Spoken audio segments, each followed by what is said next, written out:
Thank you so much for everyone's patience. Yes, we have started late because typically there were IT issues, but we're here now.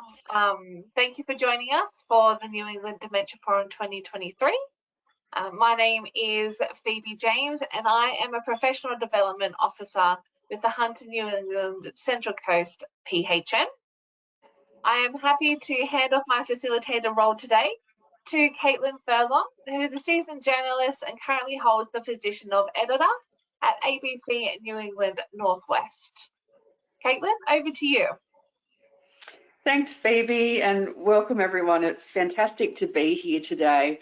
I'm really looking forward to hearing from all of our speakers. Some of the top experts in Australia have agreed to be here today. It's particularly personal for me. My mother was recently diagnosed with primary progressive aphasia and Alzheimer's. So yeah, I know this is an issue that affects so many people and it continues to grow, and it's great to learn more about the work that's happening locally and further afield.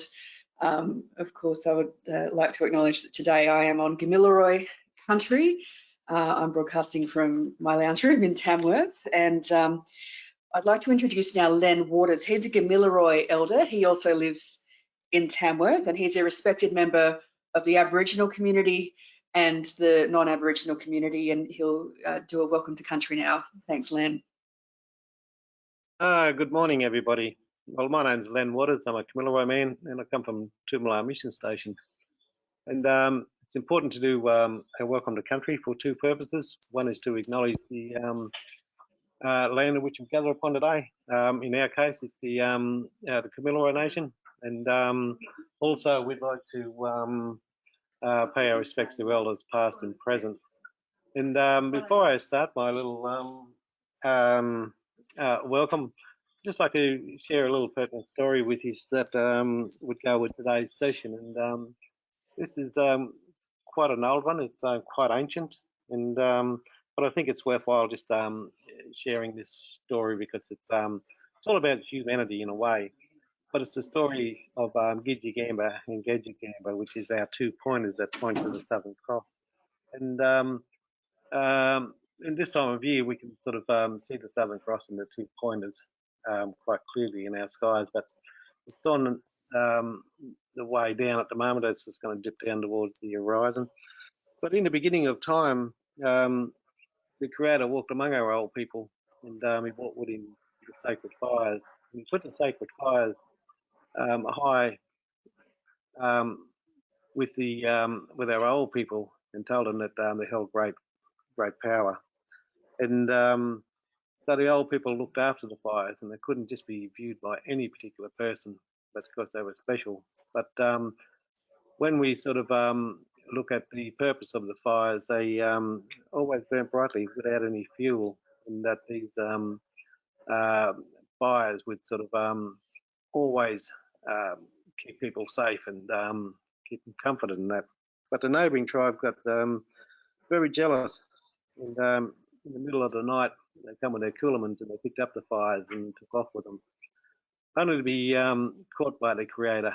And the Creator hoisted the fires high into the southern sky around the Southern Cross, in amongst all the stars and the darkness. Then he put his warriors up there with their long spears and boomerangs to guard the fires. And Gidjigamba and Gedjigamba are the two pointers, were our main warriors. And at another time of year, which is approaching, at the end of winter, we then see from the other side of the universe the great water snake, as they call it. And the great water snake travels across the universe full of darkness and full of ill will. And the guards, they summon all the warriors that are hidden in our southern skies, and they ready themselves to battle good against the darkness. And when they engage in battle, they sometimes tire and grow weak, and they look back to the sacred fires to gain more strength. And when they get more strength, they continue that battle to make sure that goodness is the only winner. But the old people say to us that we are like those warriors in the sky, that sometimes we grow weak. And when we grow weak, we then tend to forget about ourselves as people, and we grow dim, and we turn our turn a blind eye to sort of things that are happening around us that are not good, and also we also see that we don't always do what we should do in relation to looking after people. But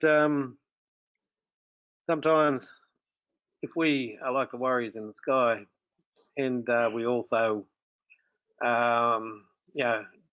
take up that battle and look for the fires within us to gain strength, so that then we can carry on that battle and make sure that we're always out there doing good things and looking after people, especially those that are downtrodden and those that have nothing, those that need the helping hand to be able to sort of be picked up and also comforted and spread kindness and goodwill throughout the country rather than what the great serpent had in mind for us, which is the darkness where we forget about people and we leave people behind. So I suppose the moral of the story is all about, making sure that every day that we find our strength within us to continue spreading humanity throughout the country rather than darkness and forgetfulness. But Gubyong Yamane, Yanalaya.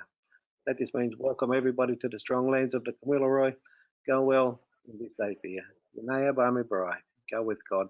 Thank you very much for inviting me along to the welcome to the country. It's a little bit harder over the computer, but looking around me, I can still see country. And Gabba Yarrada, have a good day. And Gabba Bulliaga, good morning. Thank you.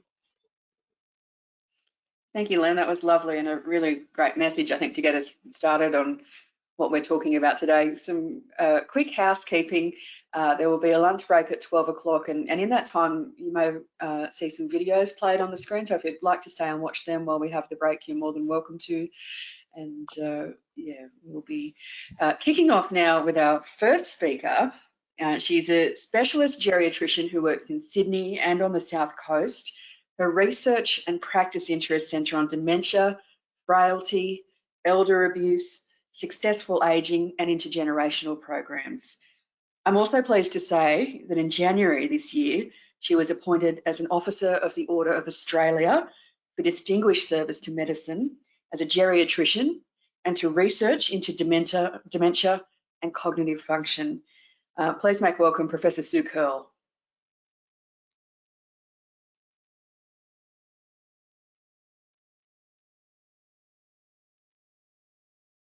Morning, everybody. Now, I am hoping my screen will come up, but Caitlin or Phoebe, I may need some assistance to see what happens. I'm hoping you can see a big orange slide. We can. You can? Good, excellent. So the system is working. So thank you very much for the opportunity to come and talk. And I should add that I work physically in Northern Sydney and down the south coast of New South Wales, but I also work virtually and have been doing for about 12 years in Armidale doing a clinic with HealthWise. So I sort of am spread around a little bit. Thank you, Len, very much for your welcome and for that lovely story. I'm speaking from the land of the Eora Nation in Northern Sydney, and I pay my respects to elders past, present and emerging. So I've been asked to talk about fighting frailty to stay on your feet, which might sound a little different, sort of a little funny because this is the New England Dementia Forum.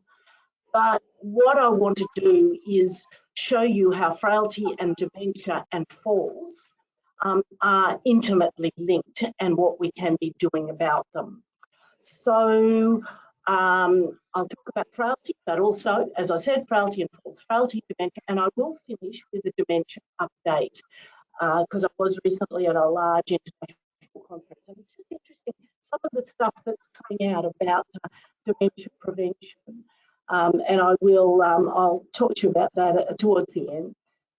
But I always like to start my talks with a graph of Australia's life expectancy. People don't realise in Australia our life expectancy is still going up. It was going up by a couple of weeks a year a few years ago. Now it's only a few days, but every year you live a few days longer.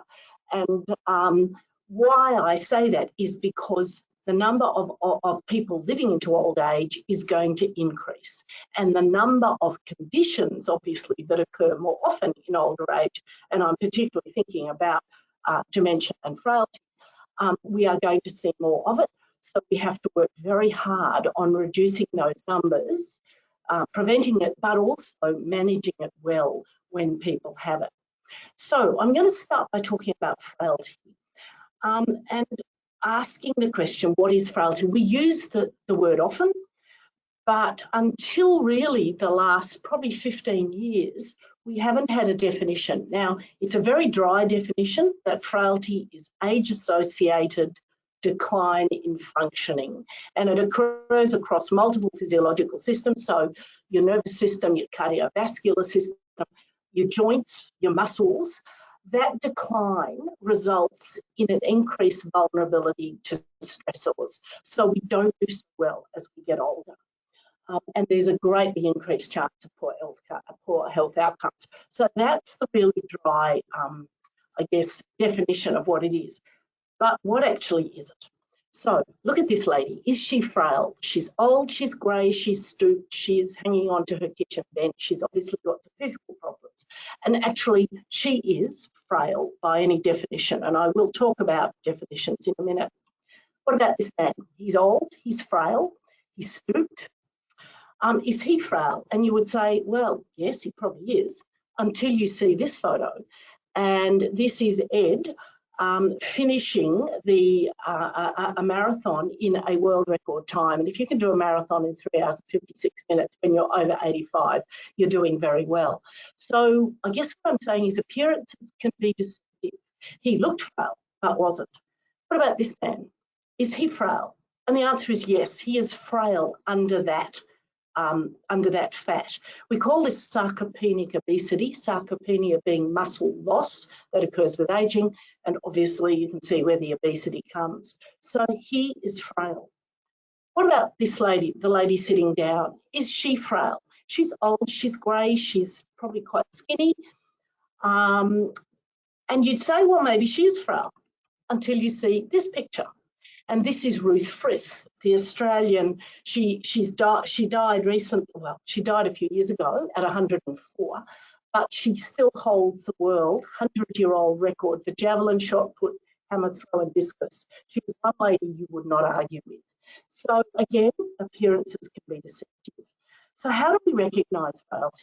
And there's a number of definitions. This is the one I use. We've used in our research, and we use it in our day-to-day work. And it's because it's simple. It was developed from a very large study in the US, but it's been validated all over the world in the last 20 years. So basically, frailty is a syndrome where you get 3 or more of these 5 things. Unintentional weight loss in the last year of more than 4.5 kilos, self-reported exhaustion, so I'm tired all of the time or most of the time, weakness in terms of grip strength measured by a dynamometer. You can measure it quite simply. Slow walking speed, the bottom sort of 20% for the age group, and low physical activity, which means you might not get further than your front door or maybe, you know, your front gate. There's very definite cutoffs for all these, but 3 or more of those means you're frail. 1 or 2, you are pre-frail. And it's important because we can now measure frailty very, very objectively. We use the frail scale. This is what is actually out of our electronic medical record. It is also what is used by our local primary health network, and our GPs use this. So there's quite a large project going on looking at frail scale. It's actually in the top bar of a couple of the software that's the software that GPs use. So again, 3 or more of these and you're frail, and this can be done fairly quickly and easily. There's a second definition of frailty, which came from a Canadian geriatrician. So the previous one was an American geriatrician. Ken Rockwood is a Canadian geriatrician, and he sees frailty as a biological process of accumulated deficits. So the more things you've got wrong with you, the more likely you are to be frail. And he developed an index. And you can see why I go with physical frailty, not this one, when you see the index. If you have more than 20% of these, you're pre-frail, more than 25%, you're frail. And probably if you've got more than 40% of these, you're probably dead. But it's quite hard to operationalise. They then turned it into something that many of you may be familiar with, the clinical frailty scale. And that's a scale of 1 to 9, where 1's very fit and 9's terminally ill. Now, the big issue is people look at the pictures beside the writing, don't always read what it says beside it. And I've already showed you that appearances can be deceptive. So you really need, when you use this, to make sure you're looking at what happens, you know, what mildly frail really is, and where does dementia come in? If you have moderate dementia, you are classed as being moderately frail. And that can sometimes, as I will show you in a minute, be a little difficult. But the clinical frailty scale, because people think it's simple to do, is used quite a bit. The third definition of frailty is a multidimensional one, so where it's biopsychosocial. So initially it was just physical. Then you've got the medical, if you like, the deficits for the second definition. This one is multidimensional, and it includes things like a death of a loved one, or divorce, or moving. And you can see they could possibly affect frailty, but it's a very different picture to the physical frailty. And the commonest one that's used is one called the Edmonton Frail Scale. And it is used reasonably often, but it covers lots of different things rather than just physical frailty. So just to show you, you remember this lady from the start. Is she frail? She is frail on all three of those ways of measuring frailty that I showed you. On Edmonton, 10 out of 17, on the frail scale, 4 out of 5, and on the clinical frailty scale, 6 out of 9. What about this lady? She's got moderate dementia, but is physically pretty good. On Edmonton, she's moderately frail. On frail scale, she is robust. She has 0 out of 5 on the frail scale because she is really fit and well. And again, the clinical frailty scale, she's moderately frail because of her dementia. She's 90 and she's walking around with her 10-kilogram great-granddaughter under her arm. She's certainly not frail. So you can see it does measure different things. How common is frailty? In our community, probably in the over 65s, it's about 21% are frail using physical frailty, 48% are pre-frail. That's a lot. And we should be doing something about this, because you'll see in a minute, frailty is really important for lots of reasons. In Australian hospital inpatients, over 75, it's about 55% of people are physically frail. We know in the European community, over 65, so generally across the community, 17%. And in systematic reviews that have been done across the world, in people over 50, 12% are physically frail, using physical frailty, and 24% are frail using the accumulated deficits model. So you can see it's different, it's a bit different. The important thing is we're thinking about it and we're doing something about it. And it's interesting because it's been a concept for more than 20 years, but it's just entering clinical practice with screening and intervention. And I'll give you some examples of that and where you can get information if you're interested. The Lancet, probably one of the world's preeminent medical journals, saw fit to do a series on frailty. And this was published in October 2019 and is freely available.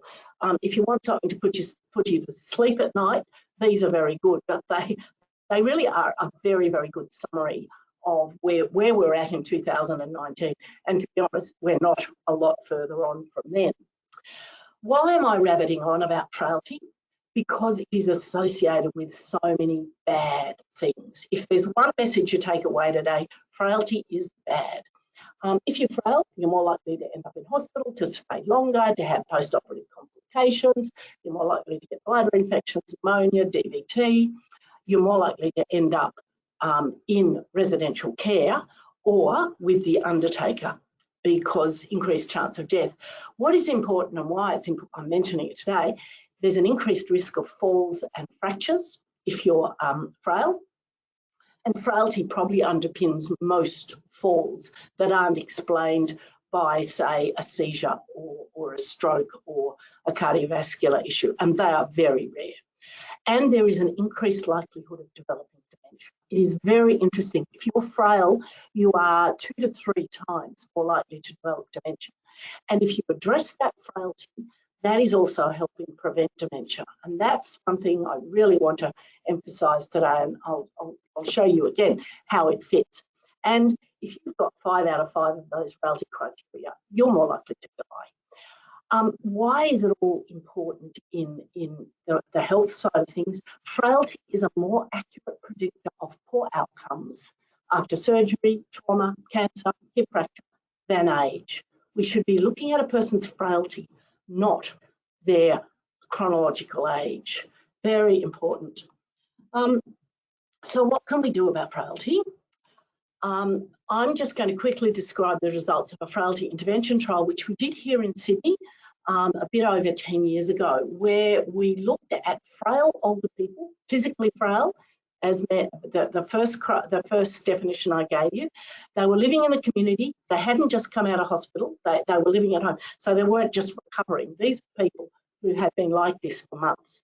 And they were randomised to an intervention, which was basically exercise, nutritional advice, and a bit of a look over from geriatricians, or control, which was normal care.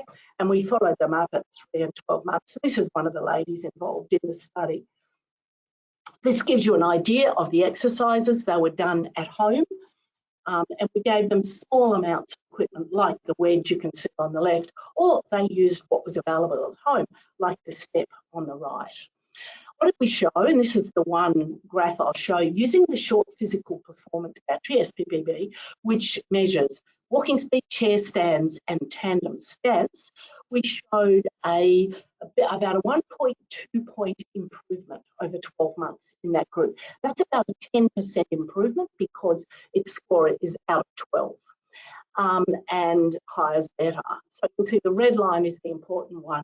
Now, this doesn't look like a lot, but it includes those people that didn't improve because they're on a trajectory to death. So you can see it does work. But what I would like to do is actually show you what happens as long as the technology works. And this is a video of one of our participants at the start of her treatment in the trial. She was asked to stand up from the chair. And you can see she's going to be able to do it, but it's taking her a long time and a lot of effort to get out of that chair. Being unable to get up means you have trouble getting in and out of a car or on and off a toilet, as well as troubles getting out of a chair like that. She was frail. She had 4 out of 5, slow walking speed, tired all the time, low grip strength, hand grip strength, and she didn't walk much further than the front door. Now, this is her after 6 months, again being asked to get out of the chair.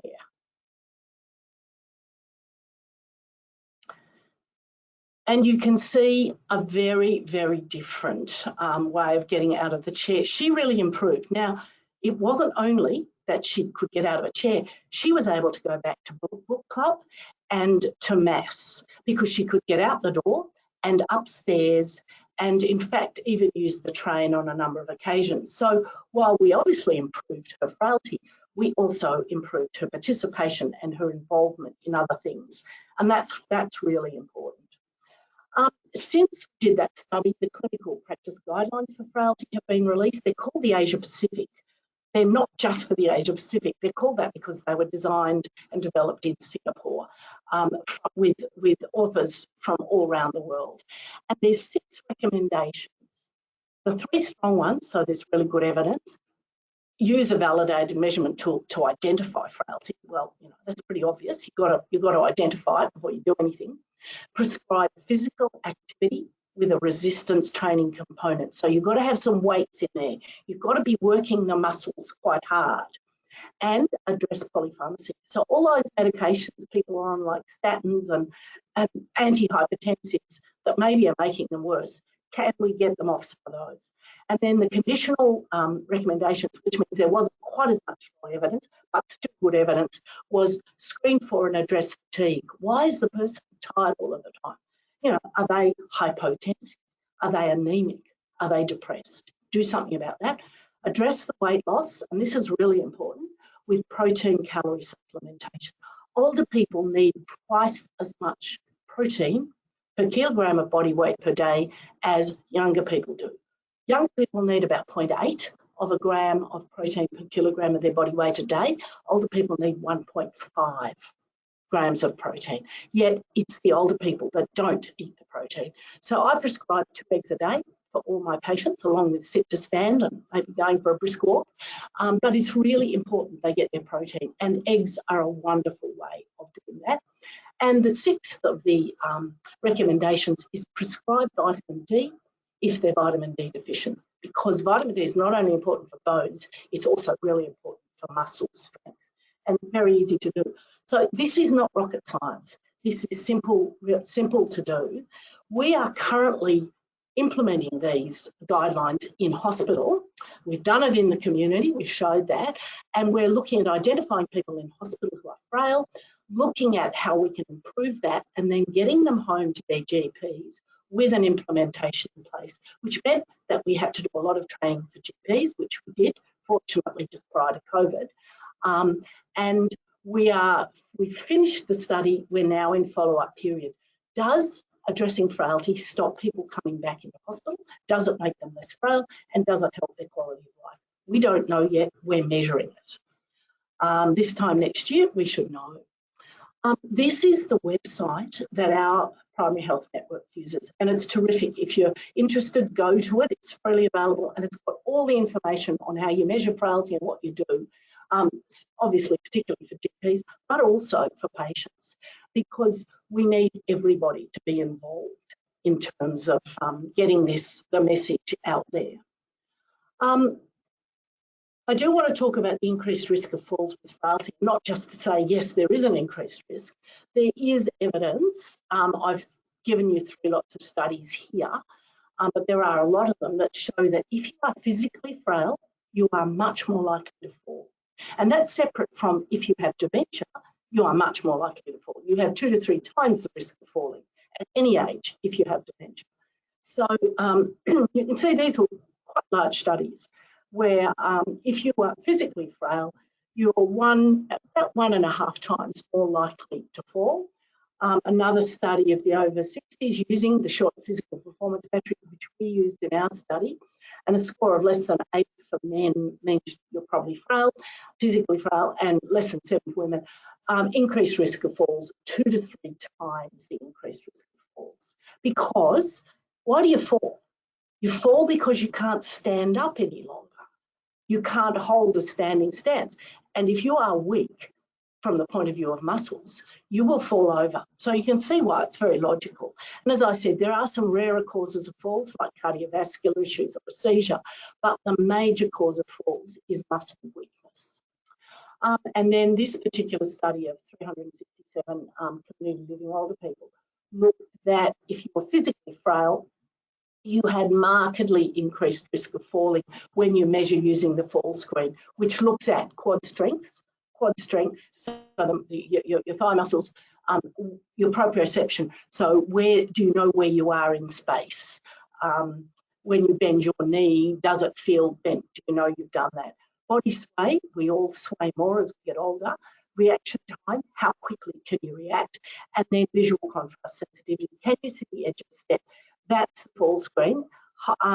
Bad results on that indicated fitted with frailty, and bad results on that fall screen means you are much, much more likely to fall. So there's been some quite elegant studies that have shown very definitely the links. So how does that help us in preventing falls, knowing that? Because I've already mentioned the treatment of frailty. Treatment for frailty is exercise. Exercise exercise, exercise, exercise.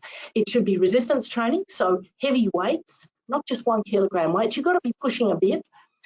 Some aerobic work and balance. Balance is really important for independence. Again, and improving nutrition, particularly the protein, and addressing polypharmacy. That is all treatment for frailty, but it is also all treatment for falls. When you look at the Cochrane reviews, so the evidence-based reviews of what works for to prevent falls, it's exercise, resistance and balance in particular, not so much aerobic, addressing polypharmacy and vitamin D, also addressing things like vision, footwear, home hazards as well. But you can see that huge overlap between frailty and falls. And we know that encouraging older people to be more active is really important for future health and participation in day-to-day activities. And that resistance training is part of that. Now, you don't have to go to a gym to do it. One of the best forms of resistance training is sit to stand. So sitting in a standard, say, dining chair, holding your arms, standing up slowly, sitting down again slowly, standing up again, and doing that. And if you can do that 10 times, several times a day, you will markedly improve your physical function, but it's also resistance training because you're using your body weight as resistance. And the bottom dot point here is really important. Exercise, aerobic and resistance are really important in the prevention of dementia. So I guess that brings me back to the Dementia Forum. But this is what we should be doing when we're talking about prevention. I mentioned this is an editorial from the British Medical Journal, another preeminent medical journal. Now, it was in February 2020, which you will remember was the start of COVID, and this got lost, I think, in the whole panic of COVID. But it's a really important editorial that says very clearly that your skeletal muscle is plastic. It can continue to adapt through life, and this is in people over 85, and it made very clear it is never too late and you are never too old to contract your muscles, so to start your exercise programs. So it is really important. Now, on a slightly lighter note, before I get on to dementia, I do want to talk about another way to manage frailty, and this brings in my interest in intergenerational care. And I don't know how many of you have seen the series Old People's Home for 4-year-olds and more recently Old People's Home for Teenagers, but that way of operationalising intergenerational care, I think, is really important. So if you look at series 1 of Old People's Home for 4-year-olds, and this is on Netflix now, so we're getting a completely different audience because there are a lot of people that don't watch the ABC, so never saw this in its original or in its repeats. But when you look at the series 1, it was a pre-post intervention study of frail and pre-frail older people. They did not have dementia. Some of them had cognitive impairment, but they did not have a diagnosis of dementia because we couldn't have included them if they did.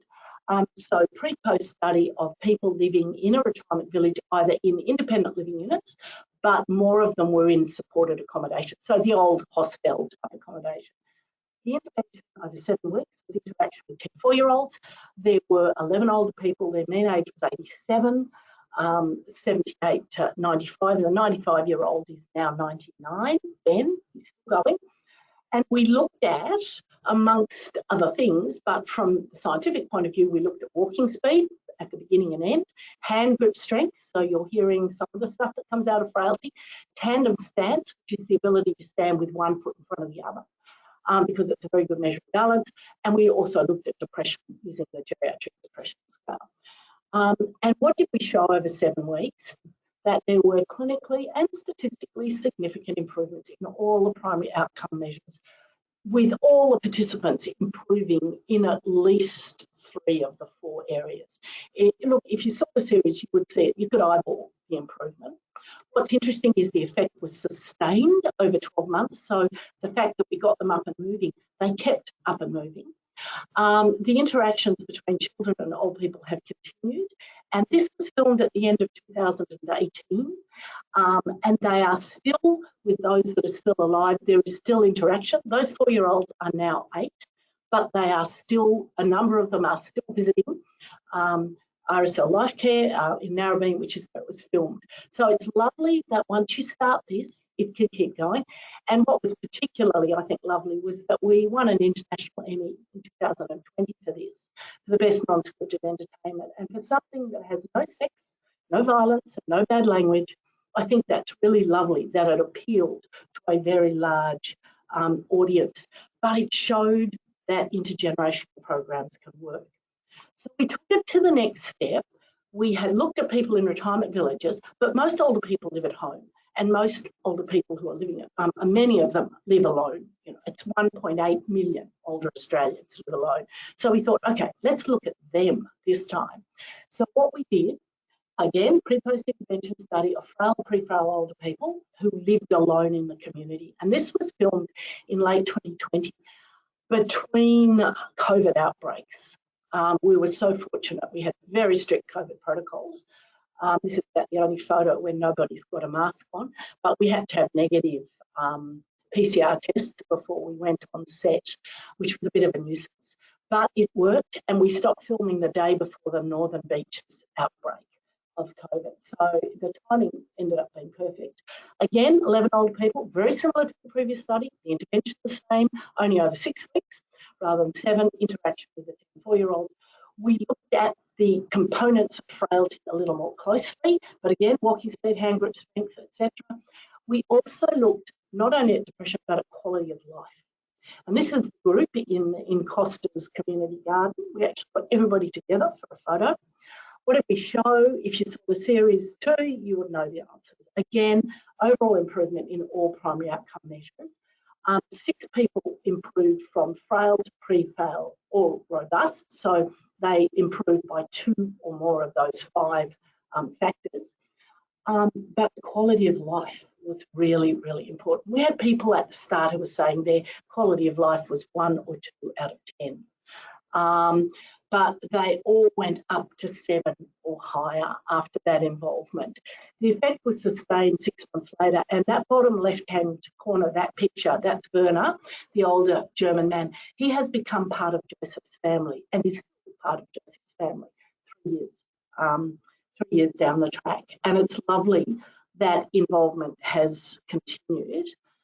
And so I guess that tells us these are things we can do.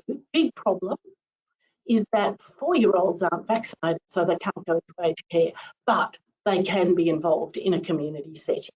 And I think that's really important. And we've recently done a study in Canberra in an aged care facility with people with cognitive impairment and dementia, where you can bring them in, but we had to bring the 4-year-olds into the garden because they weren't allowed into the facility as such.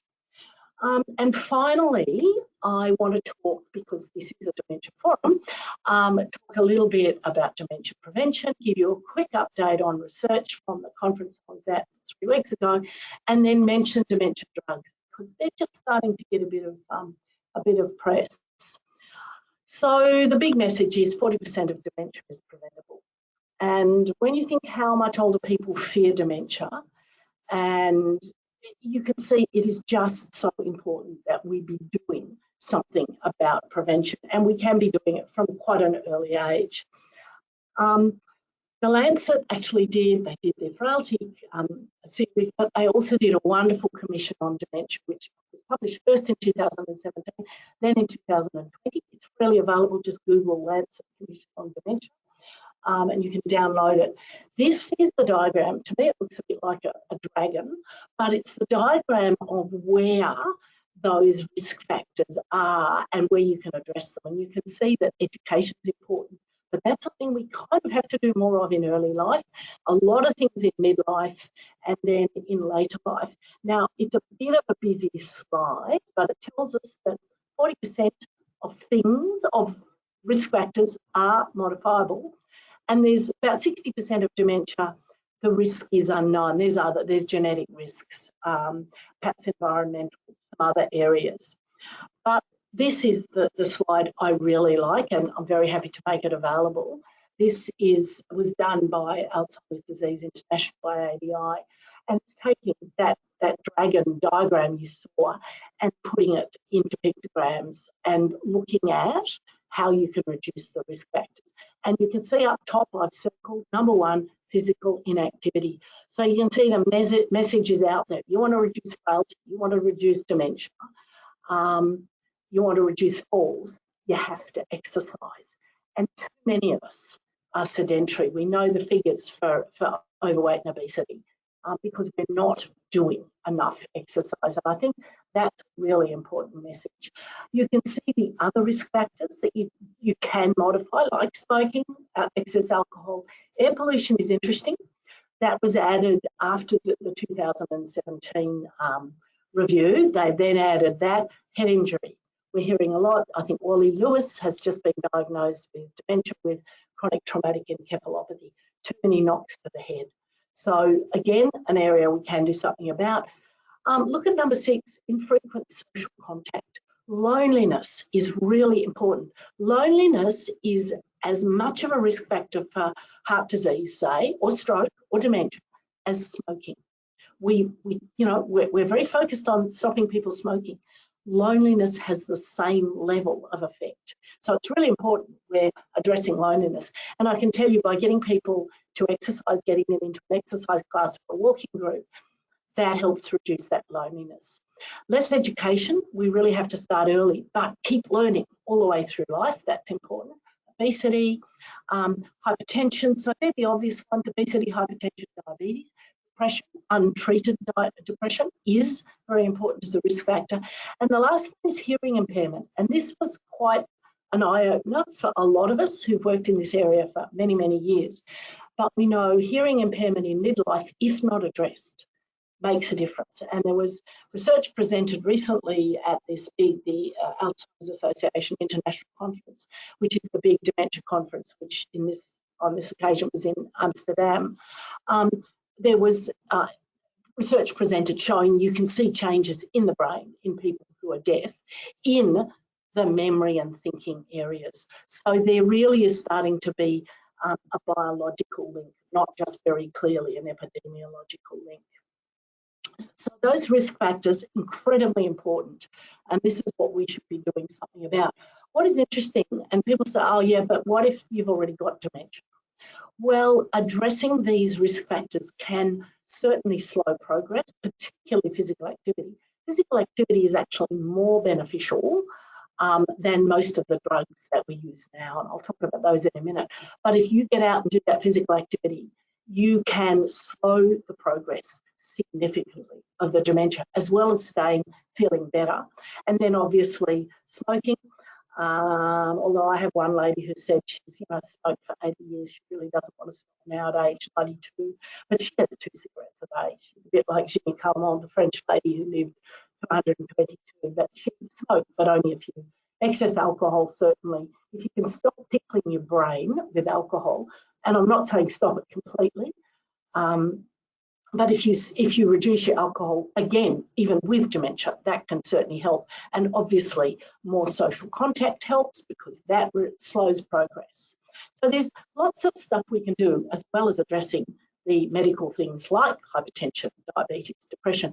If you have a vascular dementia or a dementia that is mainly contributed by vascular risk factors, you control those risk factors, you really slow the progress of the dementia. So I think, we're not just talking dementia prevention here, although we are, we're also talking dementia management. And it's just common, it's good common health sense. Now, just an update in research from the AAIC conference, the one that I was at just recently in Dubai. And this is sort of a bit scientific, but it is very interesting. The increasing importance of a protein called TDP43. Now, if you've read up on your Alzheimer's disease, you know about amyloid and tau. They're the 2 proteins that are really implicated in Alzheimer's disease. In Parkinson's disease, it's alpha-synuclein, the Lewy bodies that you see. So protein underlies this. There is a protein called TDP43, which has been known about for probably 10 years at least, which is also being detected in the brains of people with dementia. Now, we know it's the main cause of motor neuron disease. So we've known that that's there, but that's not so much in the brain as in the spinal cord, but TDP43 is there. And 40% of frontotemporal dementia is TDP related, not not due to, say, tau. That's Pick's disease if it's tau. So it's quite interesting. It makes it very, very complicated. And there is now something called LATE, which I think we heard about maybe 2 years ago for the first time. LATE is limbic predominant, which means the part of the brain where it is, age-related TDP-43 encephalopathy. So basically, it's brain problems related to TDP in the memory thinking part of the brain. And it's now seen in 30 to 50% of dementia. So those people we've been labelling as Alzheimer's disease quite often will have LATE instead.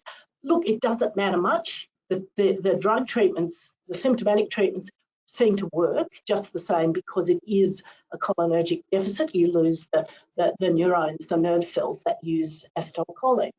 But obviously, it's not going to, the new drugs, which are all amyloid-reducing drugs, will have no effect on this at all. So there's a lot of work going on. It's early days. We don't have markers for TDP-43 or clear ones yet, or neuroimaging. But it's important to remember that it's there. And I think this illustrates how much we don't know about dementia, particularly about what we've been calling Alzheimer's disease, which may well be a couple of other things as well. So that was really interesting. But this next one I think is very important. And Len did mention looking out his window at the country. It has been shown in several really large studies, like the UK Biobank study, which has got 750,000 people in it, that neighbourhood greenness is important. People in greener environments have a lower risk of Alzheimer's disease and vascular dementia. And that's been shown in several large cohort studies. I mean, I mentioned the UK Biobank study, which is, got 750,000 people in it. But a number of other studies were presented that show this. And they actually, using drones, divide areas up by greenness. And so they can actually look and see that if there's not a lot of green, then the increased risk of dementia, particularly vascular and Alzheimer's disease, is very clear. And we're wondering, I mean, no one's quite sure why. Is it because you'll get out more and do more exercise? But probably related to air pollution, which you will remember is one of those 12 modifiable risk factors. So that's a very interesting area. And another reason why, not just with global warming and climate change, we should be planting more trees. Second interesting thing that came up was the importance of treating midlife deafness. I've already mentioned it's a modifiable risk factor, but I think it's really important that it's treated. 8% of hearing aids in Australia are in the drawer, not in people's ears. We have to change that to 80% being in the ear and 20% maybe being in the drawer, because treating deafness is really, really important. And the third area, which particularly interested me, was exposure to estrogen so the number of years you have been exposed to estrogen, and remember, and this is particularly obviously for the females amongst us, from puberty, when you start getting exposed to estrogen, or just before that, starting at puberty and going through, the longer you are exposed to estrogen, so that includes up to menopause and then HRT, you're taking it, is inversely related to the risk of dementia. So the longer you have exposure to estrogen, the lower your risk of dementia. And that's been really interesting because we did think that estrogen was probably good for the brain. And then along came the Women's Health Initiative study, which showed that in women in America who started estrogen on average at 71, so remember 20 years after menopause, they actually had a slightly increased risk of dementia. And so that actually they took estrogen off the PBS as a result of that, when in actual fact, if people looked at it properly, if you start estrogen at menopause, so you don't have a break from it because you have menopausal symptoms, and you continue on it, except for the very rare risk of breast cancer, it goes up from, I think, whatever it is, 8 per 100,000 to 11 per 100,000. Yes, that's quite a big increase, but it's an increase of a tiny amount. So that's important. And DVTs are the other thing you do have to watch for. But I think this is really important because we are discussing, should can people remain on estrogen longer? Because it's not just dementia, of course, it's good for your bones as well, and probably for heart disease, if you are able to tolerate it, to continue it. And there are a lot of studies following people through to see how long should we stay on HRT. I think it's important. So I mean, there was a lot of stuff presented in Amsterdam. That's just some of it. But I think it's the stuff that is relevant to all of us. And then finally, an update on drugs for Alzheimer's disease. Now, we know that the cholinesterase inhibitors, we've had them since 2001. Donepezil with stigmine-galantamine. Mainly we tend to use donepezil, which is Aricept, Aridon or Donazil. They are symptomatic treatment. And all the studies that were done to allow them to be listed on the PBS showed that they improved memory and function modestly over either 3 or 6 months. Studies didn't go any longer than that.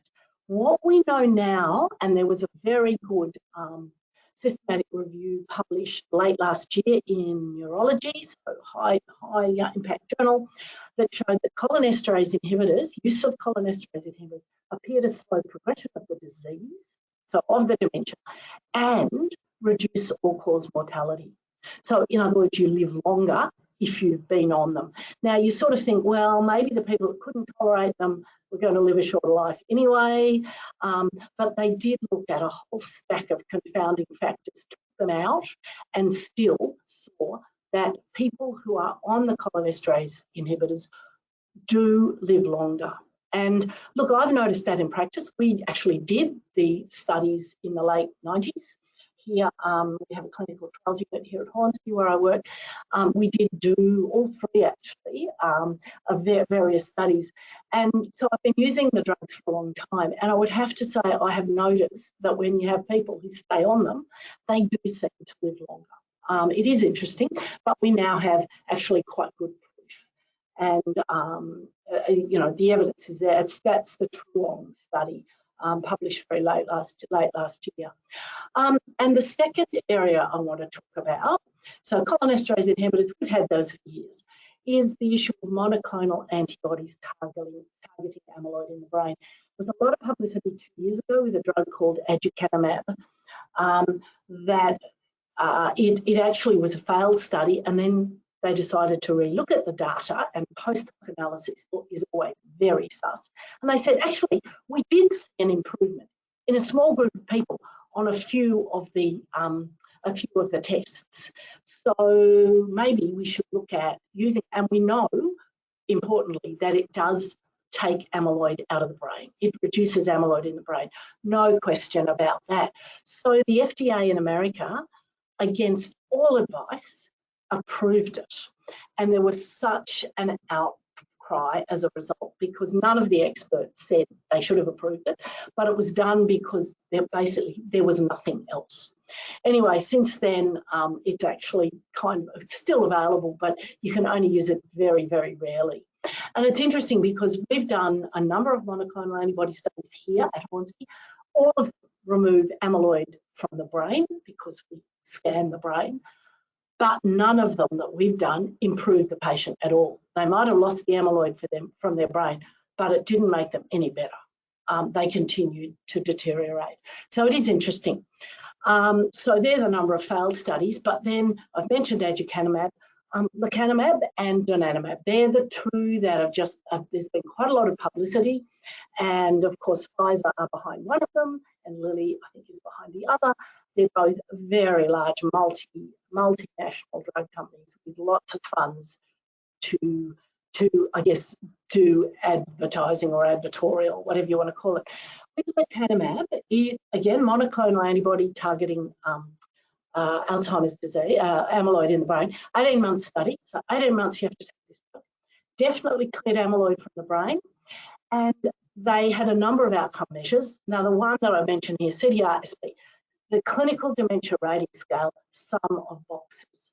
So it's 6 different categories like memory and functioning and things like that, each 1 out of 3. So it's a total of 18 points you get, hence some of the boxes. And the difference after 18 months was 0.45 of a point. So remember, it's an 18-point scale between the intervention and the control. There were significant side effects because when you take amyloid out of the brain and there's amyloid in blood vessels, you leave little holes in the blood vessels. So you get bleeds, microbleeds in the brain, and these are called ARIA, age-related imaging abnormalities. They're not just imaging, they're real abnormalities. And you can get ARIA-E, which is the edema, because that's how the Americans spell it, or ARIA-H, which is the hemorrhages. And those are quite significant, and we certainly saw them even in the studies we were doing where the doses weren't so high. But for 0.45 of a point, I get 1 to 2 points improvement on this CDR sum of boxes when I send people to an exercise physiologist for 6 months of exercise, or they start a really good walking program. So there's lots of other things that actually give better improvements.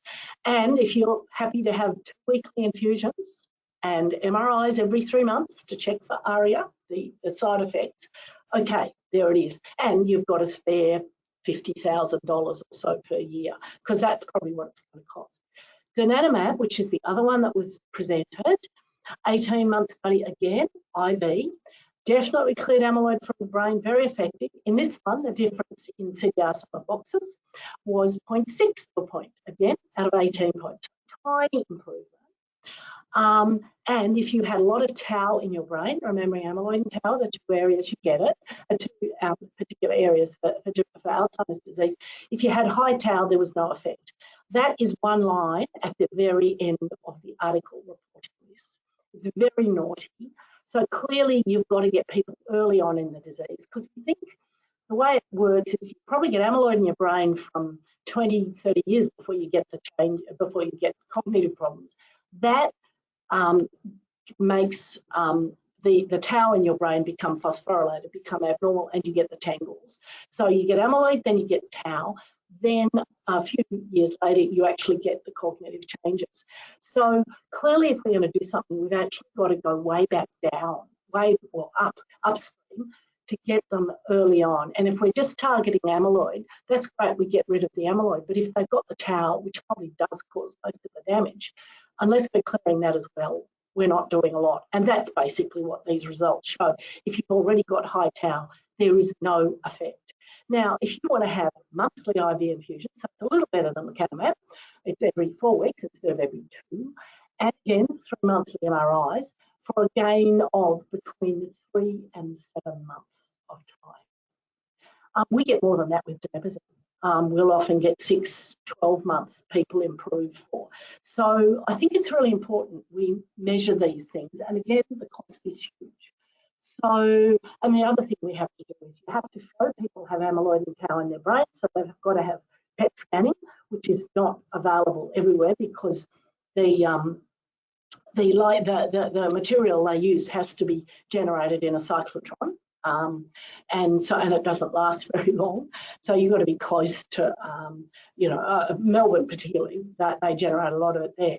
But you've got to show that, and I didn't mention blood biomarkers, but they are showing some promise. So if you've got amyloid and tau in your blood in various proportions, that looks like it may well be an important diagnostic factor. The big problem is, in the studies that have been done thus far, you can have imaging that says, yeah, it looks like you might get dementia, but you're not totally sure. If you have symptoms and positive blood biomarkers, so 3 positives, you are probably going to get Alzheimer's disease. The problem is most people only have 2, some only have 1 of those 3. And I think we need to do a bit more work before we go out there and say, yes, let everybody have blood tests done to see whether they're getting dementia. And as I said, with this TDP-43 in there as well, although of course you can see on imaging if there's no amyloid and tau, well, obviously you're not going to get these particular drugs. But the cost is huge. The cost to the person, the cost to us developing infusion clinics. We have infusion clinics for osteoporosis. People come in for their infusion once a year, and that's hard enough to get people in. So we'd have to be linking them in, say, with oncology, with chemotherapy. So it's an interesting area. I'm still positive. My mother had dementia, my grandmother had dementia. I had a lot of self-interest in this area, but I think it is really important that we look at the evidence and take it all with a grain of salt. Okay, and to finish with, I just want to make sure you all know about this. This is a free guide, the Dementia Guide. You can download it as a PDF, or you can ring Dementia Australia and get it sent, or get your local dementia advisor to drop off a box or 2 or 3 of the books. I do give this to virtually all my patients. It's really, really useful. It came out earlier this year. So I would say get hold of it if you don't have it already. And with that, and I think we're pretty much on time, 52 minutes, I'm really happy to answer questions, but someone will have to tell me, do I stop screen sharing? How are we going to do questions? So I think our audience has access to a chat box, so maybe if they pop them in there and I can read them to you, Sue, would that work for you? That would work. That would be absolutely fine. Yeah, I can't see where to go for chat, but I've got it in front of me. So excellent, thanks, Caitlin. You organise it.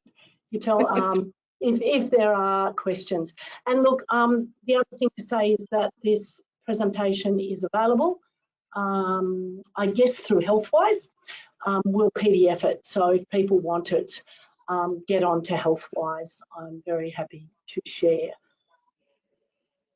Thank you so much. It was an absolutely fascinating talk, and particularly for me, the link between deafness and dementia. I had no idea about that. And is it because it affects information processing that it has the link? Yeah.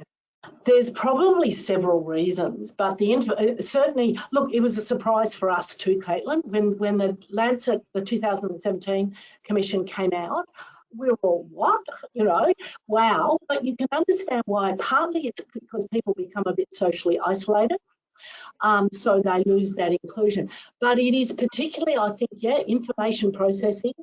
But there was information presented in Amsterdam at the conference from researchers from, I think, Korea and Japan and a few other places showing changes in the brain related to deafness, but in people who didn't yet have dementia, but maybe were developing it.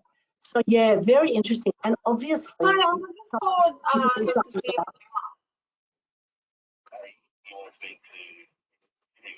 yeah. Have we got someone trying to join us there? It's just that he's supposed to be presenting for me, and I just need to make sure that he logs on fine. Do you want me to? Oh no, they can log on without me logging off. Yeah. Anyway. Yeah, I think we can keep talking while they work through that. Yes. The risk factor stuff is just really interesting because it is there's so much we can be doing. And as I said, it's not just good for dementia when we address these risk factors. The exercise, which is the #1 thing we should be doing, is good for just about everything else.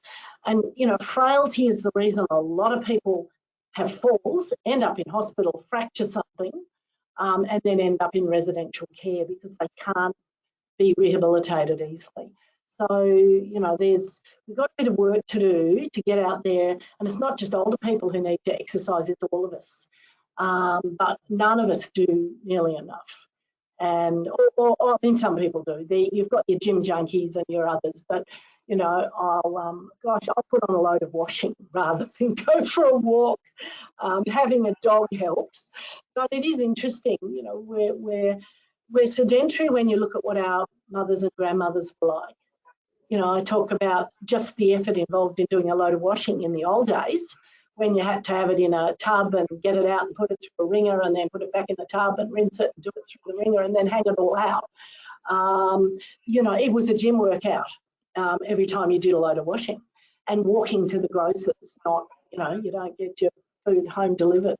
Yeah, so it's all those things where we don't exercise like we used to. So, yeah, a few things we can be doing, I think, to improve that. Yeah, so maybe we need to stop taking shortcuts. Park a little further away. Only don't be like one of my patients who is really good. I told him just park a bit further away, and then he forgot which street he parked it. And he said he did, you know, a week's worth of exercise walking up and down the hill trying to find which street he'd parked in. No, I think, there's lots we can be doing to help that. Yeah, doesn't look, well, you can tell if there's anything in the chat. But, yeah, look, I can't see any questions in the chat, but we've still got 2 more minutes, and I'm going to squeeze them out of you if I can. I hope that's okay, Sue. But I was also interested in the link between air pollution and dementia, and what do you think is driving that in particular? Yeah, look, I think it's whatever's toxic in there. There's a lot of, there was a bit of discussion on this, particularly around the issue of greenness, that if you live in a green area, in other words, lots of trees, you have you do have a lower risk, a measurably lower risk. It's collecting those microparticles that are probably toxic. It's also the issue of, if you've been to, and I think of a few cities I've been to with higher pollution, you really can't exercise in the same way, and you can feel it. You go for a walk and you can feel you're restricted, and obviously if you're not getting as much oxygen in, so there's a lot of reasons it can be, but it's very small particles that apparently are the big problem. So yeah, it's quite interesting. And then we should just, so many people don't know they have high blood pressure until they go to the GP. It's really, or the chemist, the pharmacy, they measure it. I hadn't realised the numbers of people with undiagnosed hypertension, and that certainly puts strain on the brain. So there's lots of work just in the stuff we can prevent. I think that isn't huge. Diabetes, and there was something very interesting presented. Ozempic, one of the new drugs for diabetes, that's also being used as a bit of a lifestyle drug to reduce your appetite, may also have benefits in Alzheimer's disease. Really? And yeah, it's very interesting because we know diabetes is a risk factor, but it's how it actually works. It is quite interesting. So that was very early information presented, but it is interesting that is the effect related to the weight loss? Is the effect related to the drug itself? And it's probably more the drug itself. So I'm sure the drug companies are rubbing their hands in glee, because when you look at the number of old people who are likely to develop dementia, there's a market. And one always has to, as I said earlier, take everything with a grain of salt when you know that you've that there are vested interests.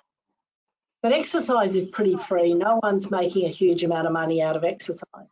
And if you've got a good exercise physiologist locally, my feeling is develop a relationship with them and make it a long-lasting one. Because twice a week going can make such a difference, much more than those drugs. And stops all the other things like, the frailty and falls. And you don't have to turn up every 2 weeks or every month for an intravenous infusion for your drug. So, and that's probably got to be for at least, 18 months or 2 years. So it puts a lot of restrictions on people if they're out to do their bucket list when they get an early diagnosis. They want to go and travel or do things. You're kind of restricted when you can't, because of the demands of the treatment that you've elected to try. Yeah, and I think particularly given we're talking to a regional audience today as well, if you live in a regional area, it's the travel to get to the treatment as well on top of that really exactly. Yeah, to get a PET scan where I work at Bateman's Bay and Maria, it's a joke. The MRI used to be a 300-kilometre round trip. We did have a CT scan, which was only a 60-kilometre round trip. But yeah, it's just the availability of the various tests.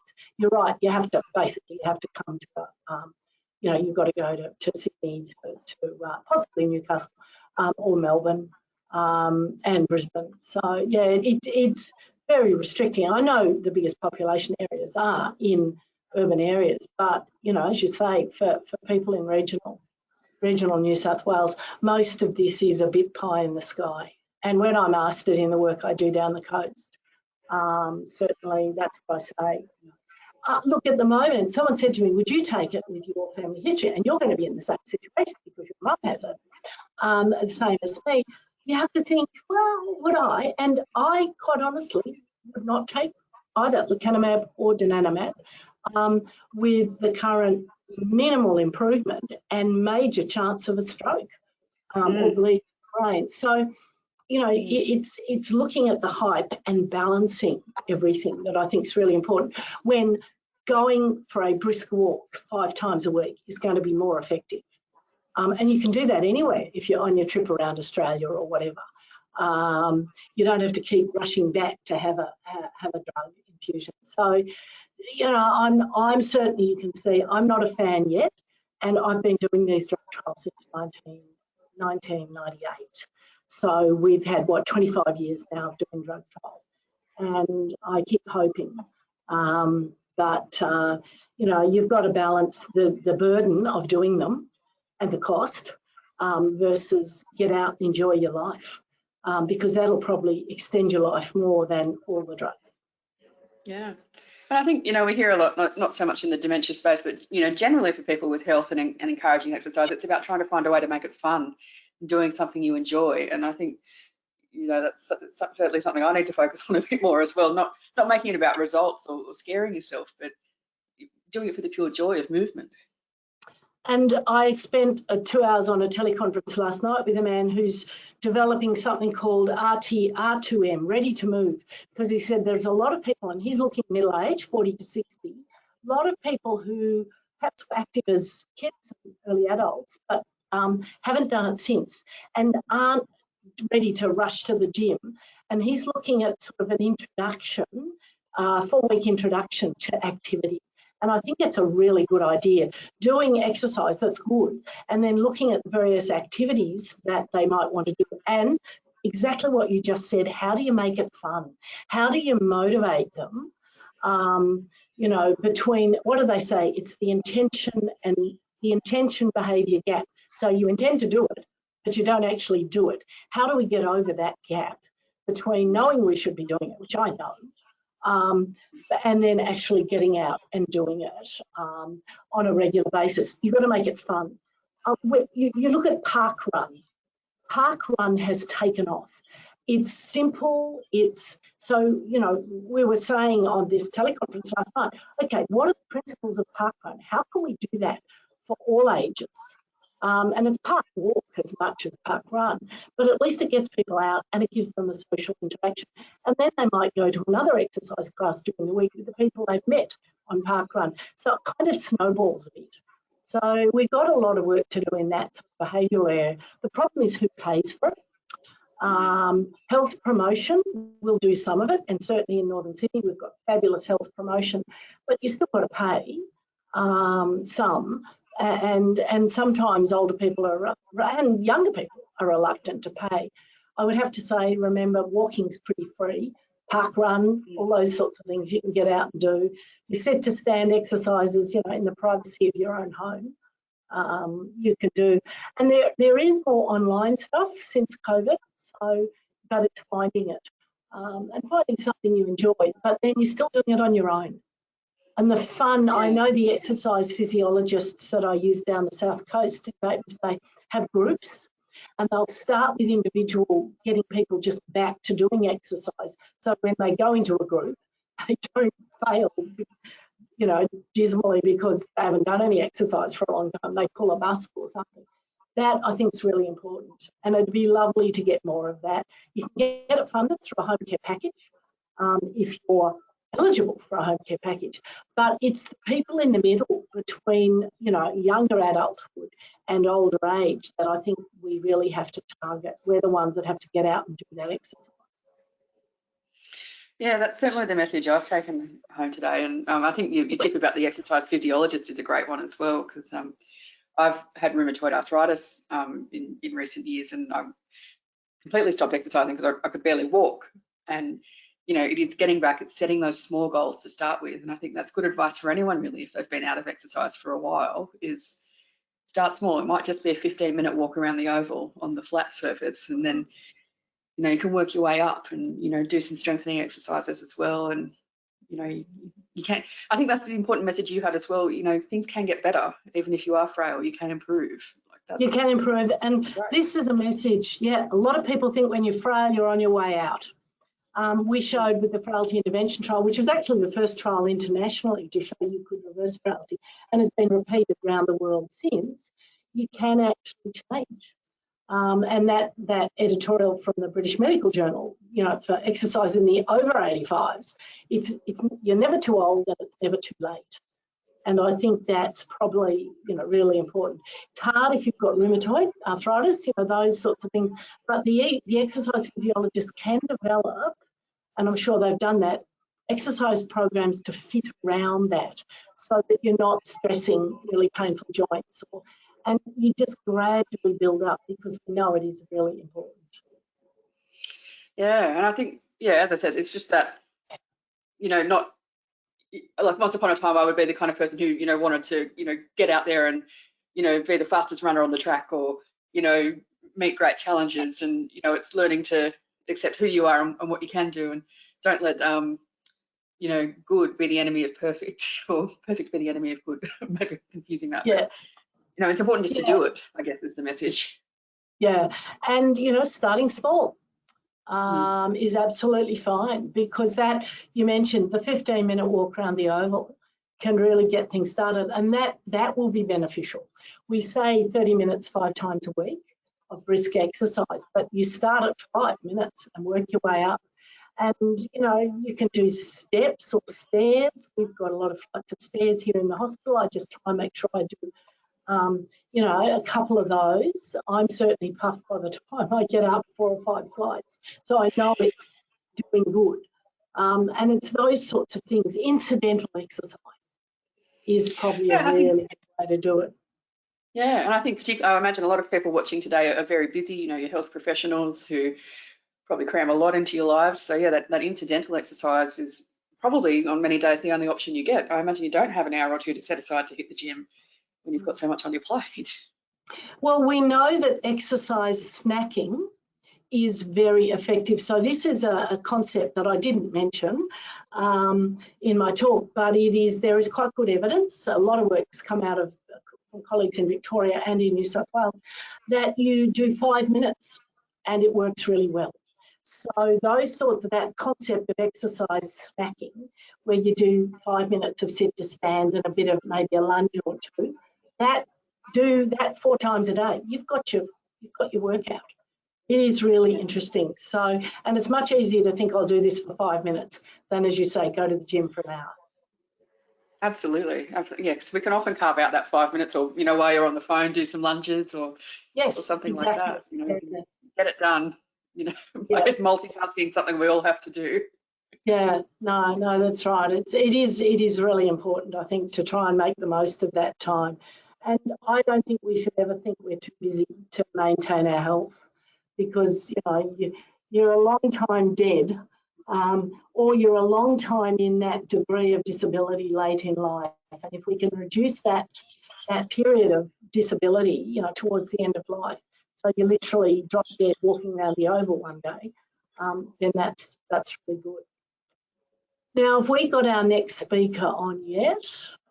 Yeah, so we're just having some trouble with the camera, unfortunately, but I acknowledge that I've actually kept you a little bit over time there, Sue, so I apologise for talking. No, that's all right. Look, people who know me will know I'm happy to keep talking. Yeah, but I'm happy to stop now and hand over. Is that what you'd like me to do? You tell me. Yeah, look, I think we're ready to hand over. So sincerely thank you on behalf of everyone here today for sharing your insights with us, and yeah, I look forward to getting that PDF and looking at it again. I've learned a lot, so it's really been fantastic. So thank you. It's all right. It's a pleasure. Thanks, everybody. Enjoy the rest of the day. Now I'll see if I can get out of this. Thanks a lot, Caitlin and Phoebe and everyone. Thanks, Sue. I feel like I should be clapping, because I imagine if we were, you know, all in a room together, there'd be a huge audience going, yay. Imagine that. Well, yeah, no, I'm very happy to do that. Okay, thanks very much, everyone. Bye. Thank you.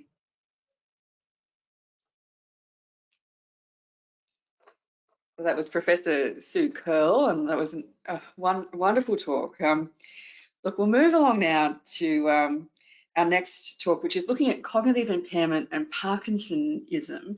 Our next speaker works in Sydney and Tamworth and is a staff specialist and head of movement disorders at St George Hospital. He's also a conjoint senior lecturer at the University of New South Wales and is also involved in research. And it's an absolute pleasure to introduce Dr. Stephen Duma. Unfortunately, the camera's not working, but I'm going to turn mine off too because I'll feel a bit weird sitting here by myself. But we can see the presentation as well. So take it away, Stephen.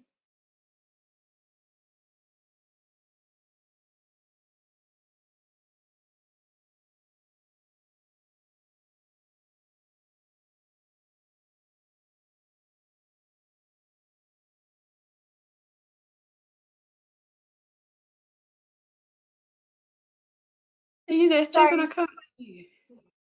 Thanks, Caitlin.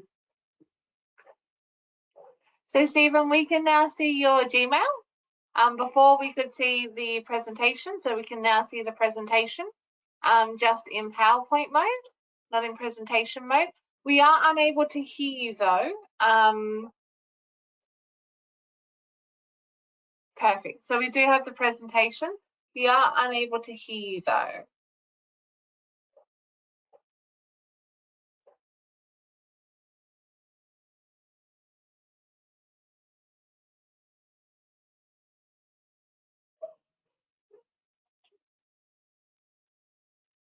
Sorry, everybody, just bear with us.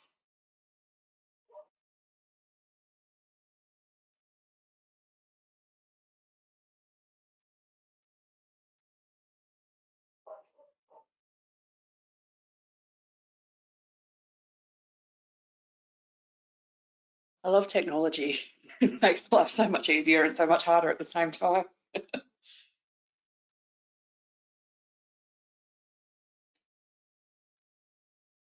So we've got some really interesting other speakers coming up today as well. After we hear from Stephen Duma, we'll hear from Jo Lavelle, and she'll be looking at a holistic approach to Parkinson's care. And then at 12 o'clock, we've got a break. And then at 12:30, Professor Nola Rees is coming back, and she'll be talking about decision-making capacity and legal considerations, which is yeah, something that's a real challenge, I'm sure many of you know. So I'm looking forward to hearing about that. And then I think many of you today will know Dr. Phil Hungerford as well. He's going to share his over 30 years experience in the ED, intensive care and palliative care. And his talk's entitled, "It's Not Just the Memory." And we'll also get a carer's perspective as well. So Darlene Saladin will be joining us to share her experience, and she's had a long career in nursing, but then her husband was diagnosed with frontal temporal lobe dementia in 2016, so that'll be an absolutely incredible story to have. And then Sue Tripney will round up the day, and she'll talk about activities for pleasure and purpose during a hospital stay, so that'll be a really interesting one to hear as well, because, you know, as we heard from Sue, you know, staying you know, connected socially and, you know, happiness, I guess, making room for joy in your life is so important, and it can be particularly hard to do when you're in hospital as well. Look, we're still just having some troubles with Stephen's computer, unfortunately. So let's take a look at one of the videos that we've got queued up to help with that while we wait and see if we can get Stephen back online properly.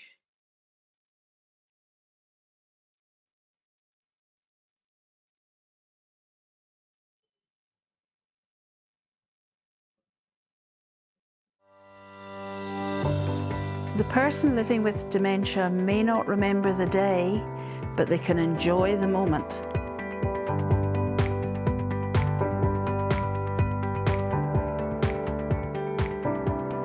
It's very important that carers look after themselves. If they don't look after themselves and stay healthy, they can't look after the person they love. It's as simple as that. It's important that you don't feel guilty about taking a break. You need those little breaks. Don't ever feel guilty about it. It's imperative that you maintain some of your interests and your contacts, your social contacts, and don't let go of everything, because if you wrap yourself up so much with the person you care for, the day they go into a care home or they pass away, you've given it all away. Every carer has their own breaking point, and it's really important that you don't compare yourselves with other people, because everybody's experiences are different and how everybody copes with experiences are different. What bothers one person may be nothing to another, but then it could be the vice versa for another situation. Don't compare yourselves. Respite can be a difficult topic for people. They feel guilty if they put their person into respite in a care home, but it's important to access both residential and in-home respite. The in-home respite can be for an hour, 2 hours, weekly, fortnightly. It varies to your needs and what fits into your life and extra activities. That would involve somebody coming to your home. They'd get to know the person you're caring for, their likes, their dislikes, and form caring relationships. And it allows you to go out, have time with your friends, your social network, and your partner may enjoy just being in their own home. They can take them out for drives, for lunch. The scope is endless, really. The in-care home respite is also, I feel, very important. It helps get the person you care for used to being with other people. If you're lucky enough to have a facility locally, it means they can get used to the place that they may eventually live in. And by going regularly, it just helps break that barrier. Some people choose to access respite every 3 months or every 4 months for a week or two, so they can recharge their own batteries and their person they know is safe and well looked after. Other people I know who've had respite, between respite visits, they've actually gone up to the facility and taken their person up to have a cup of tea with the other residents. And again, it just keeps that little bit of familiarity with the facility and the staff, and they to him or her. And it means that when the next respite trip comes up, it's much more relaxed and there's a lot of familiarity and acceptance there. A really useful tool when people are having respite, whether it be in home or residential, is to have a list of things like their usual routine. So they like their cup of tea at 10, their shower at 11, their lunch at 1, whatever the norm, their usual situation is. So that as much as possible, the staff can keep to that routine. Obviously, it's not always totally possible, but they will do their best. Even things like what kind of clothes they like to wear, what foods they like or don't like. That kind of thing should always be taken into consideration by the staff. And if you have a list ready for them, it makes it much easier for everybody. If you like breakfast in bed, well, the staff might be able to accommodate with that. You just have to ask. Memory books are a great thing to take in with somebody going into a residential respite, but also useful for in-home respite. And we've discussed that before with all the family in it and past life experiences. And it just lets the other people know who they are. And I think that's important. Treat them as the person they've always been.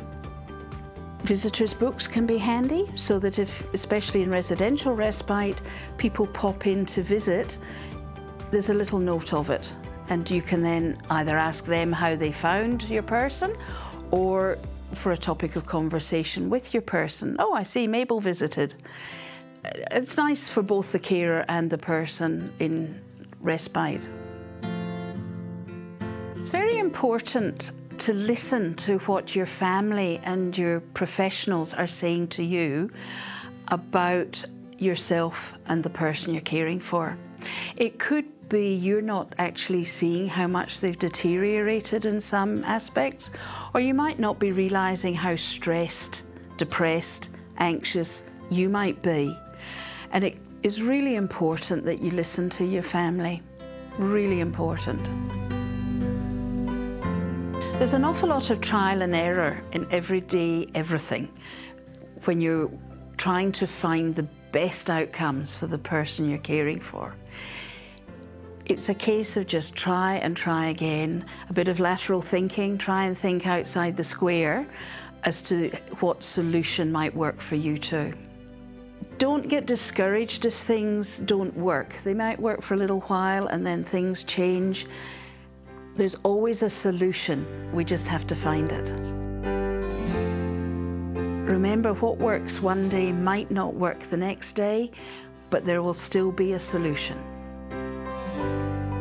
I highly recommend attending a dementia carer support group if there's one available in your area, and tapping into either Dementia Australia, Dementia Support Services, your local carers group. There'll be one, for us obviously it's New South Wales, but there'll be one in every state. And they can give you a lot of useful information. They can tell you where there are support groups. They can do counselling. There's an awful lot on offer if you go looking for it. Remember, one size never fits all, and you're all on a unique path with unique people, and there's help there and support there, and other people who've been on a similar journey who can actually help you.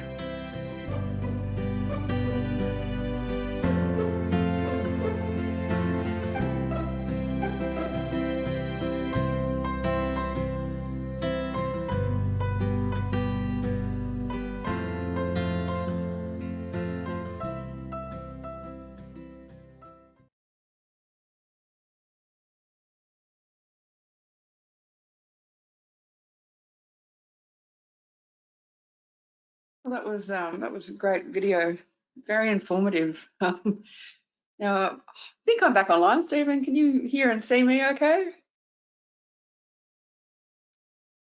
Yep, I can hear and see you. Can you hear and see me? I can, that's fantastic. Well, welcome to the talk. Sorry about the delay in getting you online. Computers are always a little bit naughty, just when you don't want them to be, but I'm really looking forward to hearing your talk today. So yeah, without further introduction, let me introduce Dr. Stephen Dumas. Thank you. Can you see the PowerPoint? I can.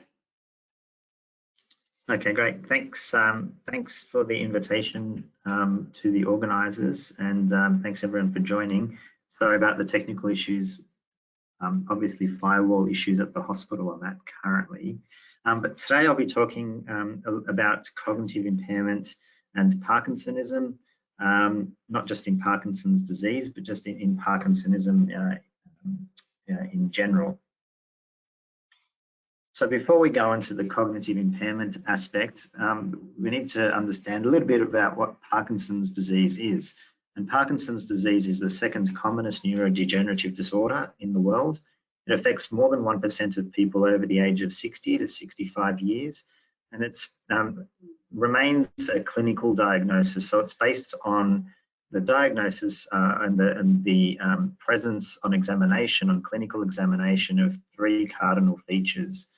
Bradykinesia, which refers to slowness of movement and reduction in the amplitude of movement, or hypokinesia, is definite. So that's required for the diagnosis. And then what else is required is at least one of the following two, and that's limb rigidity, which is increased tone in either the arms or the legs across all range of movement and regardless of the velocity of the movement. Or a resting tremor, which is classically seen, but not everybody gets a tremor with Parkinson's disease. Whilst Parkinson's disease was first described over 200 years ago, we know, and particularly over the last few decades, that it's not just a motor disorder, but rather there are many non-motor features that exist. And often these non-motor features affect the individual as much as the motor symptoms, as much as the slowness of movement, but often they can be even more bothersome to them. And if we don't ask them about it, about the non-motor features, or discuss the non-motor features, and often the individual and their carers won't be aware that it may be related to Parkinson's disease. So I just wanted to show you from a motor perspective what somebody with Parkinson's disease looks like. And this is a patient of ours who's off all of her Parkinson's medications. Is that coming across? Is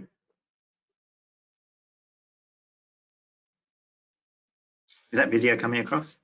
Yeah, I can see it. It's just someone standing at the end of a hallway getting helped off a chair. Yeah. Oops.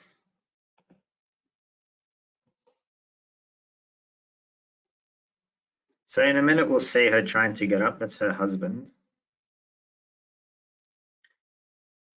I mean, you can see she wasn't able to stand up on her own, and she's got quite short, shuffled steps as she walks. I'll just speed that up a little bit.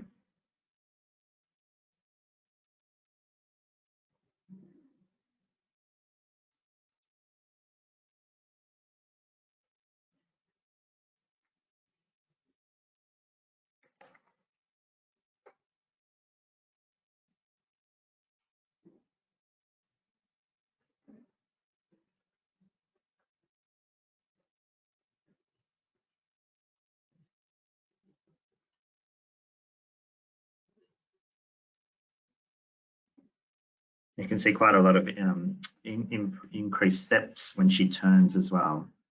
So this is quite a classic picture of somebody with Parkinson's disease who has slowness of movement, reduction in the amplitude of movement. So she has very small steps, a shuffling gait, no tremor, but you can appreciate rigidity or stiffness of movements. And this is her, just a bit of a contrast with medications. Not perfect, but we're titrating some of her medications here, and you can see that the movements are much improved, where she's the fluidity of movement is much. She's sort of able to walk on her own, able to stand up on her own, not as stiff nor rigid as she was in that first video.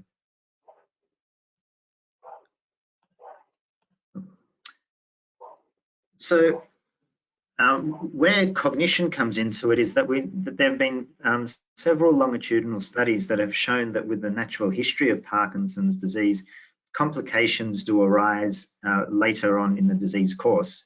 In some patients, they do occur earlier, but usually and this is a study done by Professor Healy in Sydney, which showed that with the longer duration of Parkinson's disease, by about 20 years following the onset of Parkinson's disease, or following the diagnosis of Parkinson's disease, that most people will have complications of cognitive impairment or dementia and hallucinations. And we can see that on the right of the screen there. I'm not sure if you can see my mouse. At around the same time, this is quite a good predictor that other complications such as nursing home placement and also death will occur. So we know that this is towards the later stage, and both hallucinations, dementia, and death and nursing home placements are very well correlated. And this was also seen in a further study done a short time later, which also predicted that with the onset of cognitive impairment, hallucinations, that was quite a good predictor of death and nursing home placement also. So with cognitive impairment in Parkinson's disease, we know that it's typically slow. Just like the movement disorder is slow, cognition is slow in Parkinson's disease, and the decline in cognition in Parkinson's is slow in Parkinson's disease. There is, though, a spectrum of cognitive decline, and what's been described in the literature are really four sort of subsets of cognitive decline in Parkinson's disease. The first is subjective cognitive decline, which is where the individual has a perceived decline in cognition, but in fact, when we do any of the cognitive testing, they perform quite normally. The next is mild cognitive impairment, where there's a gradual decline in cognition, which doesn't meet criteria for dementia, but there are cognitive deficits seen on formal testing, and they can be either in a single or in multiple cognitive domains. Then there are two others which I'll be focusing mainly on in the rest of the talk. That one is Parkinson's disease dementia, where there are deficits in at least 2 of 4 domains listed there that are severe enough to affect normal function, and they can be classified as either mild, moderate, or severe, and also dementia with Lewy bodies. And it's quite an arbitrary classification, but that's when dementia occurs before or within the first year of the onset of motor features of Parkinson's disease.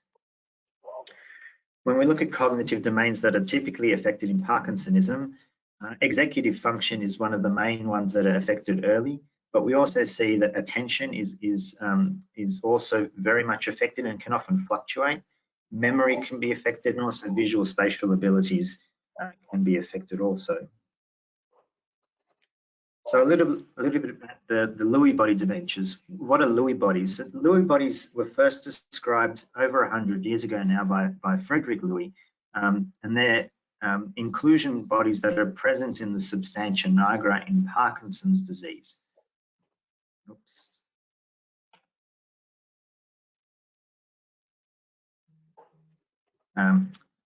Sorry, I'm just trying to move some of the screens around. So they're present in the substantia nigra in Parkinson's disease.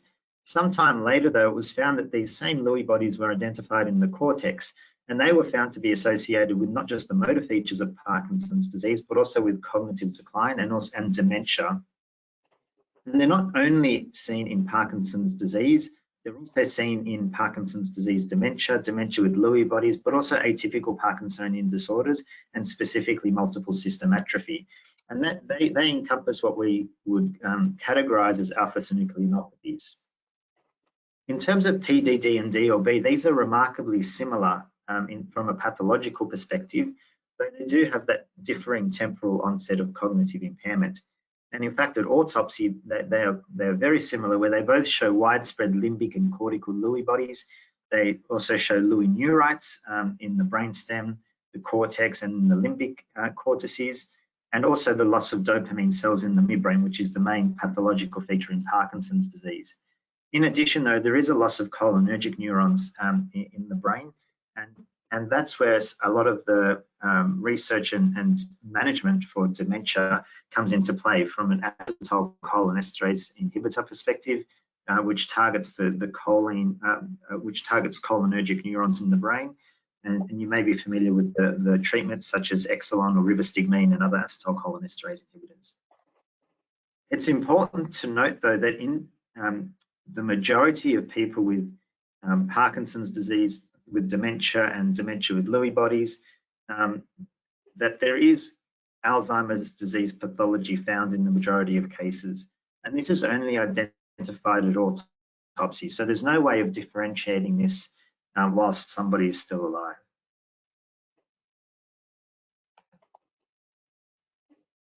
This is just a schematic to show the pathology seen in the various diseases. So up the top, we have preclinical Parkinson's disease, or controls, so normal, healthy individuals, where we'll see that there is really no cell loss, and the green relates to no or minimal cell loss, whereas the red, as you see at the bottom, is severe cell loss.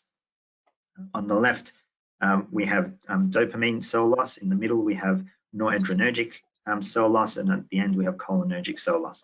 So we can see that as we go down from MCI down to dementia, and in particularly the bottom 2 rows of Parkinson's disease dementia and dementia with Lewy bodies, that there is a loss, particularly in PDD, of dopaminergic cells, a bit less in dementia with Lewy bodies, and that's because the predominant feature in Lewy bodies are the cognitive decline, although there are motor features, whilst in PDD, people have had Parkinson's disease for many years before the cognitive signs develop. But really, from a noradrenergic perspective and a cholinergic perspective, they are very similar in terms of their cell loss and denervation. What's the prevalence? It's actually quite prevalent. We spoke about Parkinson's disease being the second commonest neurodegenerative disorder. In terms of PDD and DLB, these are also very common and more common than it's seen in healthy individuals. That's related to the PDD. In terms of DLB, this affects up to 2% of the population over the age of 65 and accounts for about 5% of all dementias over the age of 75 years. In terms of PDD, the prevalence of dementia increases with disease duration of Parkinson's disease. And you can see there that it affects about up to 17% at 5 years, but well over 80% at 20 years, as we saw earlier in that graph. What are some of the other risk factors? So we spoke about disease duration, but also these are other risk factors for developing cognitive impairment or dementia in Parkinson's disease specifically, and that's hallucinations, older age, the severity of motor symptoms, speech impairment, severity of bradykinesia, a lower level of education, which is not specific to Parkinson's disease, depression, and also being male. So how do we diagnose and screen? Well, the diagnosis is made on based on neurological assessment or evaluation of cognition, and we often do that in the clinic, but do often refer to for informal neuropsychological assessment. We can often screen with MOCA. MOCA is probably the best tool to use, as it is more sensitive and specific for in Parkinson's disease dementias. MMSE is not that great, and I had a patient just not long ago that had a normal MMSE, I think of 27 or 28 out of 30, but when we did the MOCA, they scored 19. So it is important to use the right tool if you are screening for cognitive impairment in Parkinson's disease or dementia with Lewy bodies. There are these other two rating scales, the MATIS Dementia Rating Scale and the Parkinson's Disease Cognitive Rating Scale, and all three of those have been shown to be effective specifically for Parkinson's disease dementia and dementia with Lewy bodies, over and above MMSE. So Parkinson's disease dementia. To diagnose PDD, you must have had a diagnosis of Parkinson's disease prior to the onset of cognitive decline. And whilst there often is cognitive impairment seen at the presentation of Parkinson's disease, the predominant issues are motor abnormalities. And that's where a lot of management is focused on, is improving that bradykinesia and rigidity and tremor. However, we do know that as time progresses, the cognition does decline, and dementia has been shown to be associated with mortality and morbidity, as we saw earlier on those studies. The main symptoms or the main domains that are affected are impaired attention, and this may well fluctuate throughout over the course of the days or weeks. Executive dysfunction, so this is where people have difficulties with their finances, multitasking. Often people will forget whether they've taken their medications or when they've taken their medications. These are just some small signs that may come up in the history or in the clinic that will that you'll need to sort of look out for in terms of executive dysfunction, as it may be subtle early on. Memory, so recall is impaired, and we often see this, that people forget things during a conversation, but with prompting or later on, even half an hour later, they often can recall the event that did take place, or the name of the person, or what they were wanting to say. There are also visual spatial issues, and on the MOCA, whether it's the clock drawing or the copying of the cube, they may have some difficulties with that. Language, though, is typically preserved, particularly early on. Bradyphrenia is very common, so slowness of thinking, and many people describe this sort of, where it just takes longer for them to take part in a conversation. And where this is important is, whilst they're still able to have a perfectly normal conversation, they feel that as they're not able to keep up with their colleagues or their friends or their family members, they often withdraw. And then that then leads to behavioural symptoms of of depression, anxiety, and apathy, which is a big problem in our individuals with Parkinson's disease and similar disorders. With disease progression, hallucinations can definitely occur, and we need to make sure that they're not medication related. Behavioural symptoms are very common, and these can be mood disturbance, including depression and anxiety, and they can often predate the diagnosis by years, even 20 years. Apathy is very common and very difficult to manage. Irritability due to not only the motor symptoms, but also the cognitive decline and the mood disturbance, and hallucinations we've spoken about. So in terms of diagnostic criteria, there have been diagnostic criteria for Parkinson's disease with MCI, and you can see here, as we've spoken about previously, that there is impairment on the appropriate Parkinson's disease rating scales that we've gone through, but these are not enough to impair on the ability for the person to care for themselves. So they don't meet criteria for dementia. And that can be subclassified further into with a more comprehensive assessment with neuropsychological testing into determining exactly which domains are affected, as seen there in the middle of the screen.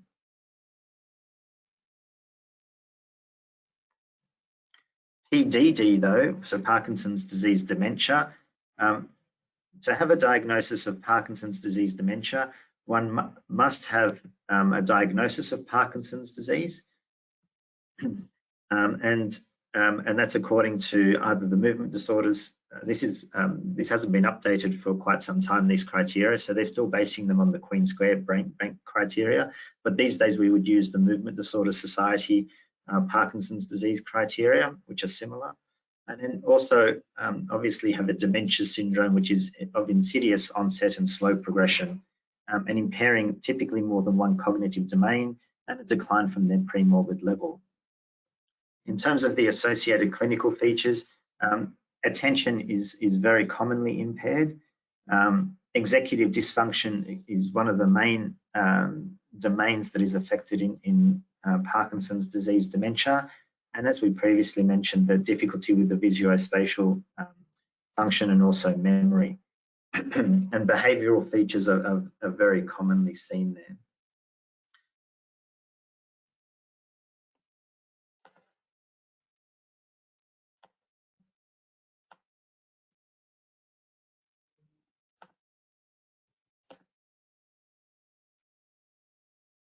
This is in terms of further diagnostic criteria. So the way that we can diagnose it clinically is either probable PDD or possible PDD. For definite PDD, it's a pathological diagnosis. So for probable PDD, you need to have the core features of Parkinson's disease and also dementia. But you also should have the associated clinical features that were listed on the previous slide, where there is impairment in at least 2 of the 4 cognitive domains, and also to have at least one behavioural symptom, and hallucinations, apathy, depression, or excess daytime sleepiness. In terms of possible PDD, again, you must have those 2 core features and the associated clinical features, although it can be an atypical profile of the cognitive impairment as opposed to improbable PDD, where it needs to be quite the classic typical profile, as mentioned. So what about dementia with Lewy bodies? It's quite similar, and there's a lot of debate in terms of is PDD and DLB just the same disease, but on a spectrum perhaps of disorders, and probably that's correct.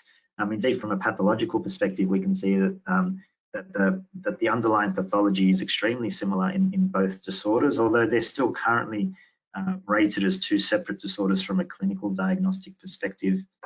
But from a cognitive symptom perspective, you have fluctuating cognition, particularly with fluctuating attention and arousal.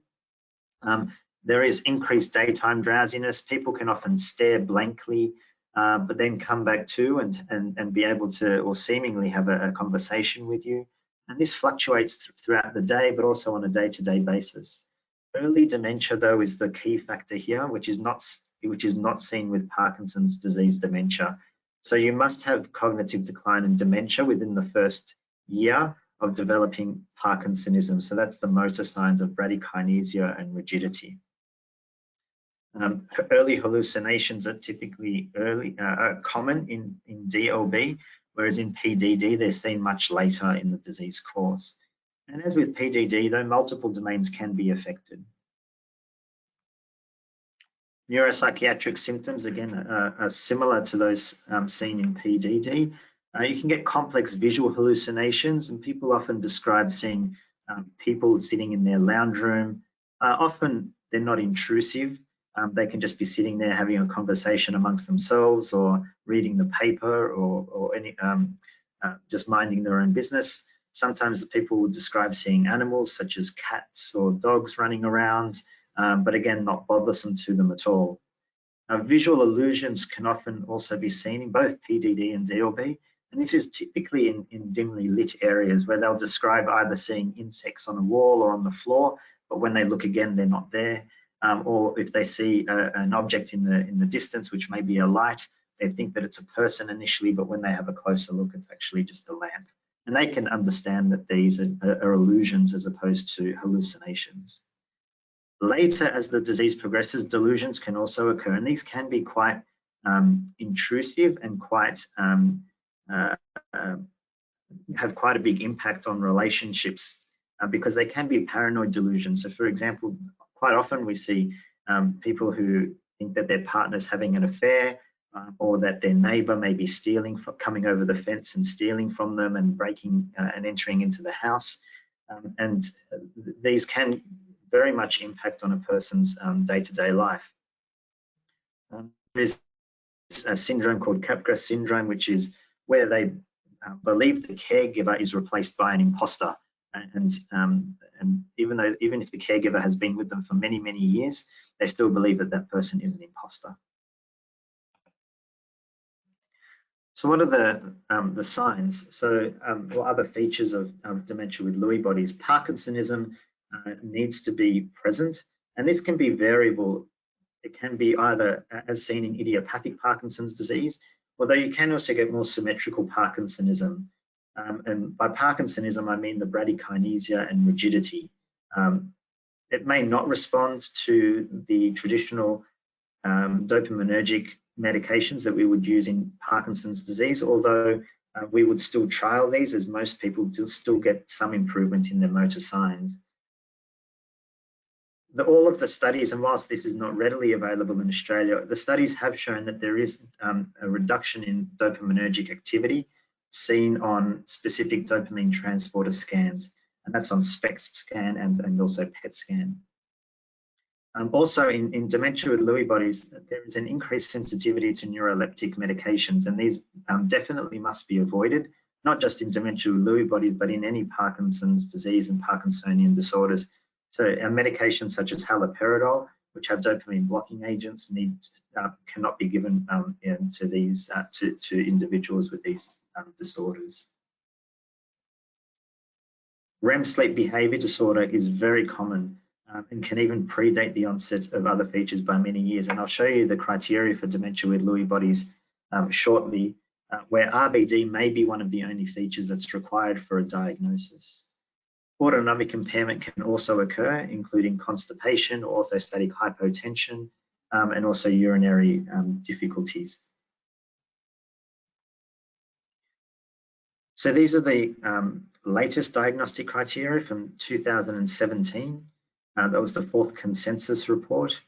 And so what can be seen? So essential for a diagnosis of dementia with Lewy bodies is, as one would expect, dementia, which is a progressive cognitive decline that interferes with the social or occupational functions or daily activities. But the core clinical features specific for dementia with Lewy bodies are this fluctuating cognition with variations in attention and alertness, the recurrent visual hallucinations that are usually well formed, and also REM sleep behavior disorder, and that may precede all of the other symptoms, even by years. Parkinsonism needs to also feature from a clinical perspective. And then we can again classify this as probable DLB or possible DLB. And for probable DLB, there need to be at least 2 or more of the core clinical features.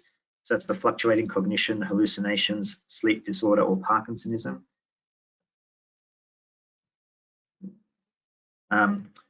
Or only one of those clinical features, but then you need to have an indicative biomarker, which is the dopamine transporter scan. But it can't be based purely on the biomarkers alone. From a possible DLB, so this can be diagnosed even if there's only one of the core clinical features present without any biomarker evidence, or if there's only one indicative biomarker present without any core clinical features. So where this is interesting, and I remember going to a talk some years ago about dementia with Lewy bodies, where technically somebody can have a diagnosis of possible DLB, even if there's REM sleep behavior disorder is one of the only features present.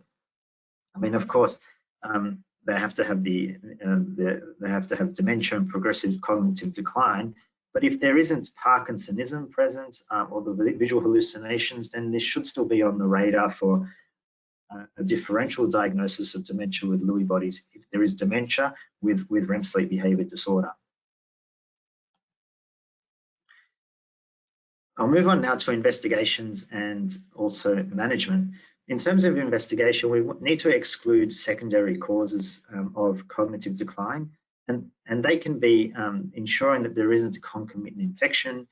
So often delirium can manifest as fluctuating cognition and alertness. So that's extremely important to exclude that by doing some brain imaging to look for structural causes, doing blood tests as well to ensure no infection. We also want to make sure there's no thyroid abnormalities or metabolic abnormalities. Medications, it's extremely important to look at all the medications that somebody's taking, as often people can be on anticholinergic medications or dopamine agonists, such as pramipexole, which can cause hallucinations, and amantadine as well, which can cause confusion. So these need to be weaned and ceased.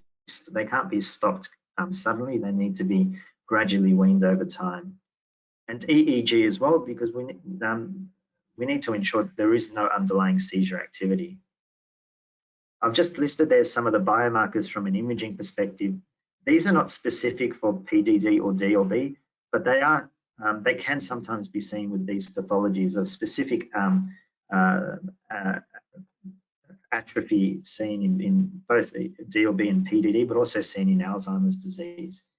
With the PET scans, which we're doing a little bit more of these days as they become Medicare funded for Alzheimer's disease or for possible Alzheimer's disease, there is hypometabolism seen in the frontal and parietal regions. And this can be seen with a decline in the executive function, but again, it's not specific. And dopamine transporter scans, they're used internationally and worldwide and have been for many years, but they're just less readily available here in Australia. With lumbar punctures and CSF, we don't have any definite evidence for alpha-synuclein markers in CSF as yet. However, we do have available to us biomarkers for Alzheimer's disease, in particular for amyloid and tau. And sometimes we can use this to determine whether there is any Alzheimer pathology that may be contributing to cognitive decline and dementia. The management of PDD and DLB, medication rationalization is important. And as we had on the previous slide, it's important to wean and cease any unnecessary medications. Levodopa often needs to remain because it does treat the motor manifestations of PDD and DLB, but the non-levodopa medications can often be weaned. We also need to treat all of the comorbidities, and that can include sleep apnea, the orthostatic hypotension, depression and anxiety, and psychosis, and REM sleep behavior disorder, which can often interfere quite a lot with person's sleep, but often with the partner's sleep. In terms of what's available to us now, we don't unfortunately have much available to us to manage PDD and DLB or dementia in general. One of the mainstay medications used for both PDD and DLB is rivastigmine or Exelon. And this has been, there's a positive study that has shown at least a modest improvement in cognition in Parkinson's disease dementia, and the transdermal or the patch is much more tolerable than the medications. Donepezil, there have been some studies that this also improves cognition, but wasn't statistically significant, although there was one Japanese study with dementia with Lewy bodies where there was improvement seen.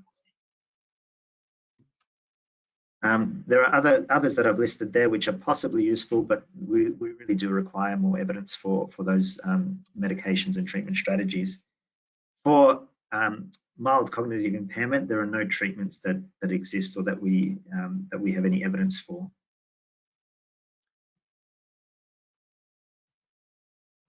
With psychosis, so pimavanserin is a medication that unfortunately is not yet available in Australia, but it is available in the US and is the only FDA-approved medication for psychotic symptoms in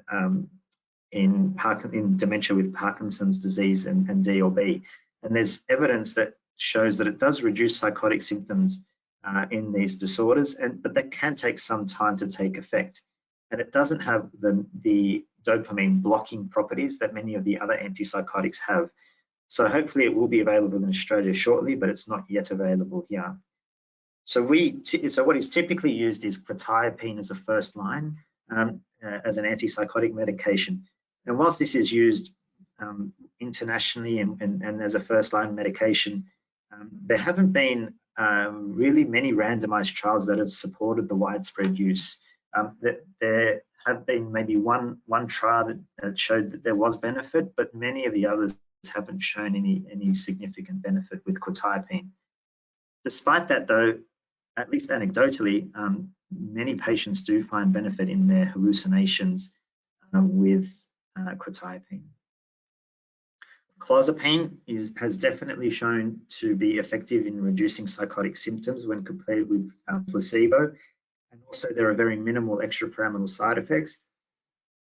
The only difficulty with clozapine in Australia is that it needs to be prescribed alongside or in consultation with a psychiatrist, which limits a lot of its use from a neurological perspective, at least.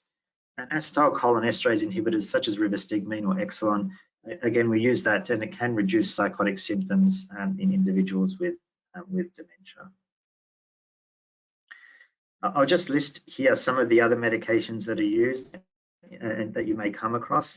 So from a Parkinsonism perspective, levodopa remains the mainstay, but physiotherapy and occupational therapy are extremely important to maintain gait balance in all people with, in any individual with Parkinsonism.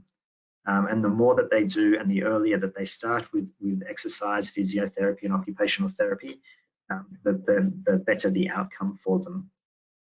Depression is very common and needs to be managed, and the medications listed there, specifically venlafaxine and sertraline, are very commonly used and have shown to have effect for depression and also anxiety. Apathy is very difficult to treat, but there has been some evidence that rivastigmine again can assist with this. Many people will have insomnia and can't sleep overnight and have daytime sleepiness, but many also can't sleep during the day. So we often aim to improve their sleep quality with either melatonin or gradually increasing to mirtazapine or quetiapine. Similarly, REM sleep behavior disorder, there isn't any good medication to treat this. However, melatonin and clonazepam have been used to some degree with some effect. And constipation is one of the things that's extremely important to treat. And the reason it's important to treat is because we know that it helps improve symptom control, not just Parkinson's symptom control, but from a cognitive perspective, it can also help with symptoms, but it also helps with absorption of medications.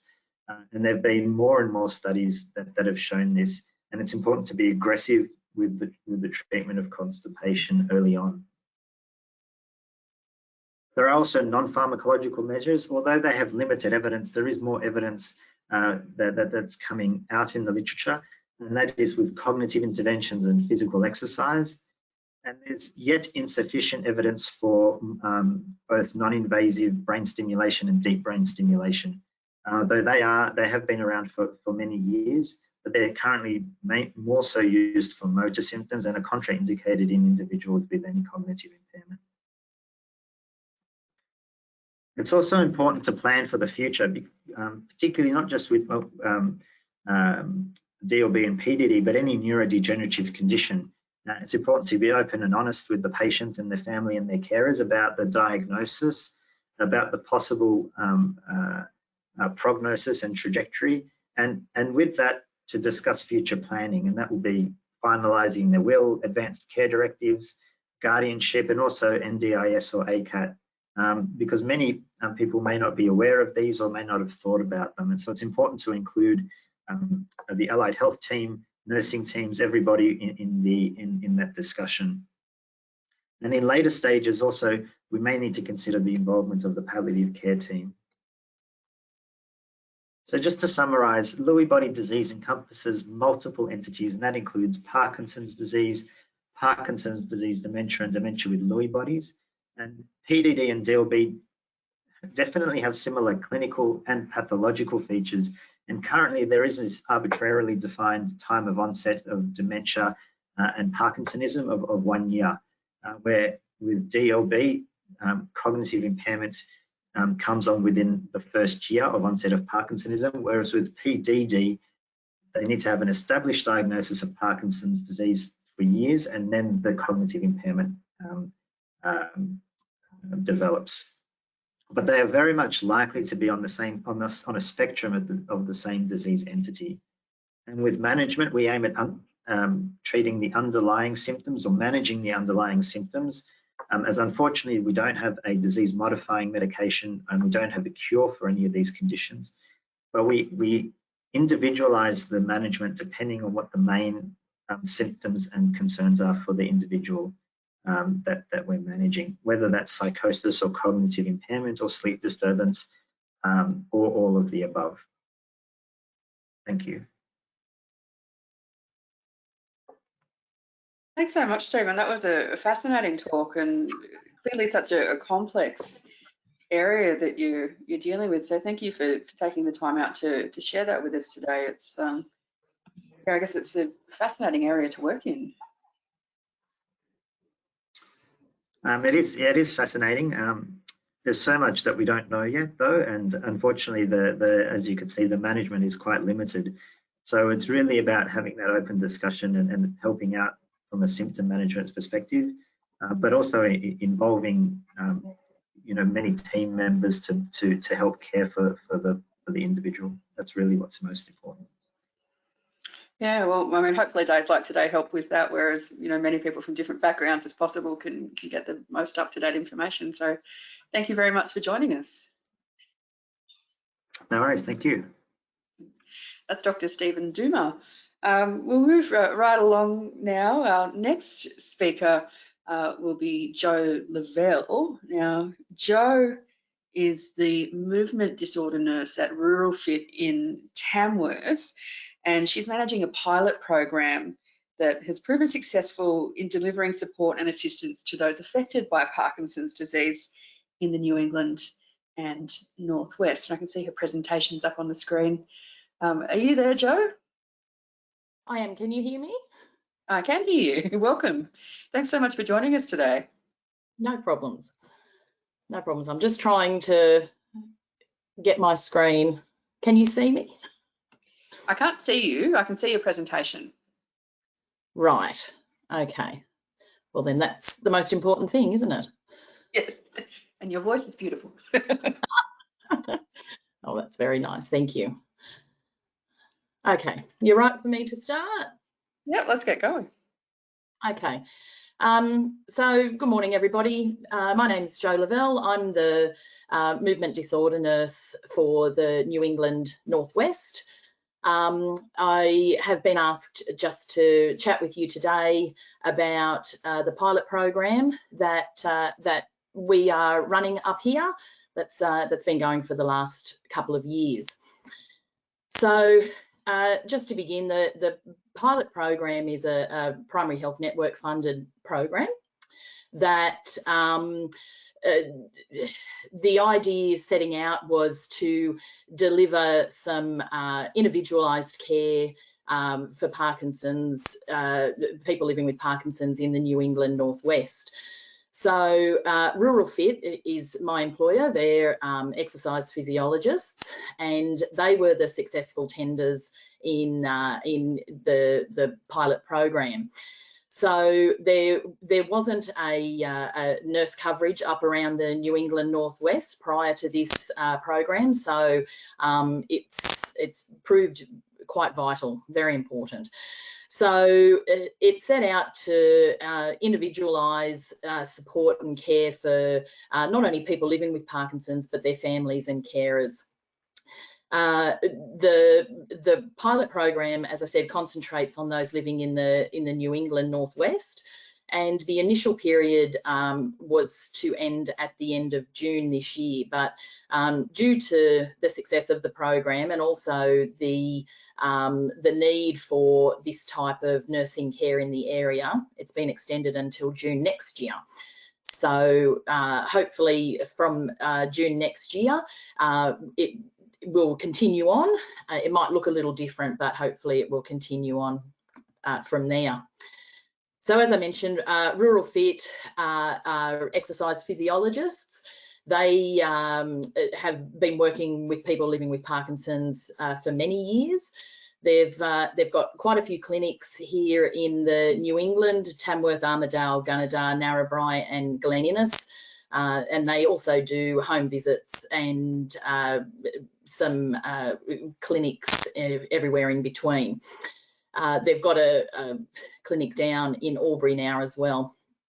So they are, as I mentioned, exercise physiologists, and they work with a wide range of people, from elite athletes to people like those living with Parkinson's, a high amount of people that are on NDIS programs, and their ultimate aim is to just achieve the greatest independence and performance with your stage of health and life.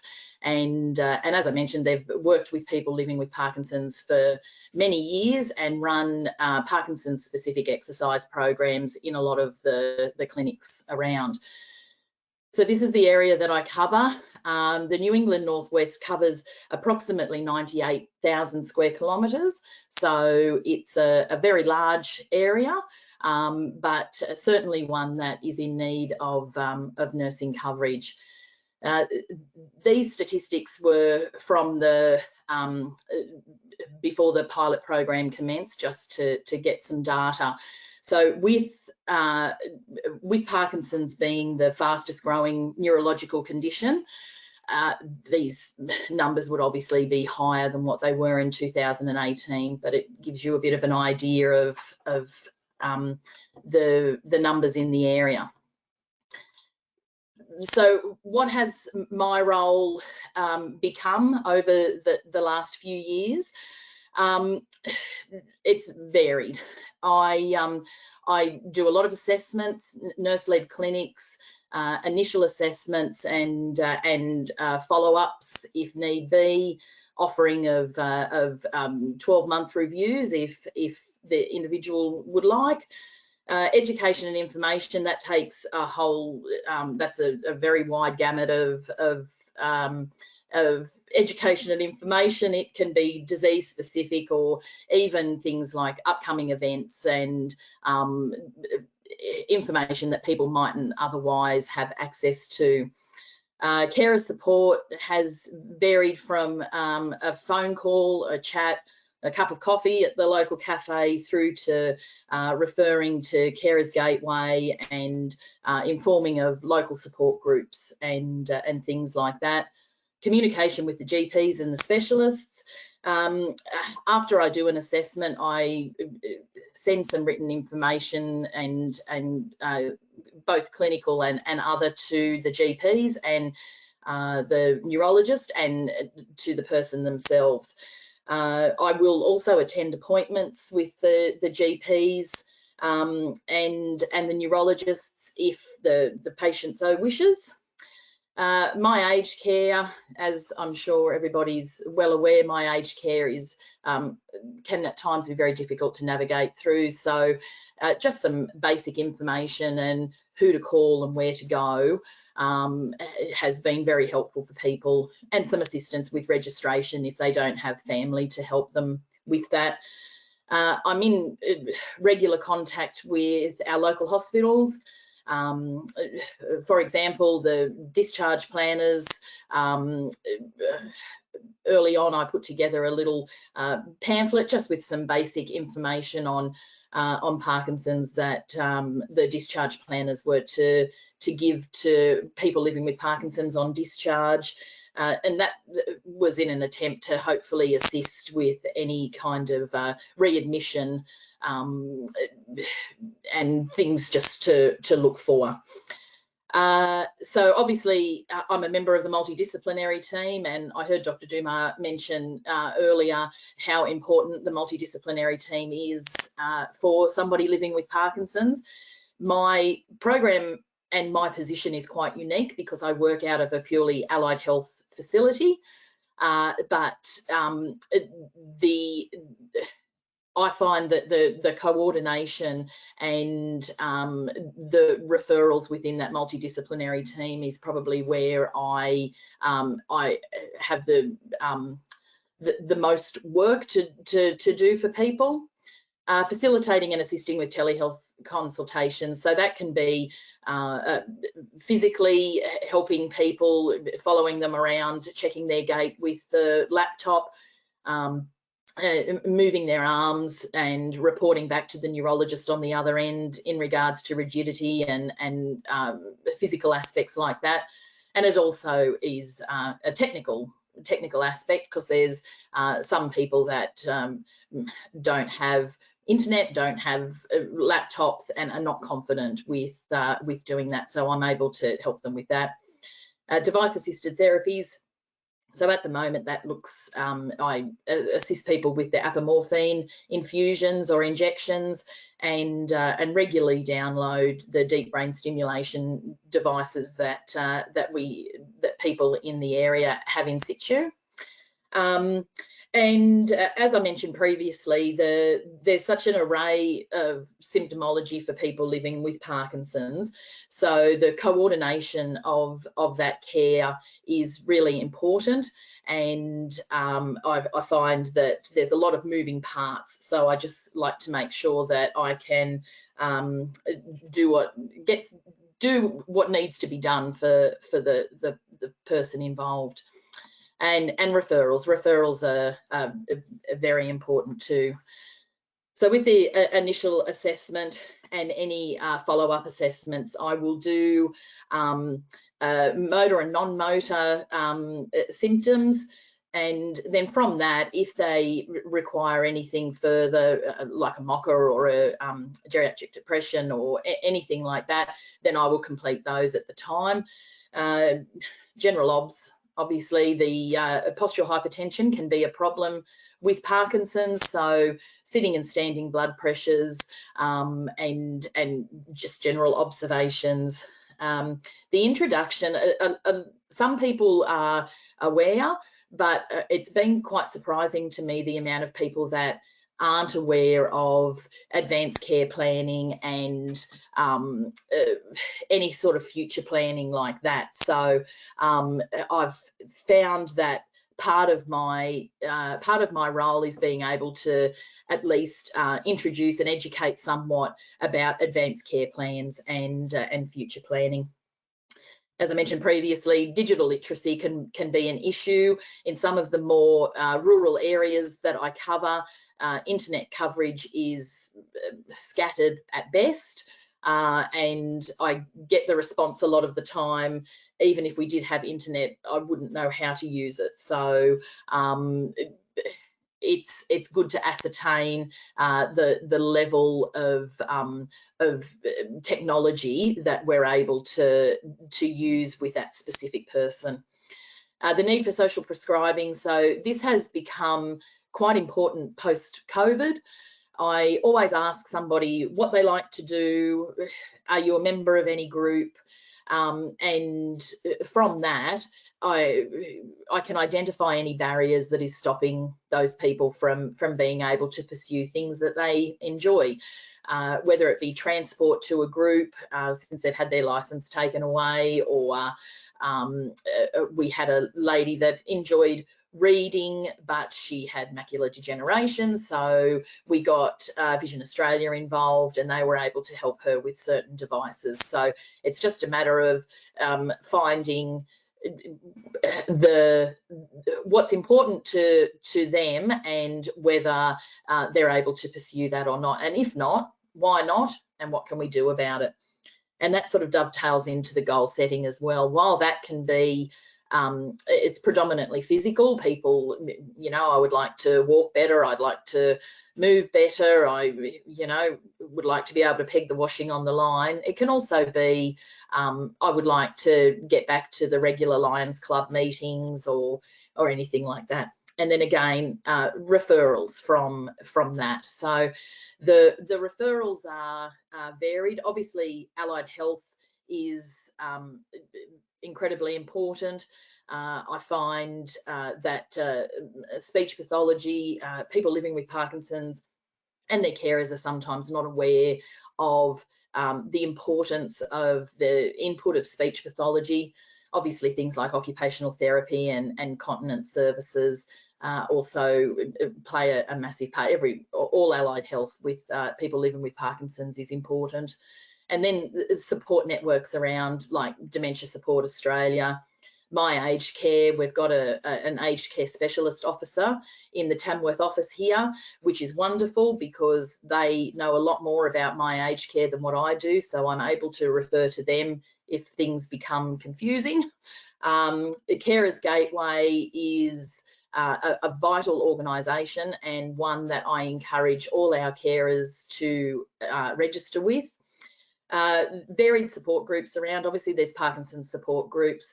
I have a small number of people here in the New England that have young onset Parkinson's, and so they are unable to attend meetings at 10 a.m. on a Monday, for example. So the wonderful group that's been set up in Newcastle, the Martini group down there, they've allowed us to have a Zoom link with them once a month, and anybody within the New England Northwest that is living with young onset Parkinson's is able to dial into that meeting, and so there's other ways of being able to be part of a support group.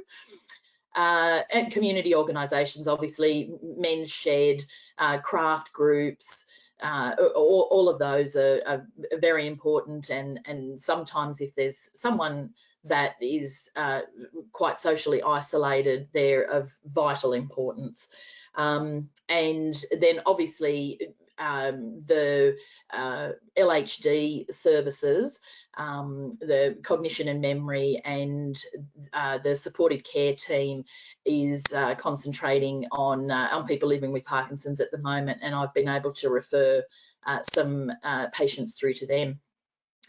So something a little bit different and out of the box for my program is the holistic and complementary events that we've been able to put on. So it's really just trying to think a bit creatively with delivery of care, but having it based in evidence and research. So we did a painting session a little while ago, and there's been lots of studies about how it improves motor control, and there's some evidence to show that there can be even a reduction in things like tremors, and also great mental health benefits. So reducing anxiety, improving mood, strengthening concentration.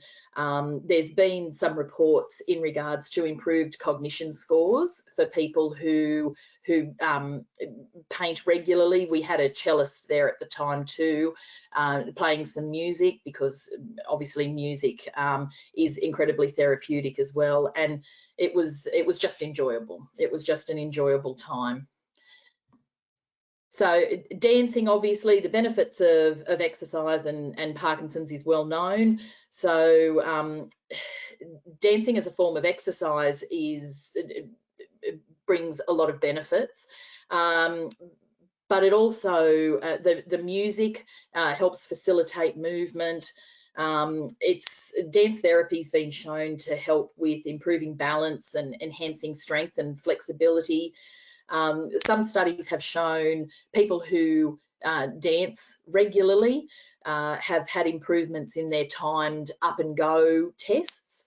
So there is certain evidence to show that physically it can improve your movement, together with, again, the mental health benefits of it just being enjoyable and socially engaging, and can enhance motivation to exercise. Sometimes apathy can be an issue with Parkinson's, so if you're doing something that you enjoy and getting the benefits of exercise, then everyone's a winner. And of course, when we're talking dance therapy and we live in Tamworth, we have really no other choice but doing line dancing, which we've done a couple of times, and that's and everybody's really enjoyed that. It's been good fun. I've put together some a carer's morning tea.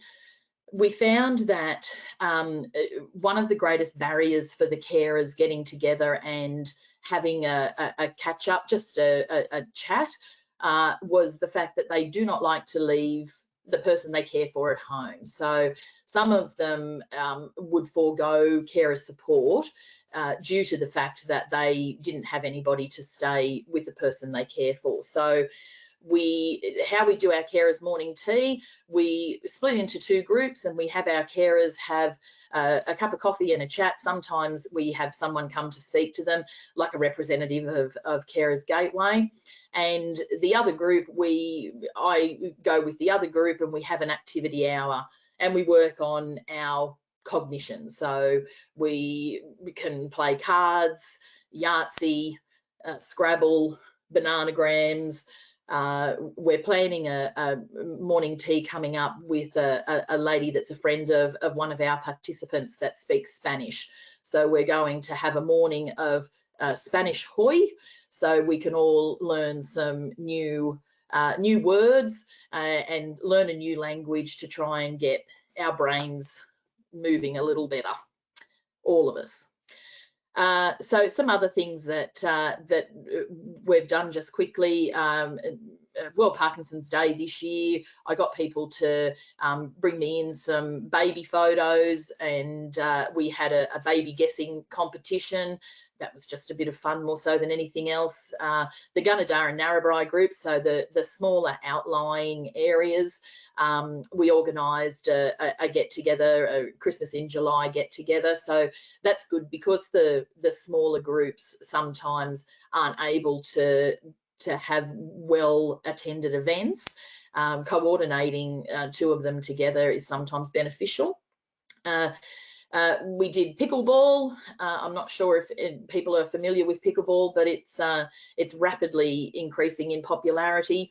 And so we had a St. Patrick's Day pickleball, and everyone dressed in green, and we played pickleball to a U2 soundtrack because it was St. Patrick's Day. And we've had a meditation session. That was really interesting. So obviously there's the benefits of meditation with reducing stress and anxiety. But I witnessed, we have a gentleman that has a quite notable dyskinesia, and as he was going through the hour-long meditation session, his involuntary movement reduced greatly. So not only does it help with stress and anxiety, that then helped control his involuntary movement, and he was the stillest I have seen him in a long time. So just to summarise, I thought I would just go through a quick case study of a gentleman that I look after here in the New England, just to give you an idea about the varied nature of the role and how it can fit with a patient. So this man he's an 80-year-old man, and he had a history of Parkinson's disease for 10 years, and prior to his diagnosis of Parkinson's, he had a very strong history of depression and had various treatments for that. So about 2 years ago, he was diagnosed with Parkinson's disease dementia, and that coincided with a reduction in his physical ability, and an increase in apathy and paranoia and punding. So he was dismantling computers and televisions and all sorts of things around the home. He and his wife were attending the regular Parkinson's disease specific exercises at Rural Fit. So I did my initial review that we went through earlier, the motor and non-motor assessment, social situation, and we had a look at his priorities of care. He hadn't seen a neurologist in many years. He had been GP managed, so we organised a GP review and referral through to a neurologist to have more specialised care in that regards. We got the exercise physiologist to review him just due to his deterioration in physical condition as well, just to see if there was any need to alter any kind of exercise therapy that he was receiving. We did some referrals. Obviously, they weren't aware of organisations like Dementia Australia and Carers Gateway, so that was good to be able to get them involved with those, and starting the process of my aged care and ACAT assessments and those sorts of things. And we got him going to the local men's shed just to have something a little bit different and of interest through his week. We got a medication review done by the pharmacist. We also, from that, ended up getting his medications put into a Webster pack, and that was a bit difficult because both the gentleman himself and his carer initially felt that it was taking a little bit of their independence away, but with medication changes, it was becoming very confusing, and his wife was trying to manage his medications, but trying to read the generic names, and it became very confusing, and so they got the tablets put in a Webster pack and haven't looked back since. It was a good thing to do. And then again, future planning and advanced care plans. So encouraging discussions with the family in regards to future planning. Their children live away, and so it was important to start that discussion and to have that available for them. So as the situation and goes on for him, we have ongoing assessments due to his changing condition, and obviously that sometimes necessitates further interventions.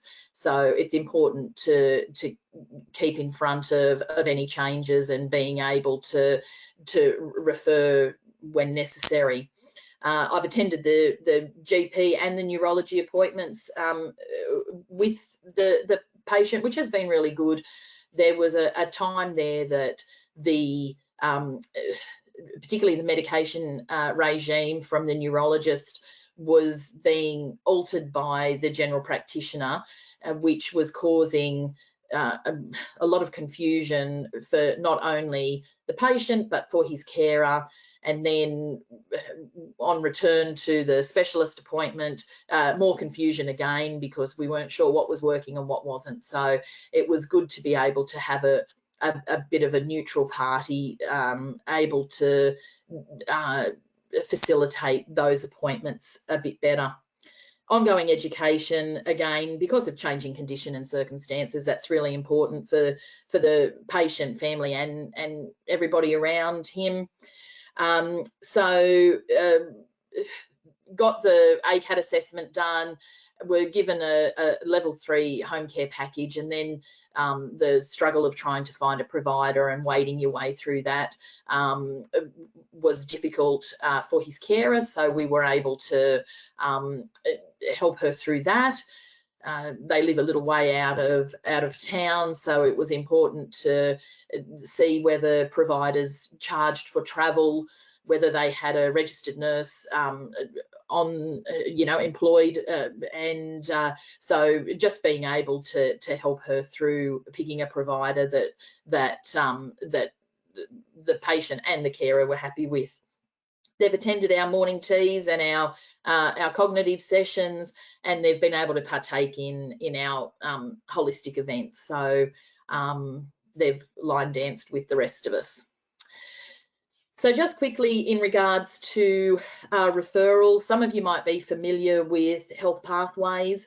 So it's an online platform that provides clinical guidance for GPs and others involved in primary care. So it can help with assessment and management and definitely the referral based around the clinical condition. So you can log on to Health Pathways via that QR code there with the username and the password.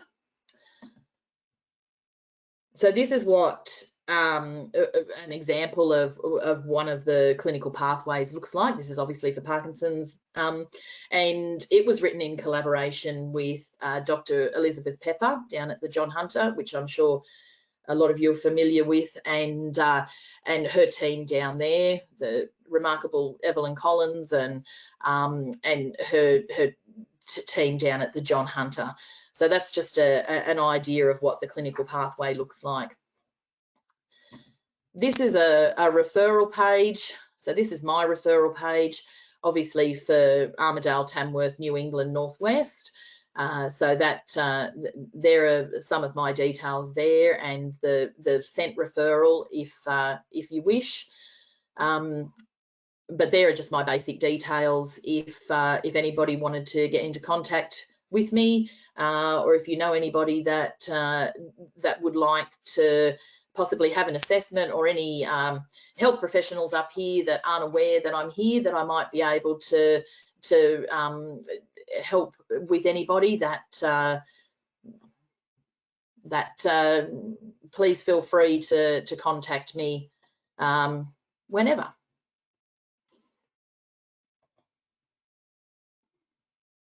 Thanks, Jo. No worries. Oh, it's been great to know that these resources are here in Tamworth. I did not know that you could get such a great level of support. So it's really fantastic to know it's out there, and obviously making a huge difference as well. Well, I'd like to think so. So based here in Tamworth, but covering everywhere. So I have a gentleman that's about 20 k's south of the Queensland border, so I cover up that far. A lot of time in the car for you. Well, look, thank you so much for being with us today, and good luck with the rest of the program. And we've got people sending in their messages of thanks as well. So it was great to have you. Oh, wonderful! Thank you very much. Thanks a lot. That's Jo Lavelle. She's at Rural Fit, if you'd like to get in touch with her there. We are up to our lunch break now. So we're just running a little bit behind time, but we'll still come back on time at 12:30 so we can keep to our schedule for the afternoon. There'll be some videos playing during the break, so if you don't want to move away from your computer, that's completely fine. You can just sit back, relax, and enjoy the videos, and we'll all be back at 12:30, and we will be hearing from someone quite fascinating, I think.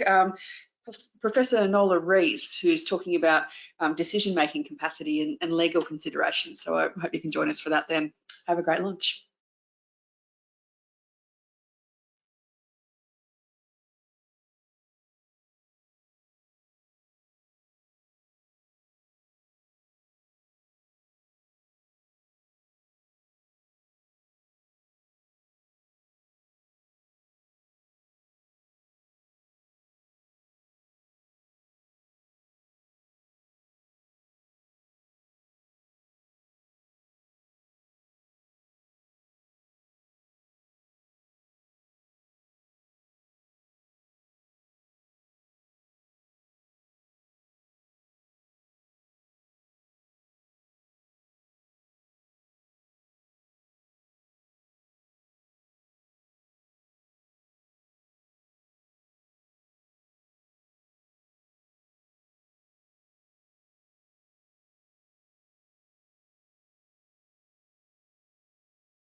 Well, welcome back, everyone.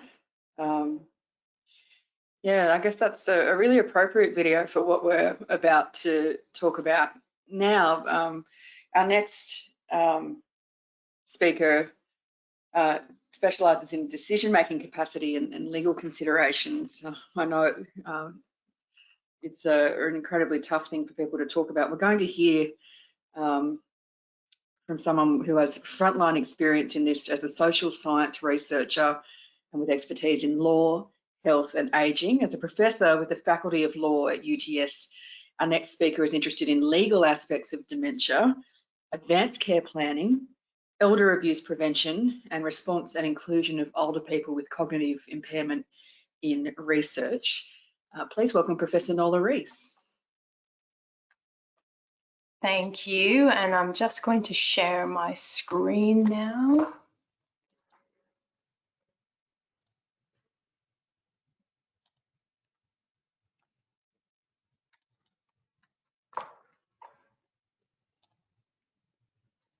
Now that should be appearing on your screen. Are you able to see that?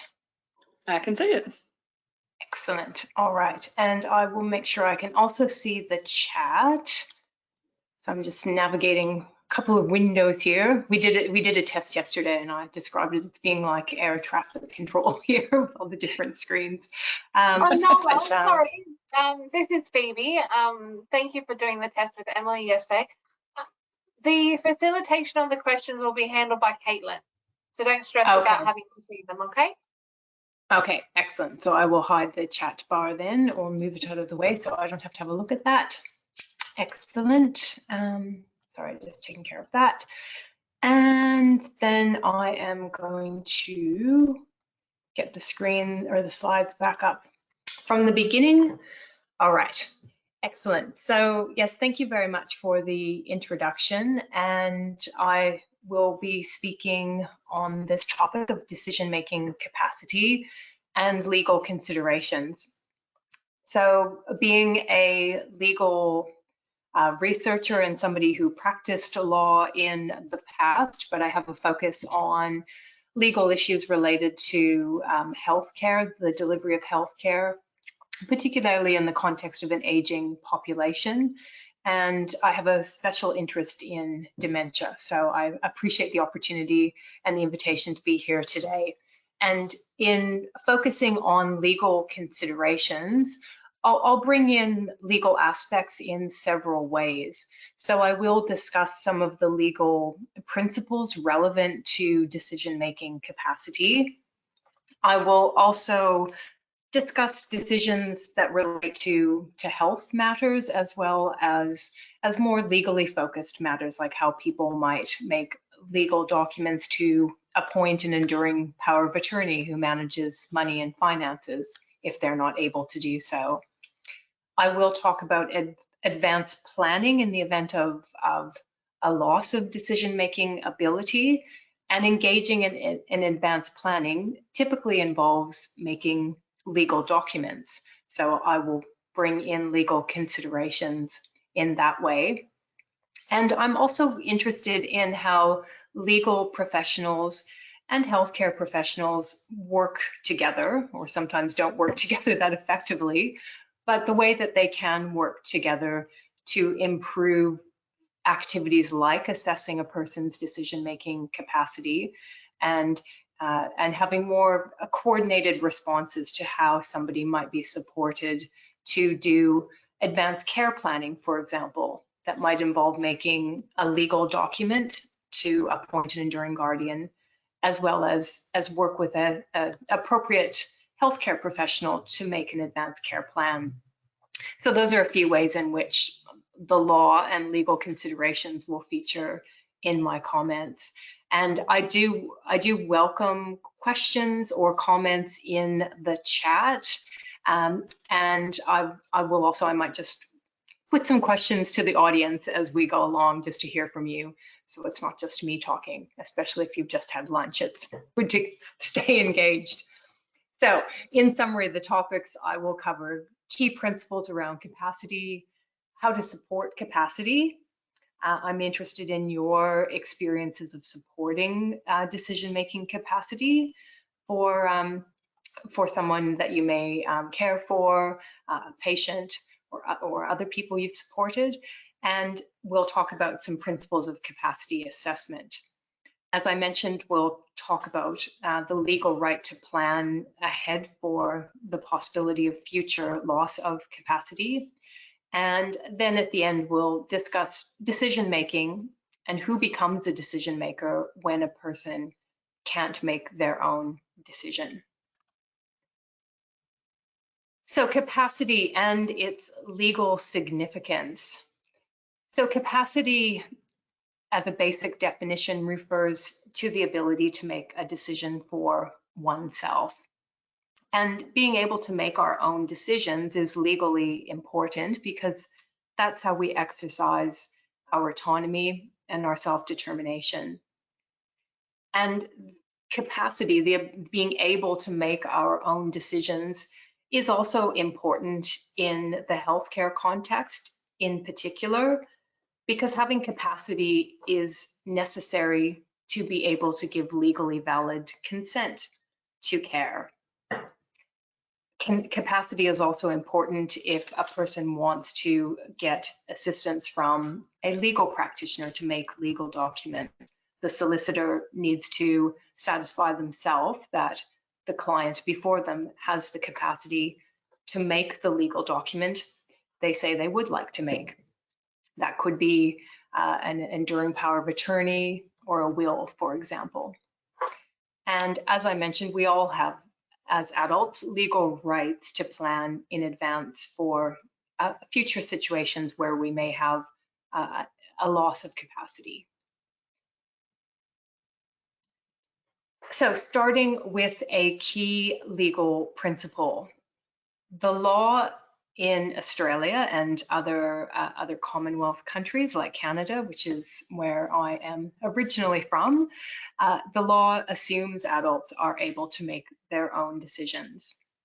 And this important foundational principle comes from an American court decision that is in fact from 1914. So this is a very long-standing legal principle that every adult who is of sound mind has a right to determine what shall be done to their own body.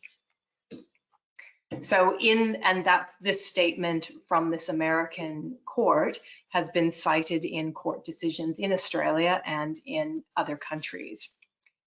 So what happens though in the situation where a person has a diagnosis of dementia? And I would be interested if you would like to put a comment in the chat. How does a diagnosis of dementia affect this assumption, the legal assumption of capacity? Do you think it should? What difference does a diagnosis of dementia make? So I've actually got the chat open. Would anyone like to contribute a comment in the chat?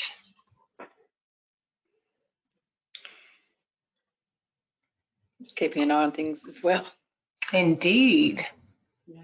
I mean, yeah, it's an interesting question, I think, isn't it? Because and speaking from personal experience, it's hard for people to make some very basic decisions about, you know, what they want to eat or what they want to do. And yeah, we've had a comment from Emma saying, I don't think the diagnosis in itself means a person is not able to make decisions, but I guess from my perspective, I have seen people struggle.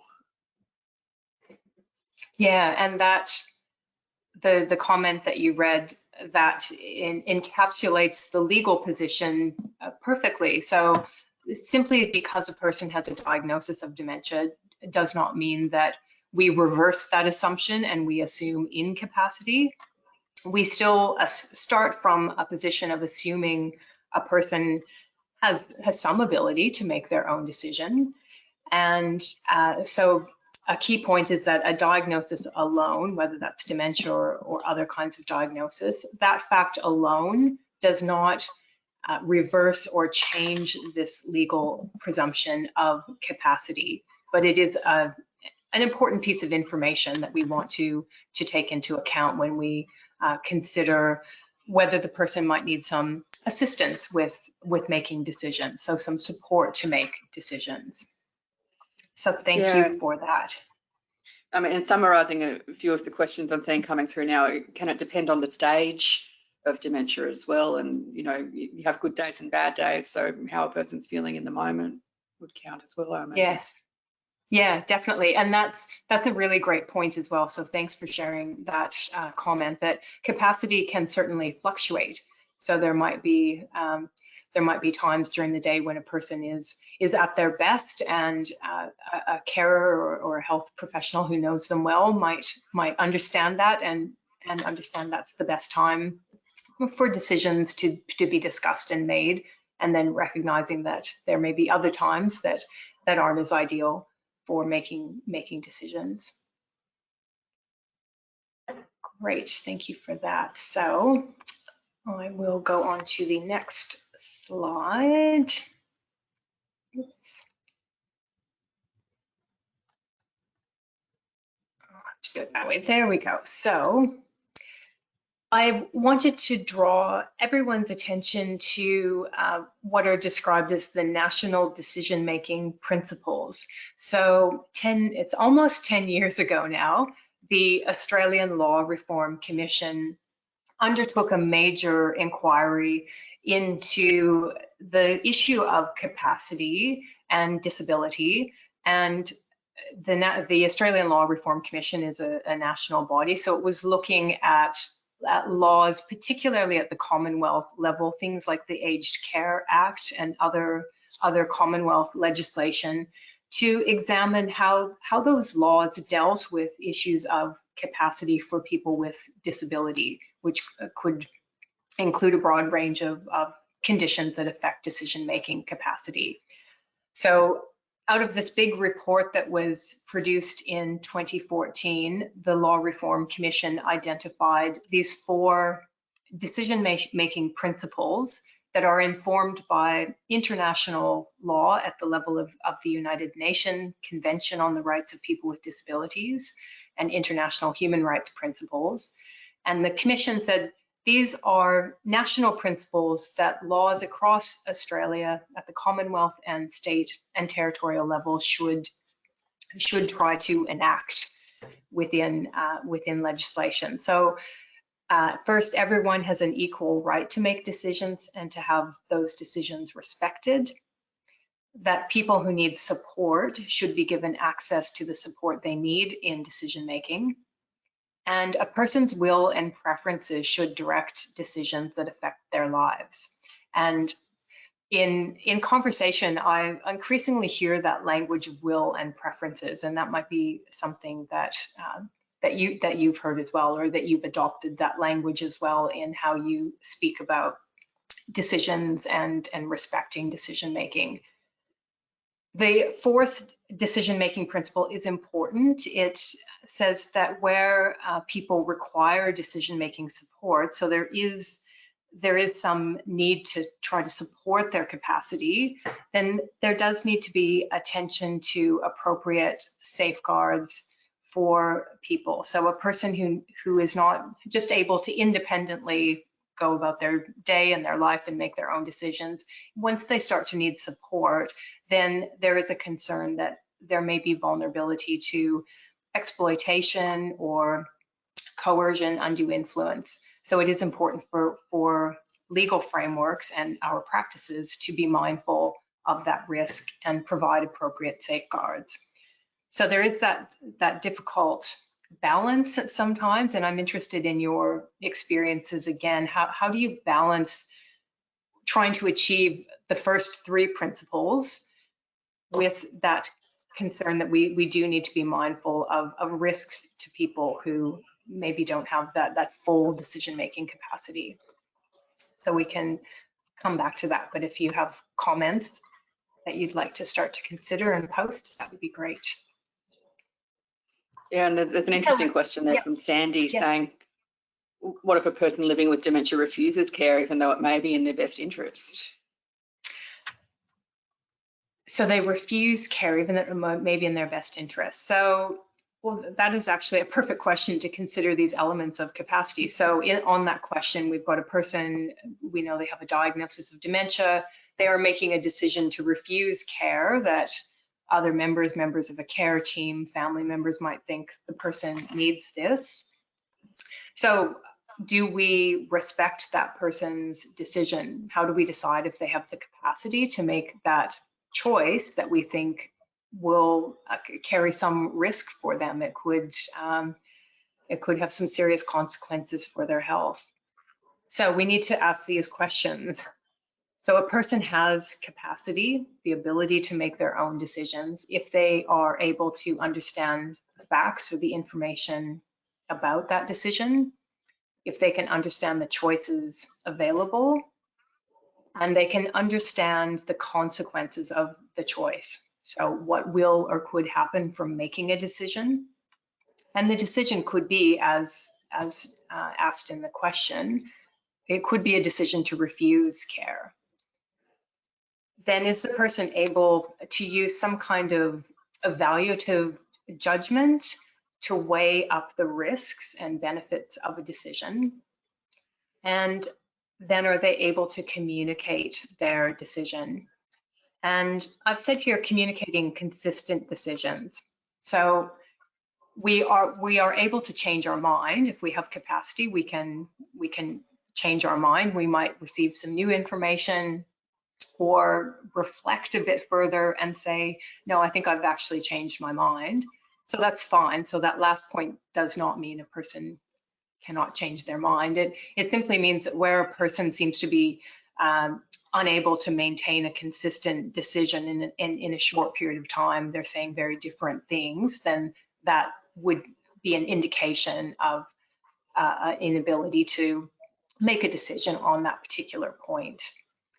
So a key point there I've highlighted at the bottom is that we should judge capacity by a decision-making process that involves understanding, taking in factual information, weighing it up, applying it to our own circumstance, and making a decision.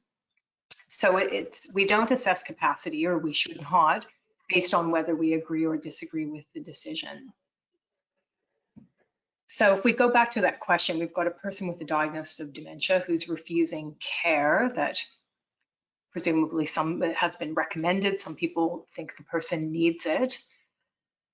So are there other comments on that, or the person who posted that comment would like to elaborate on maybe how they paid attention to these kind of criteria in that circumstance?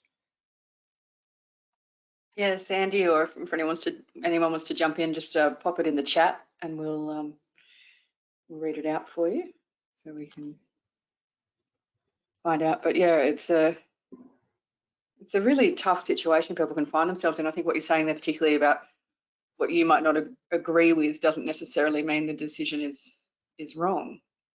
Yes. Now, have my slides gone back to a different version now on your screen? Yeah, you've jumped out of presentation mode there. Yeah, I jumped out of presentation mode, and I think I did. My camera actually went off for a second, but it should be back on. It's back All right. on. Well, let's just keep these criteria in mind, and we can come back to them as we think about different kinds of decisions. And it is, yeah, that last point about consider the person's process of decision making and not just the outcome of the decision, whether they're agreeing to something that we think they should have, so therefore we're kind of biased towards thinking yes, they have capacity, and if they're making a choice we disagree with, then we kind of end up being biased towards thinking, well, maybe they don't have capacity. That we're trying to step back from our sense of accordance or discordance with the decision and looking at their actual ability to step through a decision-making process. And there's an interesting comment from Mitchell coming through now. He says, I think dignity of risk is a concept involved in this area. If they have capacity, they have the right to make what others may perceive as poor decisions. Yes, and I'm so glad, I think that was Mitch, that you raised the point of dignity of risk. So absolutely, increasingly, it is recognized that there is a dignity in being able to take risks. And again, the law assumes adults have capacity. So most of us, we go through our daily life. Already today, we've made many decisions. There have been risks involved in those decisions. And that's part of our autonomous life and the sense of dignity we have, that we have control over our life. But often for people who live with the diagnosis of dementia in particular, they describe feeling that the ability to make their own decisions starts to be taken away from them, and that does diminish a sense of dignity around decision making and the risks that come along with that. I'm doing a research project at the moment that looks at what the concept of dementia capability means for the legal profession. So the idea of developing dementia capability, there's been much more attention to that in health workforces, aged care workforces. But in my view, the legal profession also has an important role to play. For example, on diagnosis, best practice guidelines for the care of people with dementia say that a person should be advised of their legal rights. They should be encouraged to get some good legal advice on planning ahead, the kind of organizing their affairs, as it's often said. And in the project I'm doing now, it's involved in interviews with legal practitioners across the country, as well as people living with a diagnosis and support people involved in their lives. And one thing people with a diagnosis have said in interviews is that they're often given the diagnosis in a way that they still find quite confronting and upsetting, that it's very much go away and plan for decline and the end of your life, as if that's going to be something really immediate, when for many people it may not be. And so there's this sense that they're being encouraged, well, go see a solicitor, engage in your advanced planning rights, but it's presented in a way that is that seems very disempowering and very much and presented in a negative kind of way. And I think that comes into play in terms of thinking about people's dignity and support for how they can plan once they are living with a diagnosis. So I might come back to some examples from that project as we go along. So yes, capacity can be supported. So I've deliberately got a blank screen here because, again, I wanted to put it out to the audience members. How do you support a person living with dementia or other conditions where they might need some support around decision making? What things do you pay attention to? What strategies do you use to try to put that person in the best position to make their own decisions, to be able to express their will and preferences?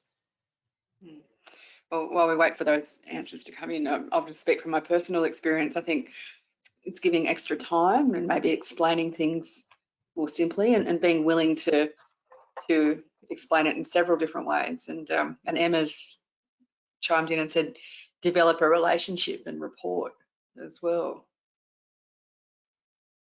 So I think, compassion's pretty key. Yeah, and the project, again, that I'm doing on dementia capability for legal practitioners, from people living with dementia and support people I've interviewed, the one word that has come through often is empathy, that they really appreciate the sense of a professional communicating and engaging with them in an empathetic manner. Yeah, and that's what we're hearing. Jane said she makes care plans focused on the client's goals. Claire says involvement of speech pathology in order to facilitate communication. Bev says she explores past opinions on the subject. Amanda says offering choice, spending the time to support the decision-making process, and Sandy says being honest as well. A lot of great ideas there.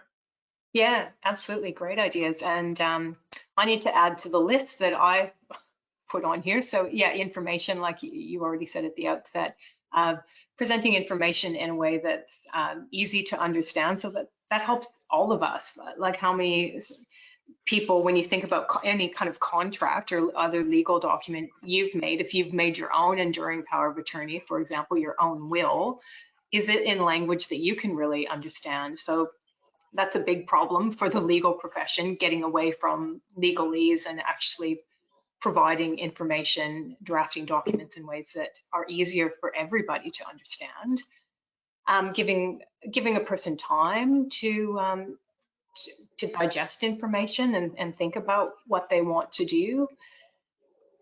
The physical environment, so certainly in some healthcare environments, they can be very busy places and lots of activity going on. So just thinking about the physical environment, minimizing noise and distractions.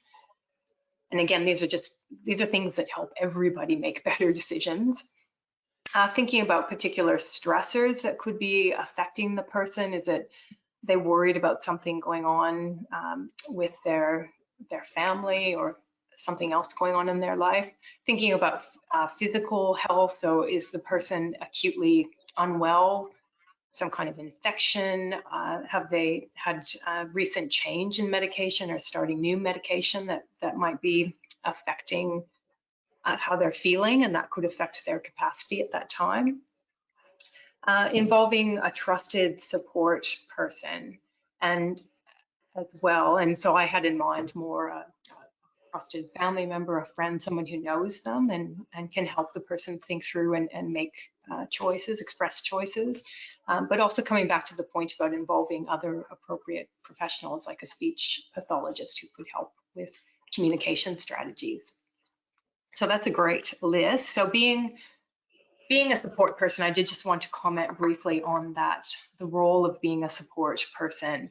And this has been a significant change in the law, where our legal models, when it comes to capacity in the past, have really focused on substitute decision making.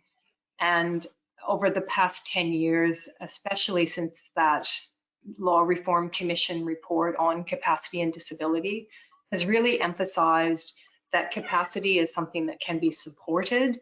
It's not just a black and white distinction, a person has capacity or they don't. It's thinking of capacity as an ability that can be supported in many ways using the strategies you just outlined. And it can involve thinking about who around the person is able to offer trusted and effective support. So being a support person means helping someone make their own decisions so that they can have control over what's important to them. So that's a big difference between the substitute decision making, where someone else steps in and they make the choice. So supported decision making is different. The person steps alongside and helps an individual make their own choices, but doesn't take over. And that's been another key message in the project I'm doing on dementia capability and interviewing people living with a diagnosis, how a number of people have described an experience of other people trying to step in and starting to make decisions, even though the person still has ample capacity to make decisions at that point. So a support person can do things like help to gather information, help to understand options, express the decision, and then importantly, help to advocate for the implementation of the decisions the person wants. We've got a question from Kaisha. Yep. And she's asking, does it have to be family in that case? No, it does not have to be a family member, and that's there's a particular group of people who are often described as unrepresented people. Other terms are unbefriended, which doesn't sound very positive, or elder orphans.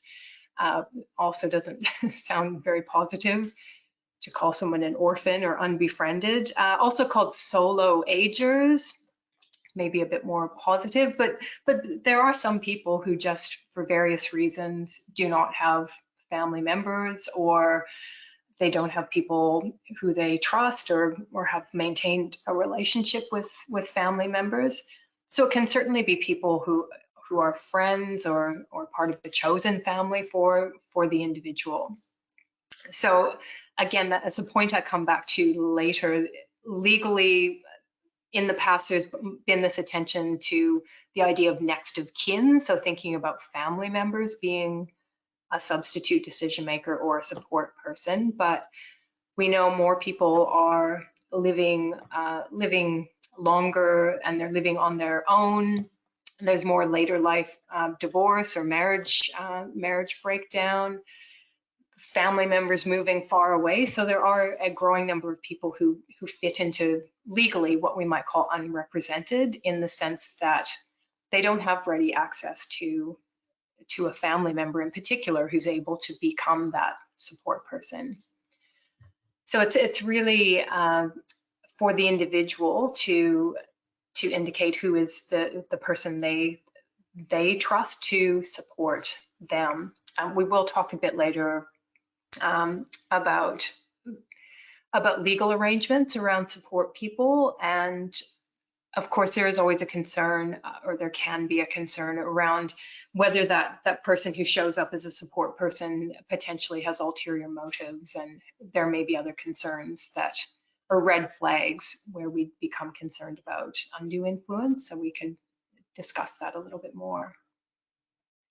I did want to mention as I go along some other resources that exist that are really helpful. So the Cognitive Decline Partnership Center, which you may be aware of, and I believe Sue Curl spoke this morning. So she's has led this work around supported decision making for people living with dementia and their support people. So this is a really good guide if you're interested in more dementia focused material on supporting decision making. So in terms of the legal position and supported decision making, I wanted to briefly mention an interesting difference in the law. So it's around 5 years ago or so now, Victoria updated the legislation in that state to create a new legal role of a support person. So the Medical Treatment and Planning Decisions Act in Victoria recognizes a role that's called a support person for medical treatment decisions. And on the screen here, I've just got a little snippet of the top of what that form looks like. So if we were in Victoria, people would be able to appoint a substitute decision maker, what we know as an enduring guardian. And a person could also say, I want to formally appoint a support person. So I want to make it clear that my dear friend, because I don't have trusted family member, my dear friend is who I trust, and I am appointing them as my support person. So that arguably makes it crystal clear to healthcare providers that this person who's coming along with the patient is the recognized support person. And you can see here on the screen a support person who is formally appointed. They can help the person access health information, and they would be involved in assisting making medical treatment decisions, but not being the actual substitute decision maker. And Victoria also has a similar formal support person who can be appointed for financial decisions. So in addition to an enduring financial power of attorney, there is a new role, or it's been in existence for a few years, called a supportive attorney, who can help the person with their financial and money decisions. So that's a legally innovative approach that Victoria has taken. And in New South Wales, so in 2018, our State Law Reform Commission did a major review of the Guardianship Act, and which was prompted by the fact that the guardianship legislation is now over 30 years old. It's very much still that model of substitute decision making. So the view was the Guardianship Act in New South Wales should be reviewed, and we need to think about bringing that law into the contemporary era where we are more focused on those national decision-making principles. So the State Law Reform Commission proposed an Assisted Decision-Making Act, which, like the Victorian legislation, would allow a person to appoint a support person. So that would become a legal, a formal role where somebody could be appointed as a support person. So we're still waiting for the government to act on these recommendations from the Law Reform Commission. So with a change in government at the state level fairly recently, we can see if this idea of having an Assisted Decision-Making Act might come to pass in New South Wales. So by chance, is anyone in the audience, have they had any experience in Victoria or any insight on the use of that support person legal appointment in the Victorian context? Wait a moment and see if the answers come through. I haven't had any experience in Victoria, so I can't really add anything on that one. But I guess that's another complication of living in Australia, isn't it? Is that things can vary from state to state as well. And yes, you know, it is. It can be a complication, and there's always this recommendation. We need to have harmonization of all of these laws. So all of these different roles, enduring guardians, enduring powers of attorney, they're not different across all the states and territories.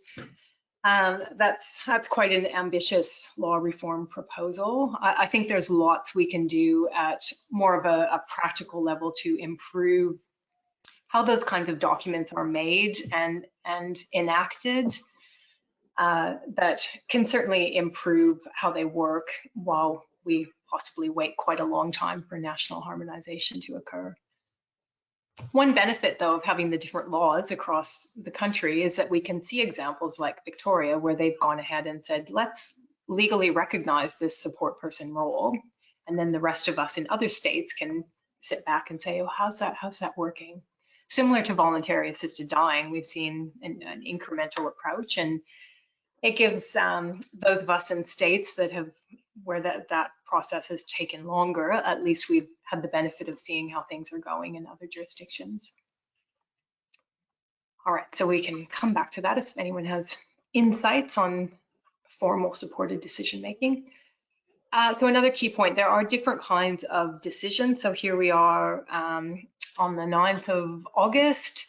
So when we come back to thinking, does a person have capacity? So are we looking at an in the moment decision, a decision that has to be made right now today about a healthcare matter, management of money or property, accommodation is the person being discharged from hospital, and decisions need to be made around discharge planning, where the person is going to live, or other day-to-day decisions. Capacity can also relate to future-oriented decisions. So that's often what a solicitor has to deal with, a client coming to them saying, well, I want to come and I want to make a will or an appoint an enduring representative like a guardian or power of attorney, where really it's about what will happen in the future. So there's a different kind of thinking that needs to come into play, whether we're thinking about a decision I'm going to make right now versus thinking about what do I want to happen in the future and who do I trust to represent me in the future. So capacity requires a case-by-case assessment. So it's often said capacity is domain, decision, and time specific. The issue of time and timing has already been commented on. People might be better, more able to make decisions at certain times than others. Domain refers to a broader domain of decision making. So is it a healthcare decision? Is it a financial decision? And within those domains, there are specific decisions. So is it a decision about kind of a minor routine healthcare intervention that the person's probably made that decision many times in their life to have some blood drawn or that kind of thing, or is it a really complicated decision that they probably haven't had to weigh up that level of information and risk before. An assessment of capacity, we often think of assessment in a formal way, which we'll talk about in a moment, but family members or supporters, carers, they're involved in informal capacity assessment all of the time. And in professional roles, working with clients, particularly if we're working with clients or patients with dementia, probably often just in an informal way, being attuned to how the person is and ways that we can be supporting their ability. So we're often doing some kind of capacity assessment informally, very frequently. But of course, capacity can be very much a formal process. So from a legal practitioner perspective, if we have a client and we have concerns around decision-making capacity, then the kinds of considerations and what we would need to examine and document carefully as a legal professional. We'll talk about that in a second. I'll give some examples. And there may be a request for a formal assessment of capacity by an appropriate health professional. So I've noted here that specific legal tests may apply to assessing capacity for certain kinds of decisions. So in New South Wales, just for example, if you're curious, what exactly do lawyers do? And lawyers say that they're looking at issues of capacity. So it is different, of course, to the kind of capacity assessment that a neuropsychologist might do or a geriatrician. So instead, from a legal perspective, let's say we have a client who wants to make a will. So we are concerned with what's called testamentary capacity, the person's ability to make their last will and testament. So there's similar kinds of considerations. Does the person understand the nature and effect of making a will, what a will is? A will is kind of a commonly understood document. Does the person know the extent of their assets so they can give an accurate account to the solicitor of their property, their assets? Does the person understand potential beneficiaries? So who legally might have a claim on their estate, and they've paid attention to who they want to be their beneficiaries if they're deliberately omitting certain people from the will, that they've got a rationale for doing that. And the rationale isn't because they have what the law sometimes called a deluded or a poisoned mind, which gets to issues of that undue influence of another person. So the message again legally is that capacity needs to be assessed in relation to the particular decision that the person is going to make, or the particular legal document or legal transaction. Okay, so we all fall into the habit of just using these blanket statements. This person lacks capacity. So I've put the stop sign there, just so we remind ourselves that we shouldn't just be making those kind of blanket statements, but to stop and think capacity for what specific decision, and how has capacity been supported for the person. And if in terms of capacity fluctuating, that point was made earlier, is there some kind of short-term medical situation for the person where it may be that they don't have capacity at the moment to make particular decisions, but is it likely to be regained? And can certain decisions wait until that person is able to be actively involved in their decisions? In terms of formal capacity assessment, so that may be something that participants today that you actually do those formal assessments, or you may have experience referring people for assessments. Legal professionals may do that sometimes, where they feel they have sufficient concern about a client's capacity that they would like that client to have an assessment, so that that is information that the solicitor can use to decide whether they feel the person is able to make those relevant legal documents like a will. So how can we strengthen those formal capacity assessments so that they can also be given more legal weight? Often capacity assessments might be requested kind of as They can be important evidence in terms of legal matters, so it's important that they're done as well as possible. So information to guide an assessment would be information on the person's background, what is the actual decision for which capacity needs to be determined. So in the project I'm doing on dementia capability and lawyers, the lawyers have said, oh, I get these one-line letters from a person's GP saying this person has capacity, period. And the legal weight of that letter is virtually nothing because it's just that general statement that doesn't say anything about the capacity to make a particular decisions around their will or to appoint a particular person as their financial power of attorney. So it is important that there's good context for whoever is going to undertake that formal capacity assessment. I'm going to share just briefly a few research studies, and I found this particular study fascinating. It is an American study, but the researchers went and looked at unnecessary capacity evaluation requests in the medical setting. So this might be a topic near and dear to some people's hearts today. So I'll get to the key point here. So in this study, they looked at all psychiatric consultation requests identified as decision-making capacity evaluations over an entire year. And they found that over half of those evaluations were unwarranted.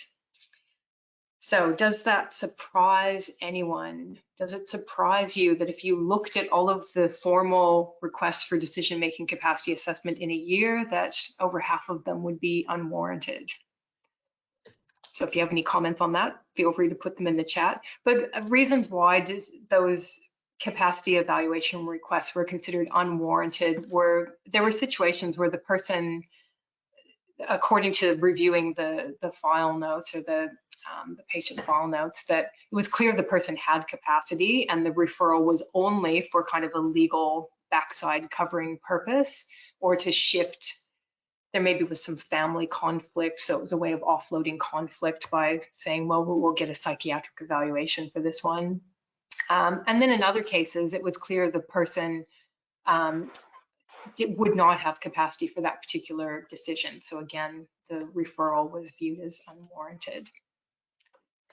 Yeah, Nicole said she's not surprised. So. Okay, yeah, so I've shared this this study with other groups, and yeah, I've got that that reaction as well. This is quite a recent study in the Australian context, looking at older people in hospital geriatric inpatient units, and they're basically in the hospital awaiting a guardianship hearing. So there were some questions around capacity. And what was interesting about this study, so there were 45 older hospital patients where the records were reviewed to look at some quantitative data. So how long do people wait to actually have a guardianship hearing? What are the outcomes in those cases? So you can see 44 out of 45, there was a guardianship order made. A big message though was the length of delay and also absence of appropriate capacity assessment for a number of the patients, and also identifying a number of factors that contributed to impaired capacity. So given an inpatient geriatric population, dementia was quite common. But then there were other issues like dehydration, delirium, medication mismanagement, the person coming into hospital from a situation of abuse in the family setting where they were living. So a number of factors that could affect their capacity. And a message from the study was that there seemed to be a lack of attention to how to support decision-making capacity, and a bit more of a just thinking, well, this needs to go to a guardianship hearing, and then waiting for that process to occur took some time. So that might also resonate with individuals who are listening. The last study I wanted to highlight that I think is also quite interesting is, it was just a pilot study by colleagues up at the Queensland University of Technology, but they've developed a consumer experience tool to learn from consumers how they experience the process of having a capacity assessment, which I think it was really an innovative project. And they looked at questions across 4 areas. So did the capacity assessment, was it viewed as beneficial? Was it seen as helpful, a relief for people? It revealed the truth. It helped to unite family members or others around a person with a condition that affects capacity? Or was it viewed as harmful, that it was a demeaning process? It actually caused disharmony and made the situation worse. They looked at justice and process elements. So justice, it was a sense that the capacity assessment was fair, it was voluntary, or instead did the person perceive it as coercive and involving trickery or deception? And then in terms of the process, was the capacity assessment, was it clearly explained? Was it thorough? Or was it confusing to them and intimidating? And a key message from this pilot study was that from the consumer experiences, that people would often like a clearer explanation about what the capacity assessment will involve and what to expect. So even if at the end they felt, well, yeah, I think that capacity assessment did reveal some truth and it is now helping us take the next steps, the actual process of the assessment could certainly be improved. All right, so briefly, just looking at the time we have left, so planning for future incapacity. So I do just like to highlight these points because there can still sometimes be a bit of confusion just around the legal aspects. So advanced planning, many of you may be involved in supporting people to do advanced planning, especially around healthcare, but advanced planning can also relate to financial decisions, how people would want their money managed. And advanced planning is thinking about what you would want in the future, or the person would want if they're unable to make and communicate their choices. So the legal aspects, we have our enduring guardian in New South Wales for health and personal decisions, and then the enduring power of attorney covers the financial and property decisions. And so it's important to make sure we're clear on the distinction between those two. And a part of care planning, the healthcare planning, can also involve making an advance directive. And there are legal forms that generally need to be made.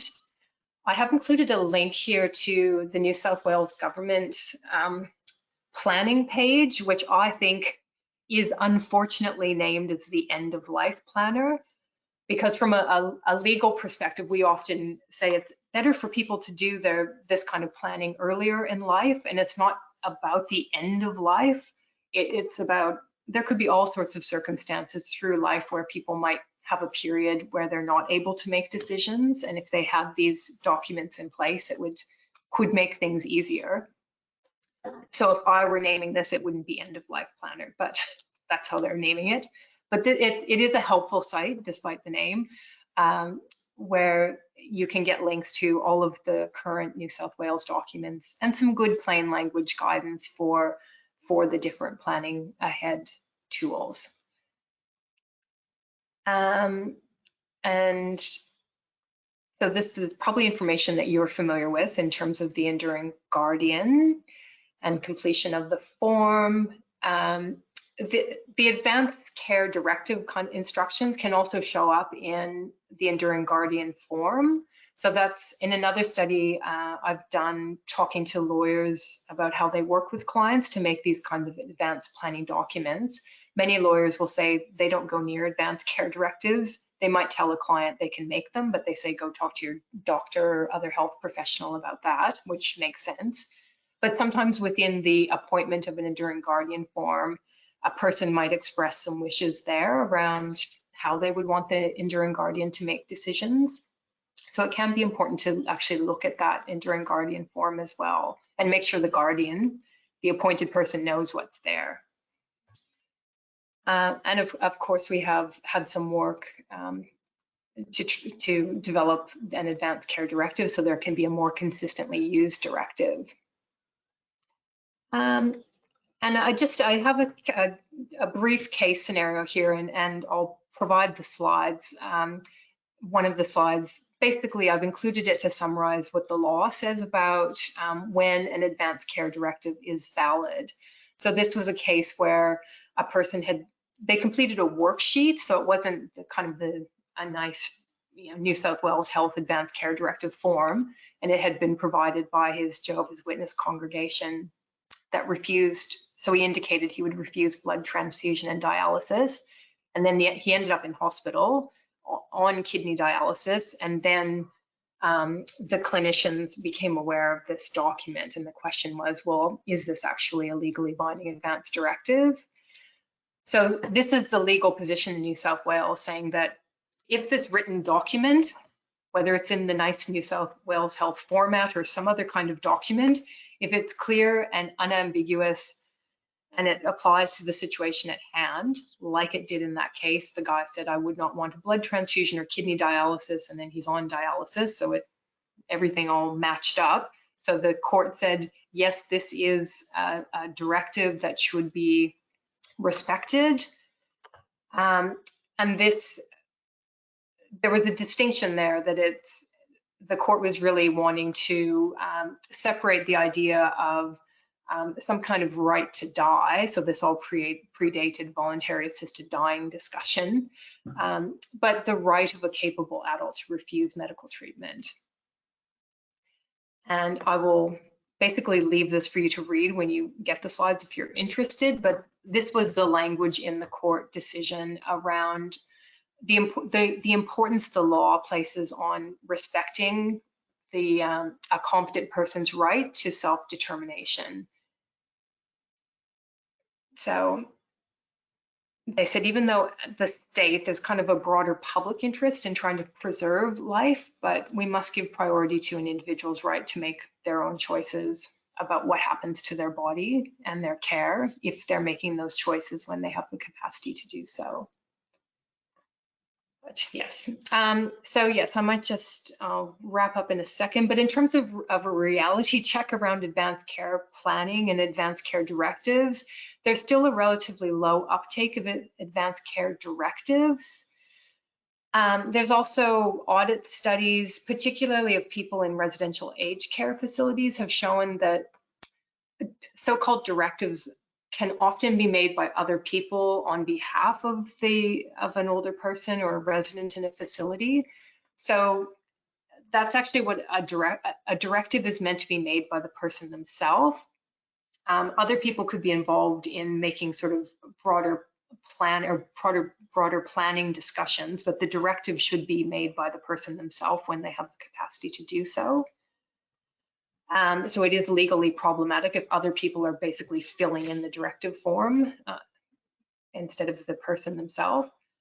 We know that directives can often be disregarded in clinical settings, and there's just variable quality and the sense that clinicians are still unclear when directives should be followed. So I did one last study I'll mention, was an interesting study a few years ago now, but looking at documents that were presented or purported to be advanced care directives at a public hospital in New South Wales.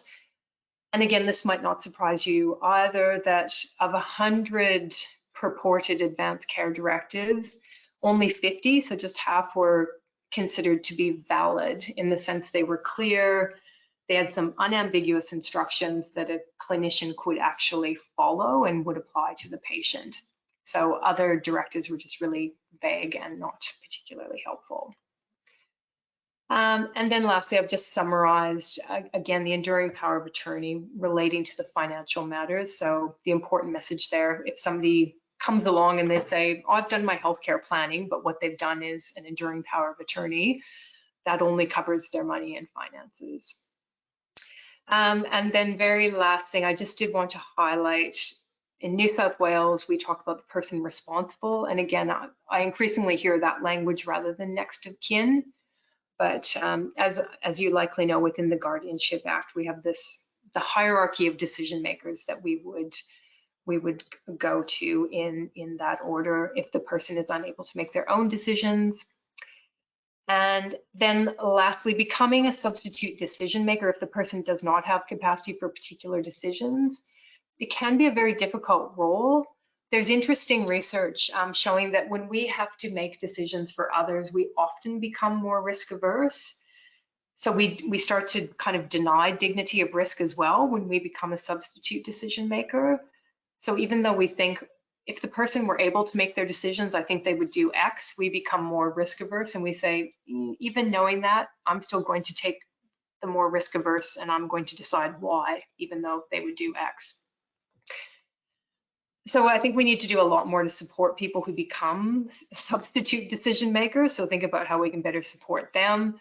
And the last link I've got here is good resource from Advanced Care Planning Australia on becoming a substitute decision maker. So it's a good resource to share with people. And then I was asked as well to highlight at the end of my presentation that there are the health pathways, which some of you may be familiar with, but there are health pathways you can access that have lots of great information on capacity and consent. So that was the last thing I wanted to highlight. So thank you very much. I think I've gone right to the end of the time. I will send through the slides and please feel free to get in touch directly if there's anything else you would like to follow up on or any other resources I might be able to share that I mentioned today. So thanks again, everyone. Thanks so much, Nola. That was a great talk. And yeah, and we're getting great feedback already. Nicole saying thank you, so good. And Jane saying thank you, great information. So yeah, really appreciate your time today. Great, thank you, and enjoy the rest of the forum. I'm sure we will. Thanks a lot. Okay. That's Professor Nola Thanks, Rees. Bronwyn. Thank you. Well, now our next speaker has over 30 years experience in the emergency department, medical retrievals, intensive care and palliative care. He says the end-of-life conversations he had with patients and their families in the ICU and ED were good training for the palliative care world. And I suspect this man needs no introduction to many of you here today. I'm very pleased to welcome Dr. Phil Hungerford. Oh, thank you. Oh, what an introduction. Hello from Tamworth. I don't know how many people on the chat are from Tamworth. There's the golden guitar, and I was prompted because the title I was given today, thank you for asking me to talk, by the way. It's not just the memory, and I thought that sounds a bit like a song, maybe a country song. But I will start with, I'm assuming everyone can hear me before I go any further. We can hear you and see you. Oh, right. Okay. I can only see my slides, so I'm a bit in the dark. So I do want to say I'm not a neurologist, so or a psychogeriatrician. So don't ask me any difficult neurology questions. But today I want to talk about dementia is more than just losing your memory. I'm sure you all know that. But I want to talk a little bit about how dementia is a life-limiting diagnosis, which probably people such as yourselves who work in the area would know. But I don't think a lot of the general public know that. A lot of relatives don't know that. And also about how the different types of dementia have different life expectancies, which which I think people working in the field such as yourselves would know that, but I don't think the general public know that. A lot of doctors don't know that. And to talk about the importance of why of the above. So please, it can't be a fireside chat, but it can be a chat, a virtual chat. So please ask questions or make comments as you have been doing as I talk. So here's my, just to refresh stuff that you already know, here's my non-neurologist's guide to diagnosing dementia, which most of the, it usually involves problems with memory and language and other stuff. And when I was, and these things are outlined in the DSM, which I think you're familiar with, which gets updated every now and again. And the latest version apparently de-emphasises memory as part of the diagnosis of dementia. added a couple of things and gave some extra weight to the other non-memory things. But having said that, memory still, loss of memory is still an important part of most dementia diagnoses, plus some other stuff. And I got to say, when I was typing out the 6 domains of diagnosing dementia, that with their warning signs, a lot of the warning signs, I thought, oh, I've got that. So I've kind of self-diagnosed myself with most of these, to be honest. So learning and memory problems, they're the kind of warning signs. You'll see these on the slides. Repeats the same conversation, needs to be reminded to do stuff. Speech, expressive or receptive. I say that a lot. You know what I mean. Complex attention, they can't multitask, which I'm told most men can't do. And they can't recall phone numbers, etc., etc. They're the kind of warning signs that might tell you they've got complex attention problems. Executive ability that people talk about. So that's the planning and doing complex tasks, abstract thinking, judgment,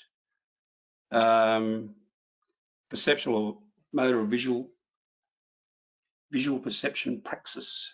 Can't use a fork and spoon, can't drive their car, they get lost, they set off in the car and don't know where they are, and social cognition.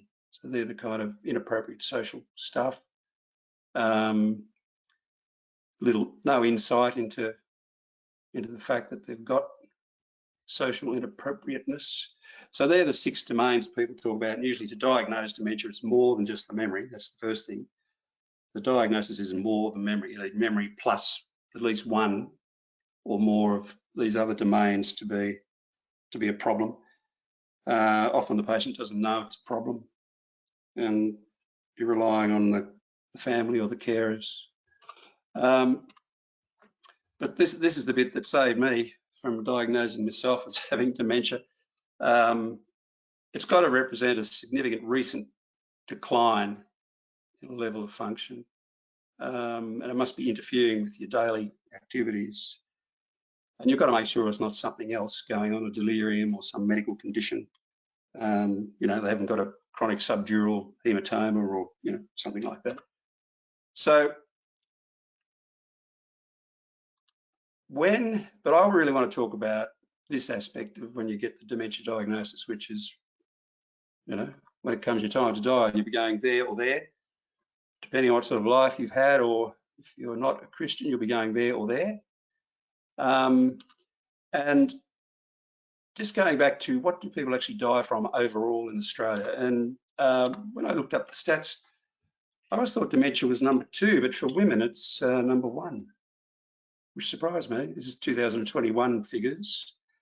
There's always been talk of dementia overtaking coronary heart disease as the main cause, but apparently it has for women. So there's the lists. Lung cancer is still up there. And I didn't actually realise that COPD was number 5. I always think COPD is a misnomer. I don't know why they don't just call it smoker's lungs, but part of the euphemistic world we live in. So that's what people die of in Australia. And the life expectancy of those top 5 is round about what I've got in that table there. It's pretty hard. They're pretty rubbery figures because it depends a lot on a number of factors. So, for example, lung cancer, it depends when you're diagnosed. If you're diagnosed when you've already got metastatic disease, well, and you're already a frail person. Thank you for that frailty talk earlier. That was good. Then you're not going to do as well as if you're accidentally discovered to have a isolated lung cancer and you're a young, fit person. So the same with coronary artery disease. It depends how old you are, whether you're a man or a woman. Depends which part of your heart is involved, which artery is involved in the heart of the coronary arteries. So the figures are pretty rubbery, but it's there just to make the point that if you get a diagnosis of dementia, it's a life-limiting diagnosis, just like these other things are. And I think sometimes when you say that to people, they're quite surprised. They think their mother's going to live another 20 years. I mean, some people do with the dementia, but if you say, well, that's probably not going to happen, they're quite surprised. So with the different types of dementia, as you would know if you work in the field, they've all got a bit of memory loss, but they've got there's different patterns that define them as having one of the different types of dementia. And it's not always easy to distinguish between them, particularly in the early stages, particularly in the late stages. Often in the middle, they start to demonstrate features of, the Lewy body dementia or the whichever that I'll talk about in a minute. So your stock standard Alzheimer's disease, which is the majority of dementias, memory loss is a major common symptom. But for your frontotemporal dementias, the Pick's disease that someone was talking about earlier on, it's got some particular things about it. So early changes in personality and behaviour.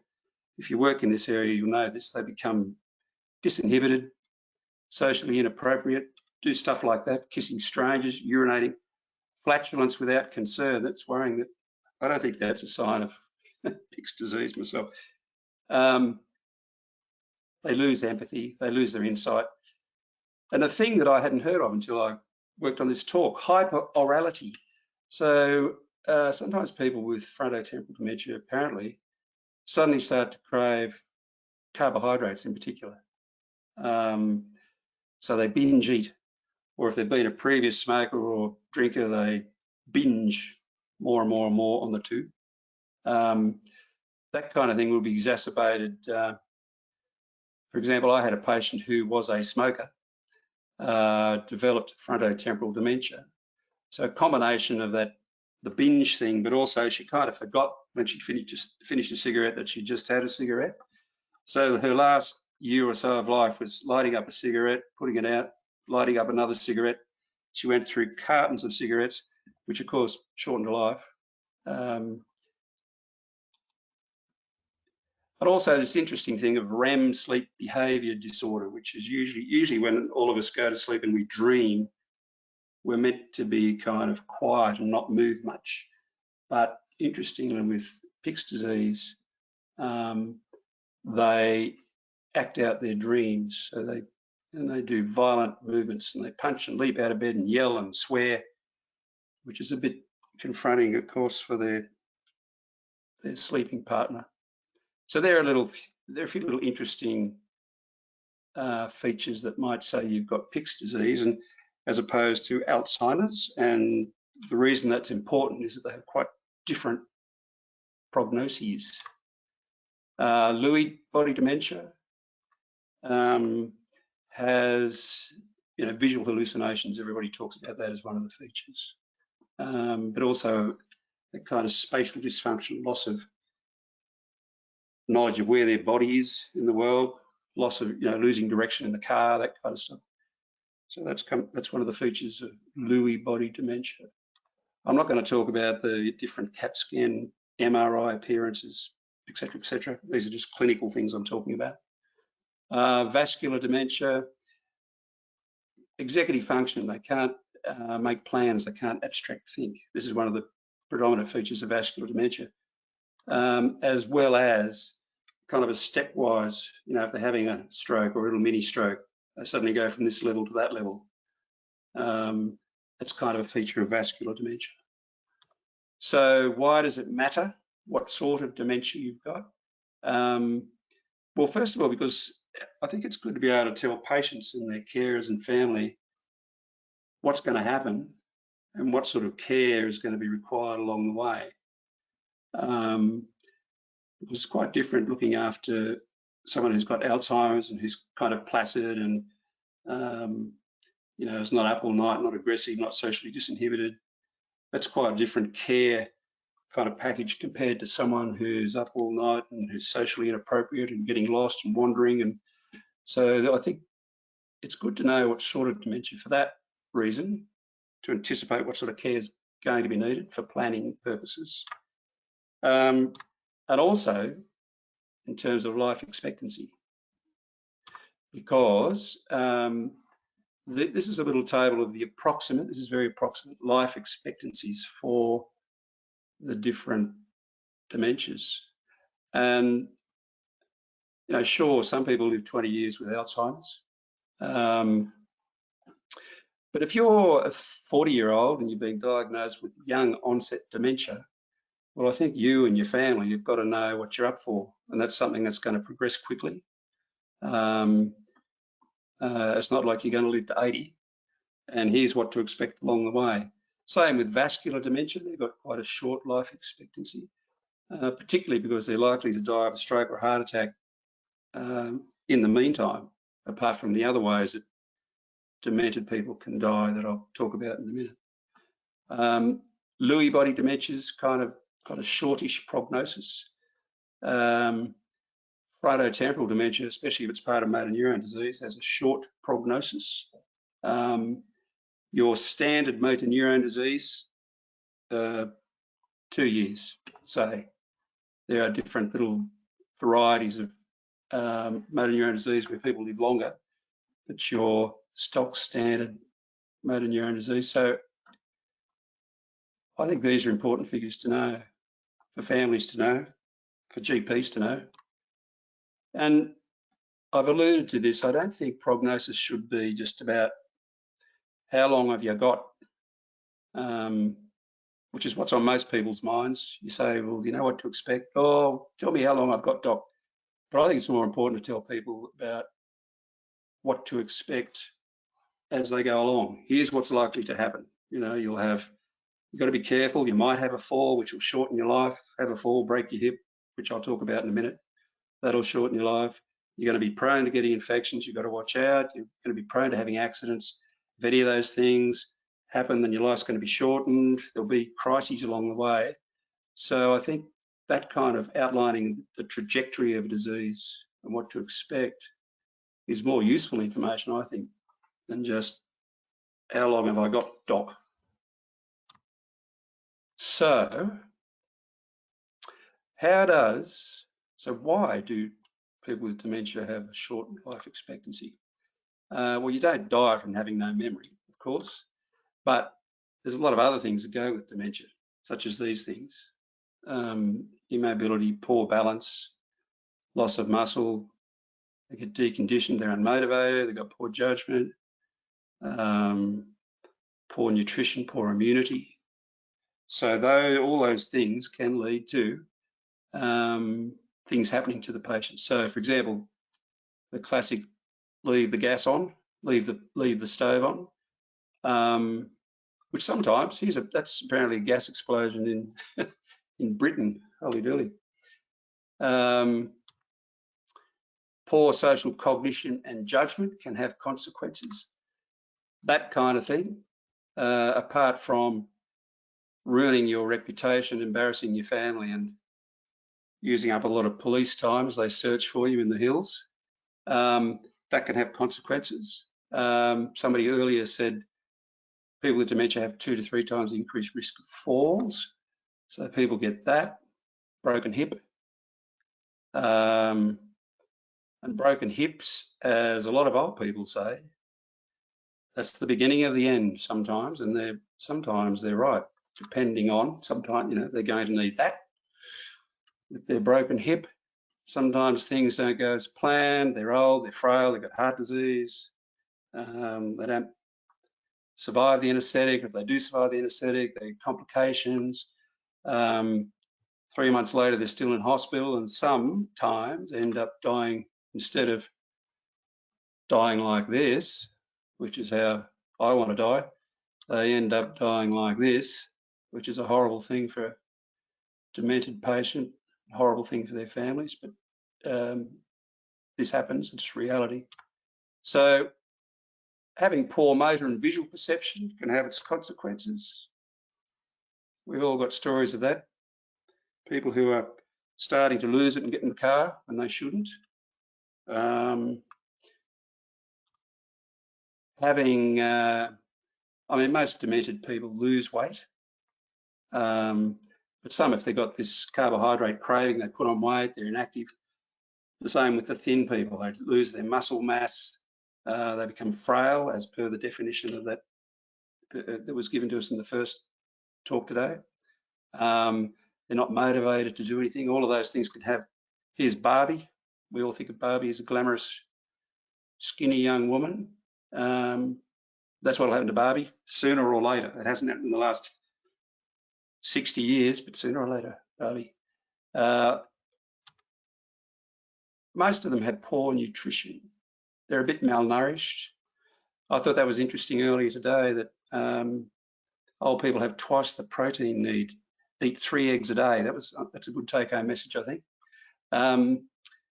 They've got poor immunity, they've got poor nutrition, they cough and they gag on their food, they have a weak cough because they've got all their coughing and breathing muscles are deconditioned, and then they end up with an infection of some sort. So that's an X-ray with pneumonia, also called the old, well, it used to be the old man's friend, but this day and age it's the old person's friend, pneumonia.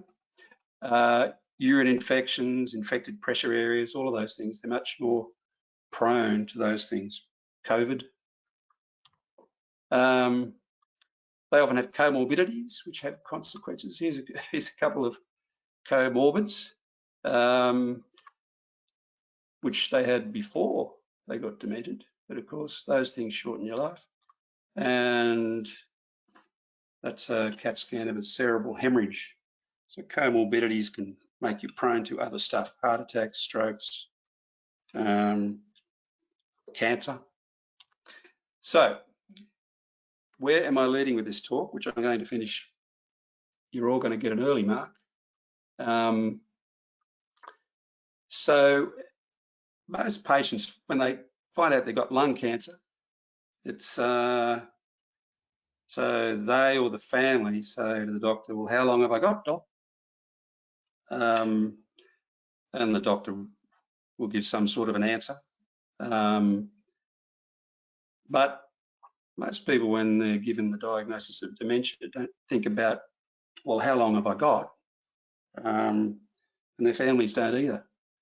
They might start to think about, oh, we're going to have to make a plan. Many don't. And I think the other question should be, if you're given the diagnosis of dementia, what sort of dementia is it, doc? Let's try and find out, because that determines how long you've got and what sort of care you're going to need along the way. And it's not an easy question for, so you're going to need to start talking about advanced care planning, goals of life, goals of treatment, ceilings of care. And they're not easy discussions to have at the best of times, and especially if someone's already cognitively a bit impaired, which is why they've gone to the doctor and been through the diagnostic process in the first place. But I think it's important to have it early. As soon as the diagnosis is made, what sort of dementia, here's what you can expect. Let's start talking about this stuff. So things like, if you do break your hip, that scenario I painted earlier, what do you want to do? Do you want to have an operation to get it fixed? Or, you know, we could just give you palliative care, keep you comfortable and let you die comfortably.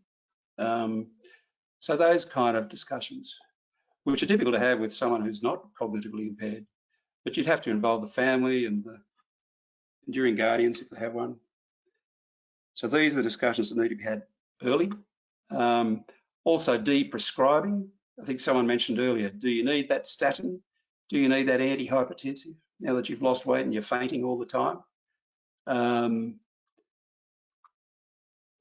Do you need to get in the car and drive for 3 hours to have your next PET scan and take a day out of your life and get home and be exhausted for the next week?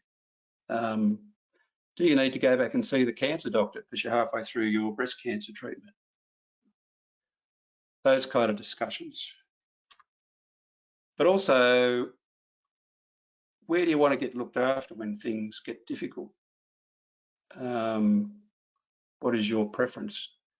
Not that that will necessarily happen, but a good starting point is what's the patient's preference and the family's preference, I guess.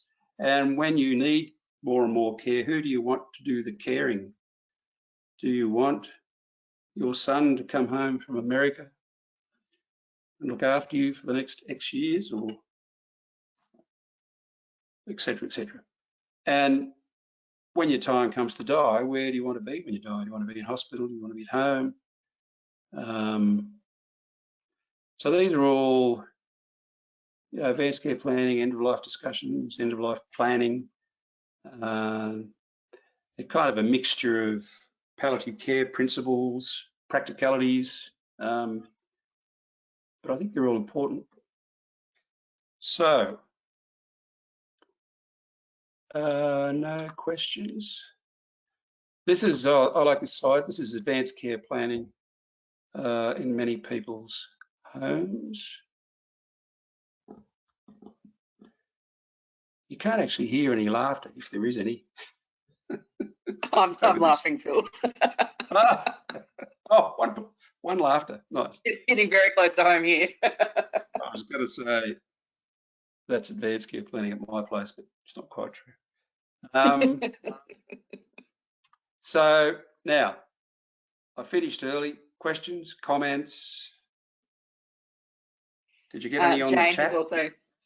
Jane has also given you some virtual laughing faces in the chat. Oh, good. Thank God.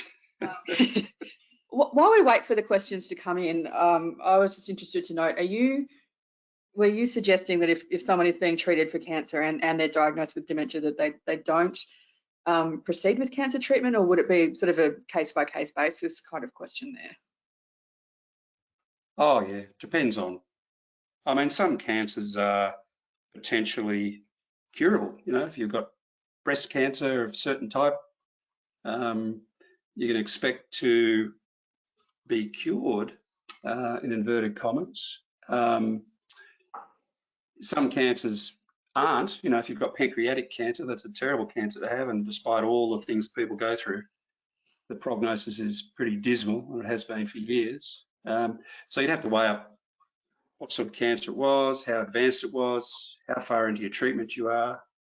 But if you'd taken the 1 in 1,000 shot at trying to buy a bit more time with your pancreas cancer, and it was taking up a lot of your time and effort, and you know you're on chemotherapy and feeling terrible, then you know I don't think that'd be worth continuing that if you've started to get cognitive impairment. And I think you'd be better off enjoying your life. Well, it's personally me. Everyone's different. People grasp at straws. Some people grasp at every last little tiny bit of life, no matter how terrible the quality. So it's a case by case. What sort of cancer, what sort of person you are, where things are up to, what sort of dementia you've got, what's the likely trajectory. Does that kind of answer that question? Yeah, I was just interested in that. We've got a question from Louise. She says, Phil, in your opinion, when should palliative care be introduced to a dementia patient? Well, palliative care, the trouble is palliative care has got a bad name in the community. You say I'm going to send you to palliative care, the patient, so I'm dying, like I'm dying now. But palliative care is about, I think, initiating discussions along the lines that I was talking about before, about here's what to expect, here's your trajectory, what about these pills you're on, you know, what about, good GPs will have those discussions, but a lot don't, and specialists generally don't. So I think palliative care, the way I see palliative care, straight away, but I think that would scare a lot of patients and families. So, but I think the principles of palliative care should be applied straight away. Start the discussions, make the plans. Yes, I hope that answers that, Louise.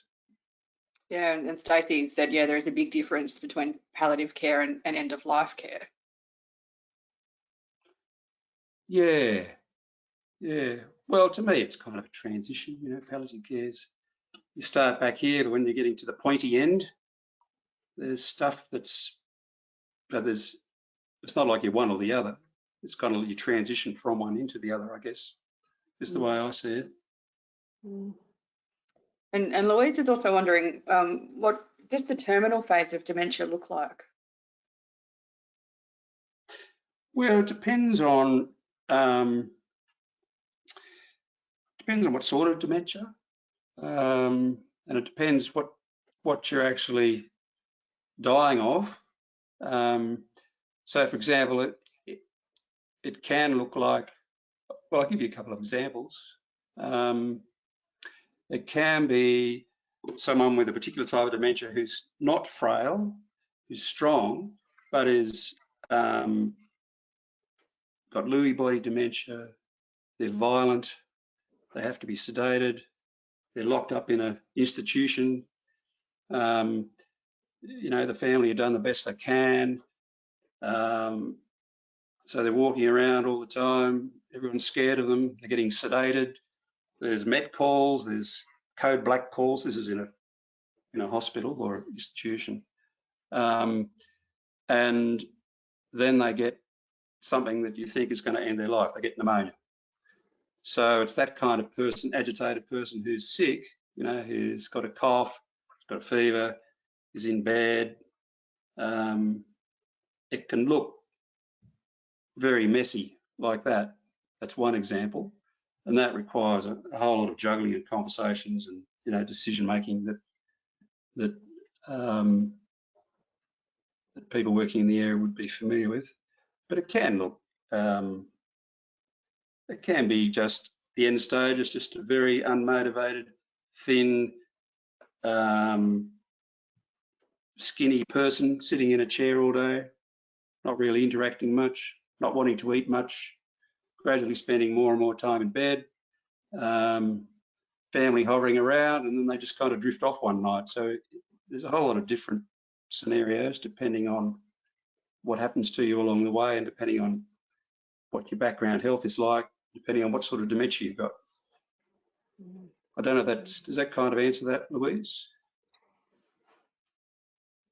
So it can be very messy, but it can be quite quiet time. Yeah, it's tough. Yeah, Louise says, yes, thank you. You've answered her question. We've got a comment from Liz as well. She says, it's a very interesting discussion. Thank you. Our current medical model doesn't facilitate dying very well. And I totally agree that discussions need to happen earlier. I think probably a lot of people on this conference today would agree with that statement, I think. Oh, I think I used to get very defensive when people said that about doctors, but I think she's right. I think doctors generally, I'd have to say GPs are probably best at it of doctors, which you would expect because GPs are more holistic than, you know, the cardiologist or the cancer doctor or the whoever. I used to get defensive when people said, oh, doctors are trained to fix people, you know, and it's hard for them not to do stuff that they're trained to do. I totally agree. And you see it all the time. I was just talking, actually, just before this meeting, I had a call an emergency physician colleague's grandmother in hospital, you know, 3 months in hospital, terrible stuff happening, lurching from one complication to another. And she said, even as a bossy emergency physician, going into bat, trying just to tell the doctors, well, this is what grandma wants, you know, here it's written down, we're the enduring guardians. She said it was so difficult to actually advocate and make sure that stuff didn't happen to grandma that she didn't want, the family didn't want. So I think, yeah, I think medicine's got a long way to go in that respect. I mean, if you're fit and healthy and you get really sick, well, that's what you need. You need doctors who try and find out what's wrong and go all out to fix it, because switching to, okay, just because we can do all this stuff, is it appropriate now to do it? The person's old and frail and demented. Not a lot of doctors are good at that. I hope no doctors are watching this. We've got a question from Stacey. She says, is there a correlation between frontotemporal dementia and PTSD? Oh, I don't know. I would have said, I don't know the answer to that.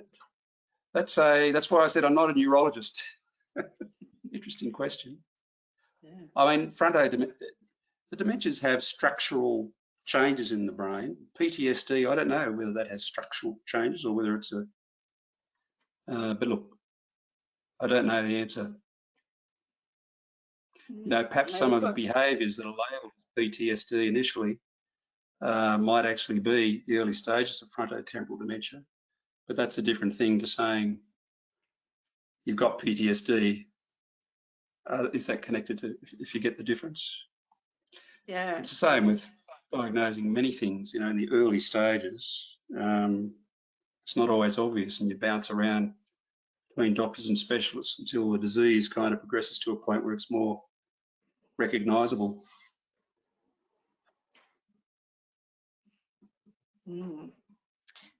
Sally's asking, statins have been mentioned a few times today. Do they have a negative impact on people with dementia, or are they just unnecessary? Oh, they're just, well, I guess, so it depends on the detail. If you have vascular dementia and you're trying to control your risk factors to preserve whatever little narrow blood vessels you got left, then statins might have a role there. But if you haven't got vascular dementia, you're just a common garden Alzheimer's, common garden dementia, I just think they do have side effects sometimes, and they add to the pill burden that people have.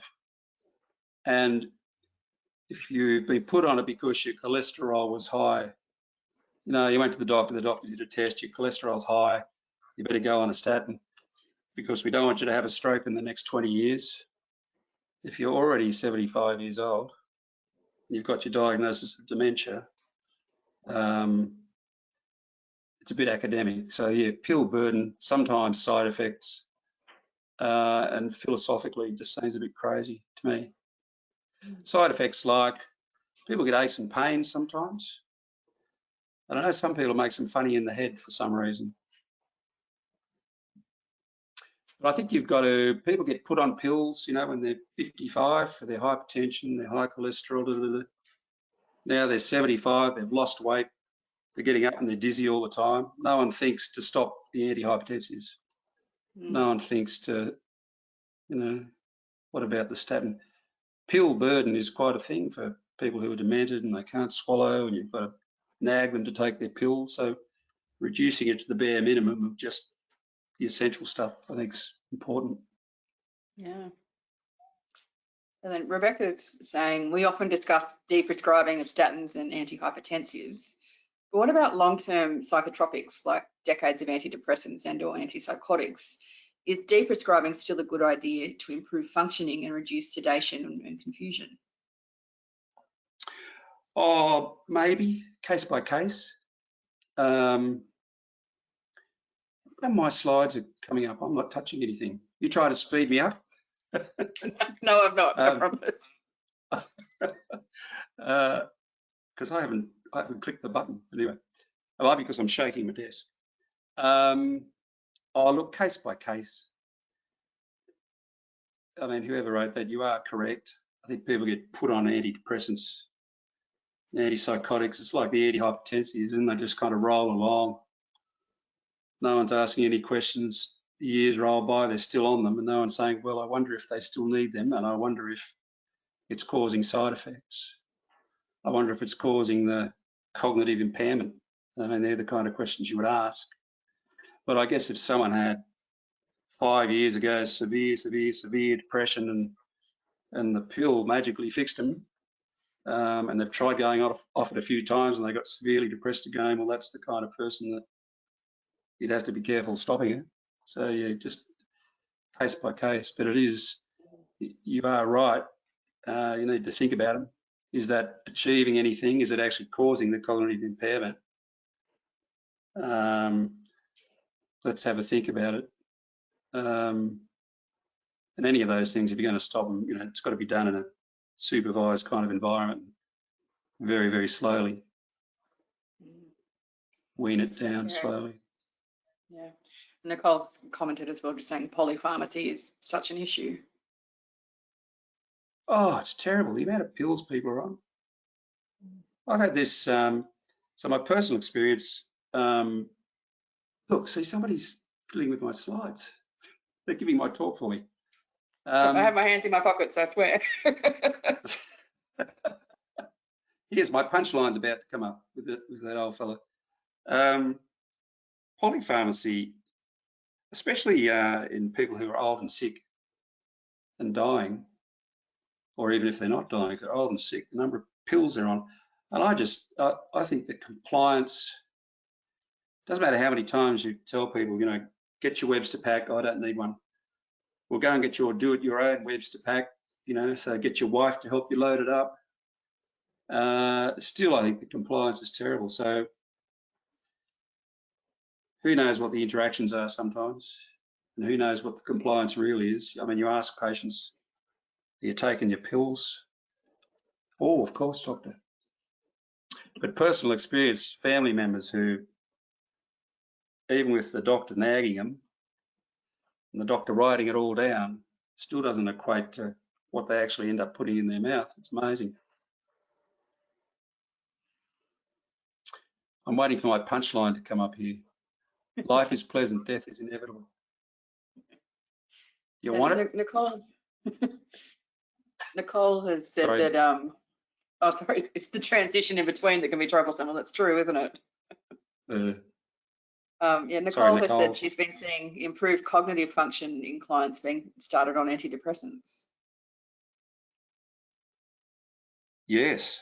Well, so one of the things, if you're going to diagnose diagnose dementia in someone, one of the caveats is that you've ruled out other stuff like depression, like, you know, brain tumor, like all that medical stuff. But depression, yeah, is certainly one of the things you need to rule out. And sometimes the way you rule it out is just put them on a bit of an antidepressant and see what happens. So she's right. So it's one of the mimics, if you like, of depression, can mimic or exacerbate, worsen dementia. And then Trisha's asked, could you please comment on the link between Parkinsonian SX and DLB, and which comes first, coincidence or direct relationship? No, because I'm not a neurologist. You should have asked that guy at the beginning. There is a connection to my non-neurologist brain. You can have Parkinson's and get the Lewy bodies, or Lewy body dementia could have some Parkinsonian type features. That's to my non-neurologist brain, but I don't. I can't give you a really good answer to that. But yeah. The slide that I had that said in the beginning they can be hard to tell apart, you know, hard to, you know, what sort of dementia it is. In the middle they become more typical, and at the end becomes hard again because they have a lot of features in common. So it's a bit of a movable feast. It's not like you can say your coronary artery is blocked or not blocked. It's not kind of as simple and black and white as that when you make the diagnosis.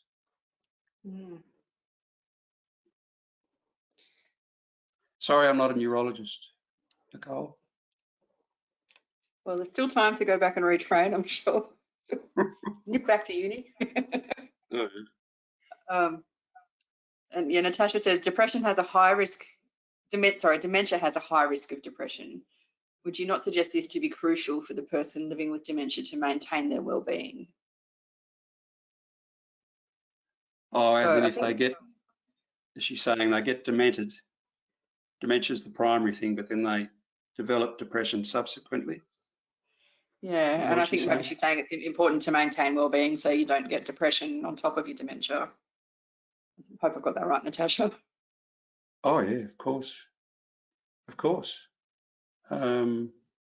and all of those positive things you can do to, you know, prevent your dementia, and then it relieves some of the symptoms of dementia. From the first speaker today, I thought that was a great talk. Of course, I don't think you should just give up and leave them in the chair.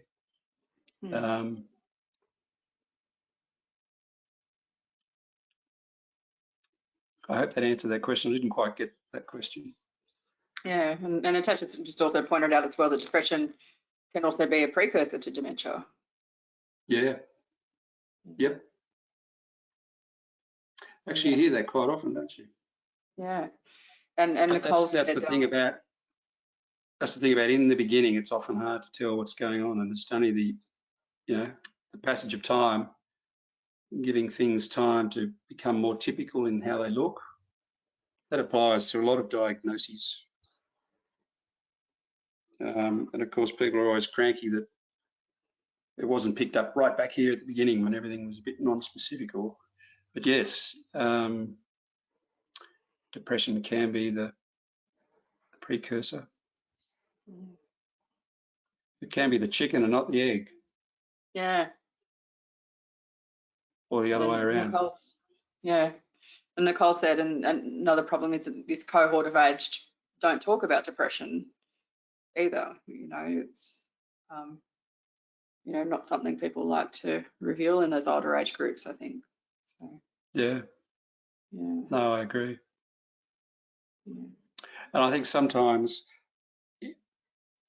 yeah, and of course you have to try and talk to them. You try and draw that.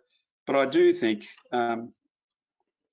people often, when they're older, they die as they live. If they've lived as a private person who doesn't talk about their health and doesn't talk about stuff, doesn't mean you should give up. But often it's limited success in trying to, you know, get them to talk about their feelings and talk about depression and talk about how they're going, talk about their bodies and talk about their health.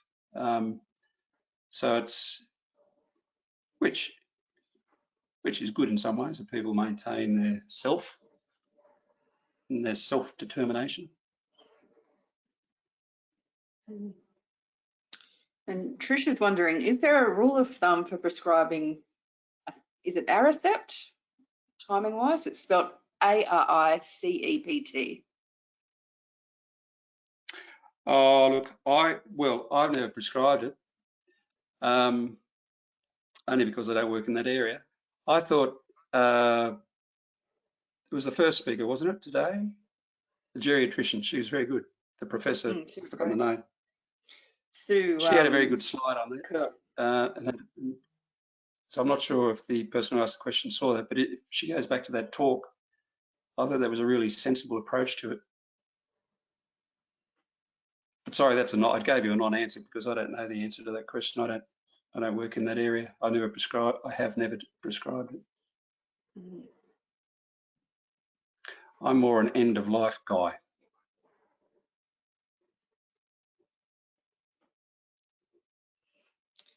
So someone's put up my final slide. Sorry, Rachel says you'll find prescribing rules for Aricept on pbs.gov. Oh, there you go. I think that's helpful for Trish.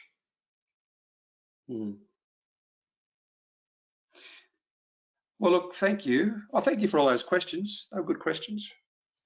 You filled out the time because I finished pretty early. Sorry, are there any others? And we've got Trish and Nicole both saying thank you. We've got a smiley face from Nicole as well. So thank you so much, Phil, for giving your time to us today and sharing your experiences. It's yeah, it's really great that you could be with us. Oh, it was a pleasure. Thank you for asking me. Pleasure. Have a great rest of your Wednesday. Well, I'll stay on for a bit, but I'll get rid of me. But I'll be listening. All right. Okay. Well, our next speaker is. Got to get my notes. Sorry. Darlene Saladin. So she's going to give us a carer's perspective. Darlene has been a registered nurse and midwife, and she found her niche as a clinical nurse specialist in the acute pain service at Armidale Hospital. And then in 2016, her husband was diagnosed with frontal temporal lobe dementia, and a whole new area of health opened up to her. She's been a keen participant in the HealthWise Dementia Carers group since 2017, and I'm really looking forward to hearing her story. Hi, Darlene. Can you see and hear me okay?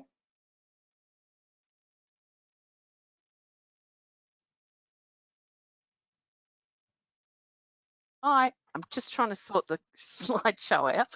I've got help. I've got help here. Okay. Hi, can you see Darlene's screen yet, or just Darlene? I can see Darlene, and I can hear Darlene, and I can see her screen. It's just not in presentation mode yet for the PowerPoint. Is There that? we go. All right, there you go. I can't see. No, you don't need to see. Oh, but I can't see anyone at all. Yeah. So that you can keep going and go through it, I think just keep that on. Okay, so are we ready? Yes. We're ready. Are we ready? Do you want me to start? I'm happy for you Can't to see start. anyone, so I can't see your facial expressions that go, oh my God, did you hear what she said? So Well, I'll have to wing it. I'll bump in and interrupt if anything goes wrong. Okay, sounds good. All right, I'm right. Thanks, girls. Thank you. Oh, now I can see me, but I can't see the slideshow. Back, Naomi. I can see me, but I can. We can still see the slideshow. Okay. It's either your screen or the. So let's go with the slideshow then. I don't need to see me. There's probably a way to have both, but I don't really know how to do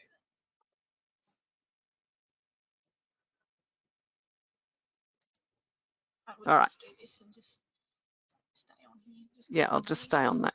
So here, just here, So just click this. use your mouse and click on the screen. Okay. So, hello everyone. Oh, Naomi, can you shut the door for me? Can you shut the door for me? Sorry. Bye. Thank you. Thank you for inviting me.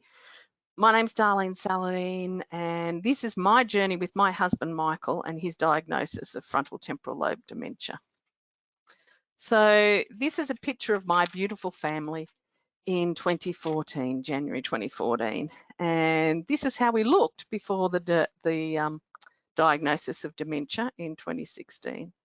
When I look back now with that great wisdom of hindsight, Michael probably had some signs of frontal temporal lobe dementia before 2014. He was doing some odd things, and I used to think, oh, well, that's just Michael. But he definitely did do some things that probably were indicating he was starting to get some frontal temporal lobe dementia. So what is frontal temporal lobe dementia? Well, obviously it occurs in the frontal and temporal lobes of the brain. It's one of the less common forms of the dementia, occurring in about 5 to 10% of patients of the dementia group. It's a significant cause of dementia in people under 65, and the diagnosis is usually between 45 and 65. Michael was 59 when he was diagnosed. It affects men and women equally. And of course, it affects the frontal and temporal lobes. These are the areas for thinking, speech, and feeling. And we can see from this diagram that it's quite different. It affects quite different areas of the brain as opposed to the Alzheimer's. And that's why it's quite markedly different from Alzheimer's. So there are two different main subtypes of FTD, and Michael had the behaviour variant FTD. The other subtype is primary progressive aphasia, or PPA, and PPA is further divided up to somatic and progressive aphasia. Again, usually occurs in people in the 50s and in their 50s and 60s, can be younger or older, and can be linked to MND, motor neurone disease, which Michael's was linked to MND, and a third can be genetic, and Michael's is genetic. So he had the C9orf72F gene, and often those patients have both MND and FTD. More FTD or more MND, it can be a combination of both. He was diagnosed with MND in 2017. So how do we get that diagnosis? Well, you have to get a diagnosis from a neurologist or specialist. It's often not recognised by GPs. And they're often people with FTD had scored really, really well with a mini mental. Michael would nail it. He'd get 28 out of 30, thought he was very, very clever. There's huge difficulties in getting a diagnosis, and it took us about 6 months to actually pin down what was wrong with him. Other carers that I met stated that it can take up to 6 years. There was one poor lady in Newcastle who said her husband had been in and out of mental health institutions with diagnoses of schizophrenia and depression. And it took quite a long period for her to, or for him to get a diagnosis of FTD. But once they got the diagnosis, then it was quite clear that that's what he had. And GPs may often think that the spouse is the one with the problem. It's not the patient, because you're going in there saying, oh, he's doing these really strange things. It's really difficult. And, you know, they'll look at you and go, all right, you know, sure it's your husband that's got the problem? Also, in some of the carers' days that I went to, they'd talk about how high the divorce rate was before diagnosis and after diagnosis, and I can totally understand that. An MRI is required for diagnosis, and you can quite clearly see the changes on the MRI. Well, the neurologist we saw could quite clearly see the changes, but unfortunately, when we first had the MRI, the radiologist said to us, oh no, it looks like it's just normal stages of aging. Whereas when we saw the neurologist in Sydney, he said, oh no, you can quite clearly see this is FTD in the brain. And when he pointed it out, I could quite clearly see it too then. The neurologist, Professor James Burrell, said, there's actually some classic other signs too, not just the MRI. Does he clock watch? Well, did he ever?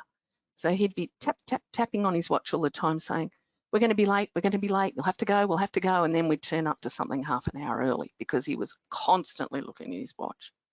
Did he have a preference for sweet foods? Before he started to get signs of FTD, he didn't have a preference for sweet foods, but then suddenly he did have a preference for sweet foods, and he'd be eating, he was just a total sugar ant. He'd be eating sugar all the time. It was just amazing how much he wanted the lollies and things. Did he have catchphrases, or did he use catchphrases? Continually, 4 or 5 times a day, he'd say, just blows me away. And now when I hear people make little catchphrases that they say regularly when they talk to me, I think, wonder if you've got FTD. Did he struggle to find the correct word? Well, he didn't actually struggle to find the correct word. He'd just replace words with different words. So he'd go out to the clothesline, bring the clothes in, and he'd say, the sheets are dry, but the bananas are still wet. And I'd be, the bananas? What do you mean the bananas? Go out, and it's the pillowcases that'd be still damp. And did he make repetitive movements? He certainly did. He'd be always tap, tap, tap with his hands, tap, tap, tap with his fingers, tap, tap, tap with his feet, tap, tap, tap, tap, tap. Really annoying. Tap, tap, tap, tap, tap, tap all the time. So where to from the diagnosis? So after we saw Professor Burrell, he invited us to be part of the Frontier group in Sydney, which is out of University of Sydney, and it involved a couple of trips a year, say 2 trips a year every 6 months for testing, access to other neurologists. We'd have the opportunity to go to carers' days. They were fantastic, so they'd have guest speakers. And really, we had access to the leaders in the world in FTD. One particular person was Professor John Hodges. He came from Cambridge in England. He was just the bee's knees. He was so good. He's the gentleman that has set up a lot of those cognitive tests, such as the Cambridge test, to check the progress of a person with FTD. And he would speak about, this is the problems you might have, these are solutions to how to manage these problems, what other things you can do. Because Michael was 59, we were obviously too young to be part of my aged care program, so he had to go under NDIS. and we organised carers for while I was at work. He also had to see speech pathologists, dietitian, occupational therapists, physios, the gamut. So because he had behaviour variant FTD, what are those behaviours that he had that were so tricky? Well, I heard Phil Hungerford say, you know, they behave inappropriately. Oh, that's an understatement. He really behaved inappropriately. If we went to Coles, it was always a landmine for me. What was he going to say to people when we were there at the checkout? And it'd be like, he'd say, not even quietly, he'd say, my God, she's got a lot of tats. Or look how fat she is. Or something to that effect. I felt like I needed a sign that says, please ignore my husband. He's got dementia. He just says things just without a filter. Certainly lost inhibitions. He'd talk to strangers. I know you can see that photo of Barnaby Joyce there. So one of the carers took him out for a coffee and cake at a local cafe here called the Fat Goose Crossing. And poor Barnaby was walking past and Michael was, hello, hello, hello. And Monica said, I don't think you know him. Yes, I do. Yes, I know him. I know him. And he was wave, wave, wave, wave. And Barnaby was sort of waved and was trying to ignore him. But Michael was insistent, you know, big wave, hello, hello. And I think he probably recognised him from seeing him on television, but had no idea really who he was. Monica said, oh, I don't think you do know who he is. Oh, yeah, no, he's a good mate of mine. I just can't think what his name is. That sort of thing happened all the time. He's also really fixed in his mood and his behaviour. So he's very, very fixed in his thinking that he had to do things this way. This is what he had to do. He couldn't change. Even though another way might be better, this is how he had to do it.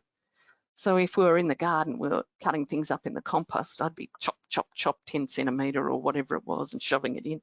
And he'd be cutting it up really finely into 2 centimetre pieces. But despite being fixed in his mood and cutting, he also had lots of trouble concentrating. So if we did a jigsaw puzzle and people would say, oh, do jigsaw puzzles, they're really good. 2 minutes we'd get. If you're trying to force the wrong piece in, be unhappy and off he'd go. He couldn't concentrate long enough on the jigsaw puzzle. He's also really distracted and impulsive. And there's definitely a hint of, or a big hint, big splash of risk-taking behaviour. So when we went back to see the neurologist 2 months after diagnosis, he said, look, he's unable to drive, you know, you'll have to take his license from him. You have a chat to him, it's better coming from you. Well, it wasn't, but still we did that. Because when you'd be driving along, you'd say, oh, you can pass that car, pass it now. You can get past, you know, there's a car coming, but you'll be quick, you go past. Really big on risk-taking behaviour. And he also had quite a bit of obsessive or repetitive behaviour that you just couldn't control. So if I put the clothes on the line, he would be paranoid that someone would steal them. So I'd hang the clothes on the line on a Saturday morning, nice and sunny, and I'd look around and he will have brought them in 5 minutes later. I'd say, oh, Michael, they're not dry. Oh, no, they are dry. And I'd be, no, we need to take them, I need to hang them back out again. And I'd take him back out, hang them out. No, he'd bring them back in. So I'd take him back out, set him up with a chair and a cup of tea so he could keep an eye on if there's any people going to steal my clothes, which I don't think they would have, but he'd only last maybe 10 minutes and they'd be back in again. So I'd get him all organised out the front of our house in the garden and say, oh, you need to dig this up and can you sort this out for me? And then sneak back out the back and hang the clothes out, or I'd hang them out at our next door neighbours, and that'd probably last for maybe an hour or 2 hours. It was just continuous, the clothes. Nobody stole our clothes. Other symptoms are that they appear selfish and less interested in others. It's not appear, they are really, really self-centered. It was all about him.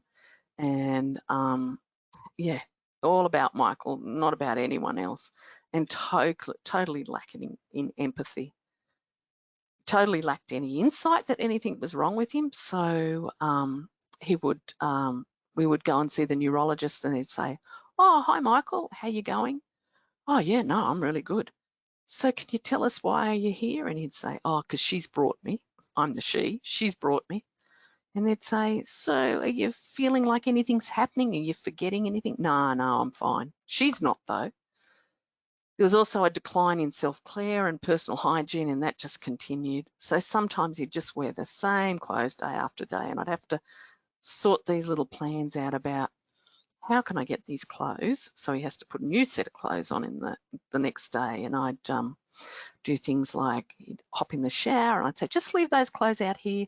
I'll sort them out. I'll just fold them up for you, and then I'd sneak them in the washing machine, switch the washing machine on, and he couldn't wear them.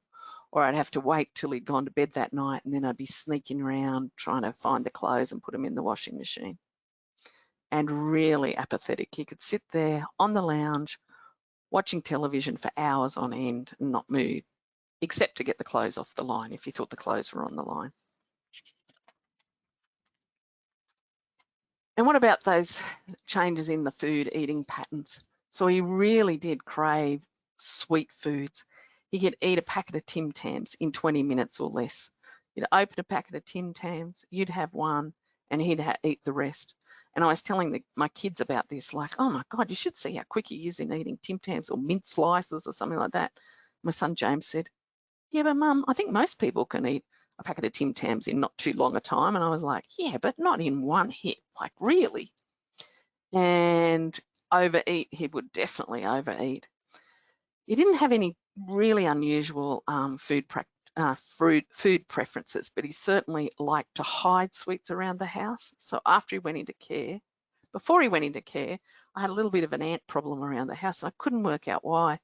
I'd have ants in the bedrooms, ants in the bathroom, ants in the laundry, ants in the kitchen.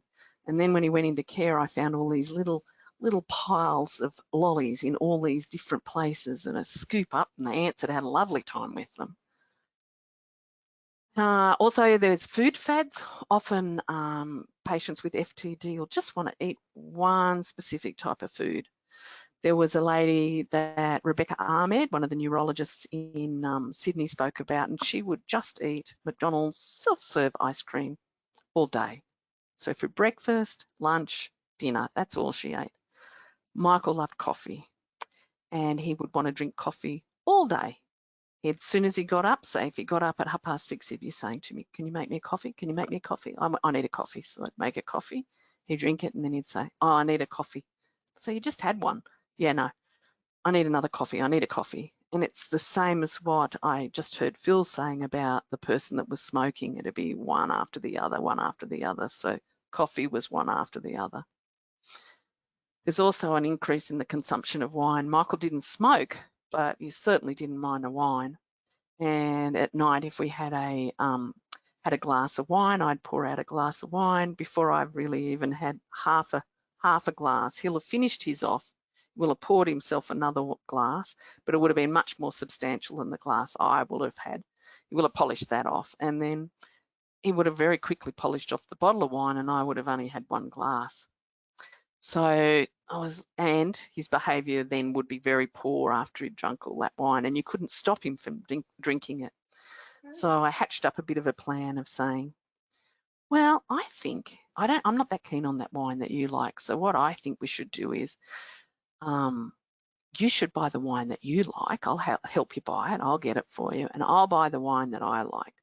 And then I'd steer him towards the wines with the screw tops and say, oh no, they last much better with that screw top. Then we'd get the wine home, and then I'd send him out on a ruse of putting something in the compost. And as soon as I got the wine bottle there, I'd tip out half the wine down the sink, and I'd fill the bottle up with water, screw it back on so it looked really, really tight, pop it in the fridge, and that was his wine. But even with it watered down to 50-50, he'd still get into it, and it's because he was skinny, he didn't take much to affect him.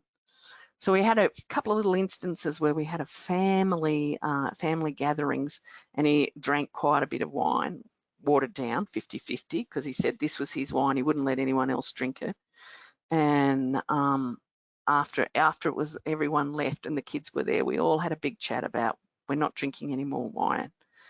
So kids went back to Brisbane and wherever else they were living. I got to not drink wine for a while. He didn't have any wine for a while. I'd occasionally have a wine, and his behaviour was much better without the wine. what would happen though was we'd go and see the neurologists in Sydney, and they'd say, because they were interested in how much consumption of wine he was having, and they'd say, so are you drinking any alcohol, Michael? And he'd say, oh, I'm not, but she is. She's drinking wine.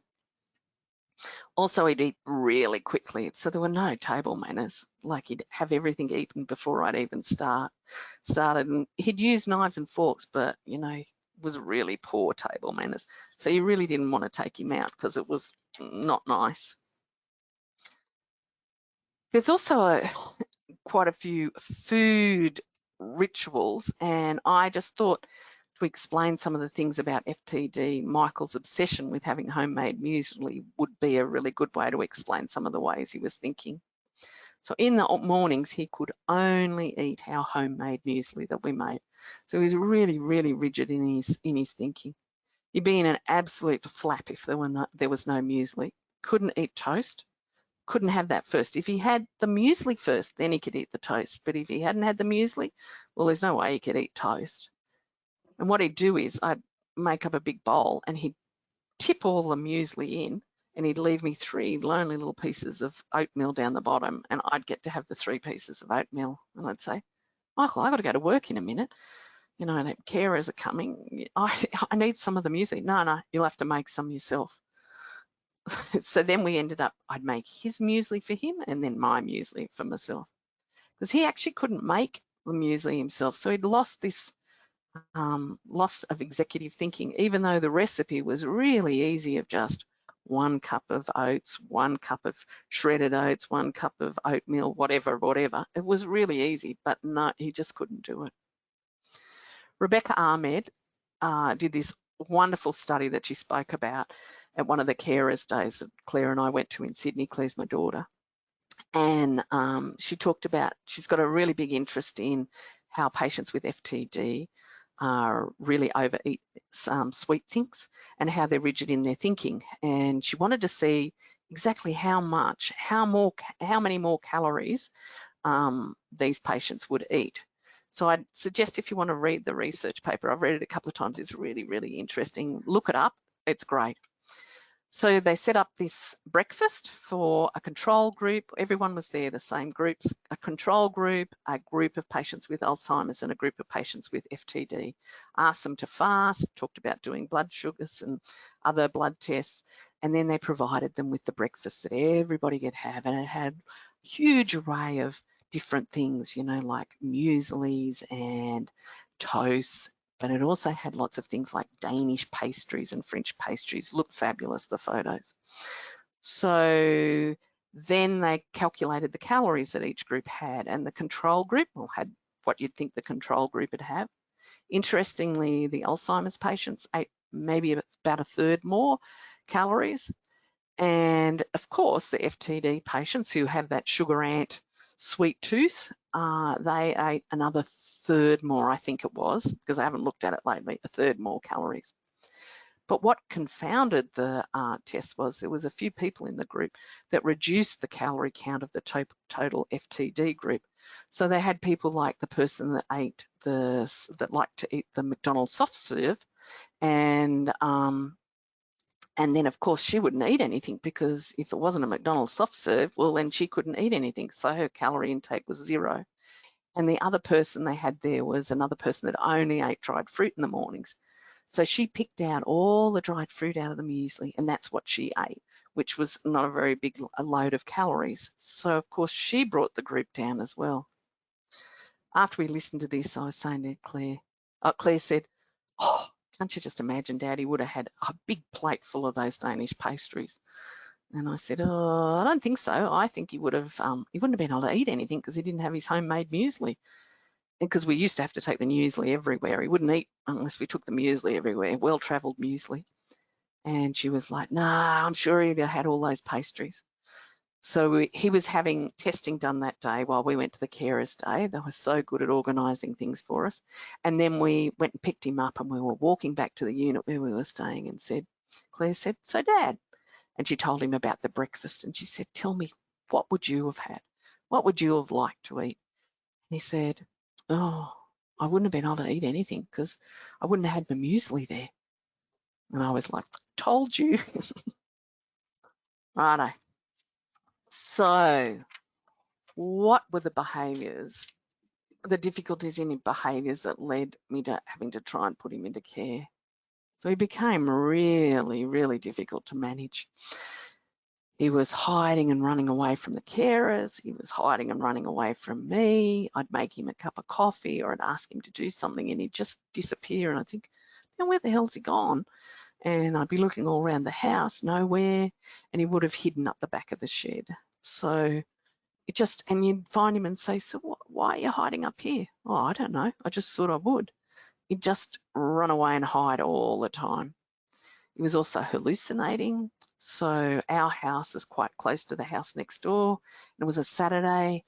I was in the afternoon, maybe about 4 o'clock, and I could hear him out in the bedroom talking to someone. It was in the summer. And so I thought he was just talking through the window to the next door neighbour. And then he came out to the kitchen and he said, oh, Honey Buns and the gang are taking me to we're going to the coast. And I said, oh, right. So we're about 2.5 hours from the coast. And I said, Honey Buns? Do I know Honey Buns? Yeah.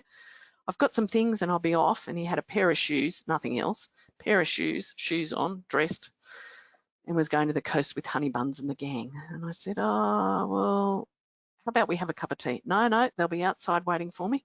So he went outside. So I went outside with him and took a cup of tea out for him, and he waited out there for about an hour, and I'm watching him like a hawk, and went out and said, do you want another cup of tea? Do you want a chair? Do you want to come inside for a while? No, I'm just waiting for Honey Buns. And then we had dinner. I cooked dinner, went out and said, oh, I think you better come in. So I was in and out, better come in and have some dinner. Oh yeah, okay. So he came in and had some dinner. And then about half an hour later, he said, I better get back out there. They'll be out there waiting for me. So out he went again. And about 9 or 10 o'clock at night, I've been in, out. And then I thought, I know how to get him in. So I went out, had the phone next to my ear and said, Michael, it's the police on the phone. Someone's reported someone that's acting suspiciously, in the neighbourhood. Have you seen anyone that's acting suspiciously here? Or I was just wondering whether the police thought it was you. So, or the neighbours or whoever it is. So they're going to do a drive-by in the next 5 minutes. Do you want to come inside for a while they do the drive-by? And he was like, oh, yeah. So he came inside, and then I gave him a cup or gave him some warm milk and tried to settle him down. Go and have a shower, get yourself ready for bed, and then got him into bed, and then he forgot all about it. Huge day out the front. All the neighbours were asking me the next day, what was going on with Michael out the front? He's also really suspicious of everyone. So the clothes on the clothesline was just sort of like the tip of the iceberg. He's also sleeping poorly at night. So, yep, that REM stuff, you're so right, Dr. Hungerford. He would hear noises all night and he'd have me up 4 or 5 times during the night, and he'd say to me, oh, darling, I'd be sound asleep, and he'd go, darling, wake up. There's someone trying to break into the shed. And our shed's about 200 metres from the house, and I'd go up, have a look around. He didn't come up with me. I had to go up on my own. He'd stand at the back door and watch, and I'd go up, look around, say, no, it's all good. And by the time I walked back to the house, he'd be in bed, sound asleep. I'd be lying in bed for half an hour, try and get back to sleep. Then I'd just drop off to sleep, and he'd say, darling, there's someone outside outside the bedroom window. And I'd say, no, I don't think so. Yeah, you'll have to get up. So I'd get up, I'd open the blind. I'd say, no, see, there's no one there. No, you'll have to go out and have a look. So out I'd go, around to the side of the house, have a look. No, see, no one here. And one night I went up. So that'd go on all night, 3 or 4 times. One night I up to the shed, said, no, it's all clear, nobody's here. Started to walk down back to the house, and he shut the door, forgot that I was coming back, shut the door, climbed into bed.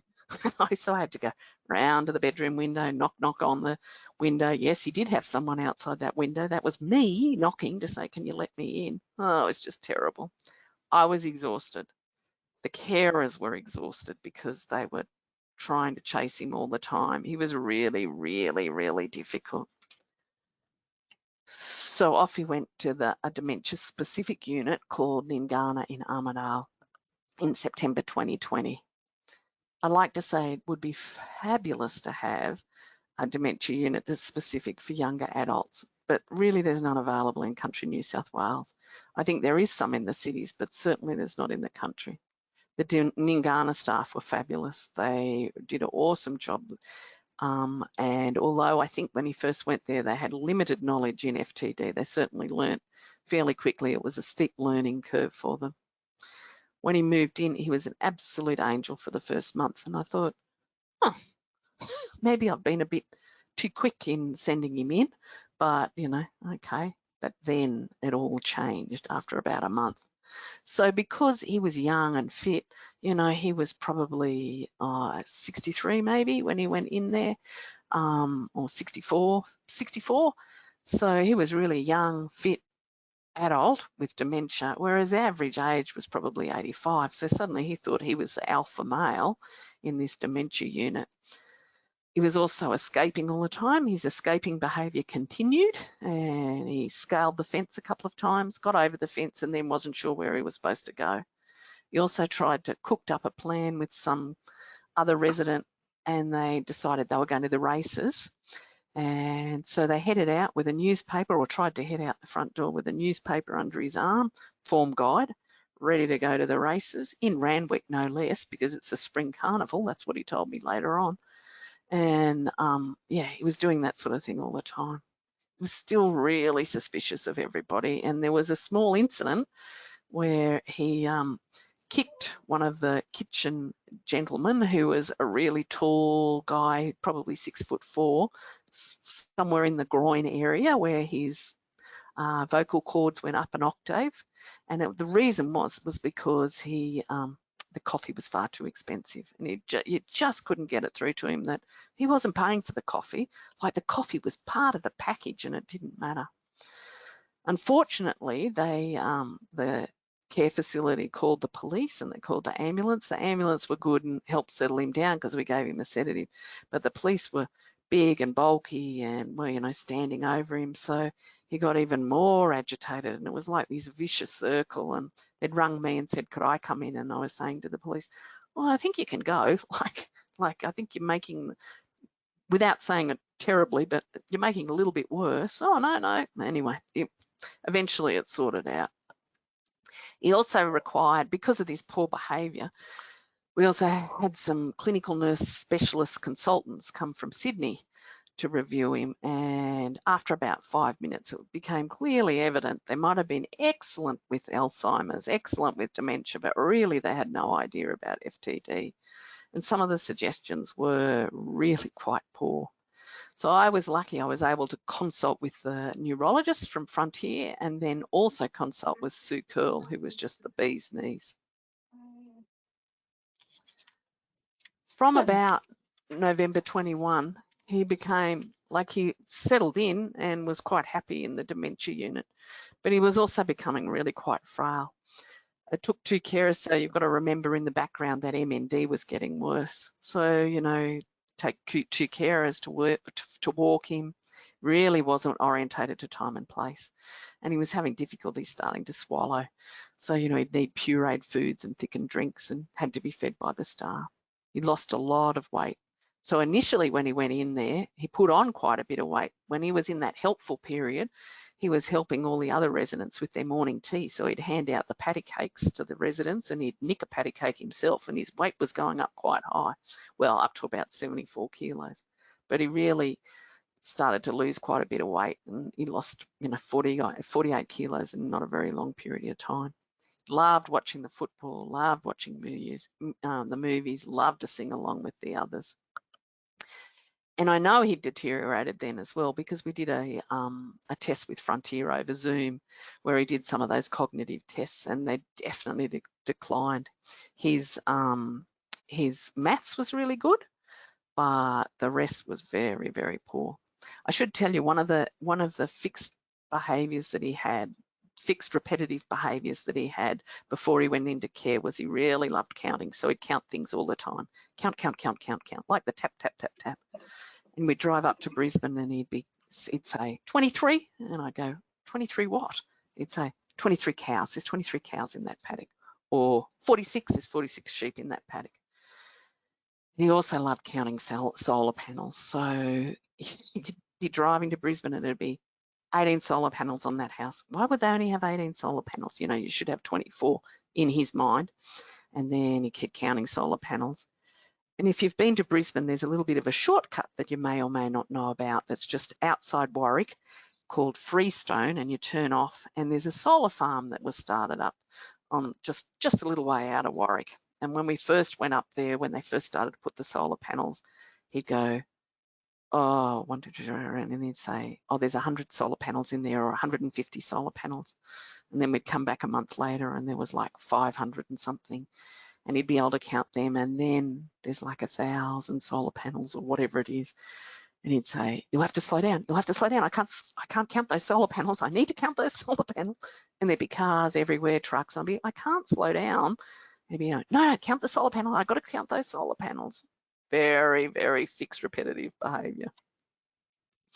So last year in May, I gave this presentation or a similar presentation to the dementia support group in Armidale that Sally and Kate run. And I said, this was in May, and I said, so what am I going to do now? Because he's continuing to deteriorate. So for me, in May last year, I said to them, I think what we need to do is just keep him comfortable. We need to continue the nutrition as best we can, remembering that he really can't swallow that well.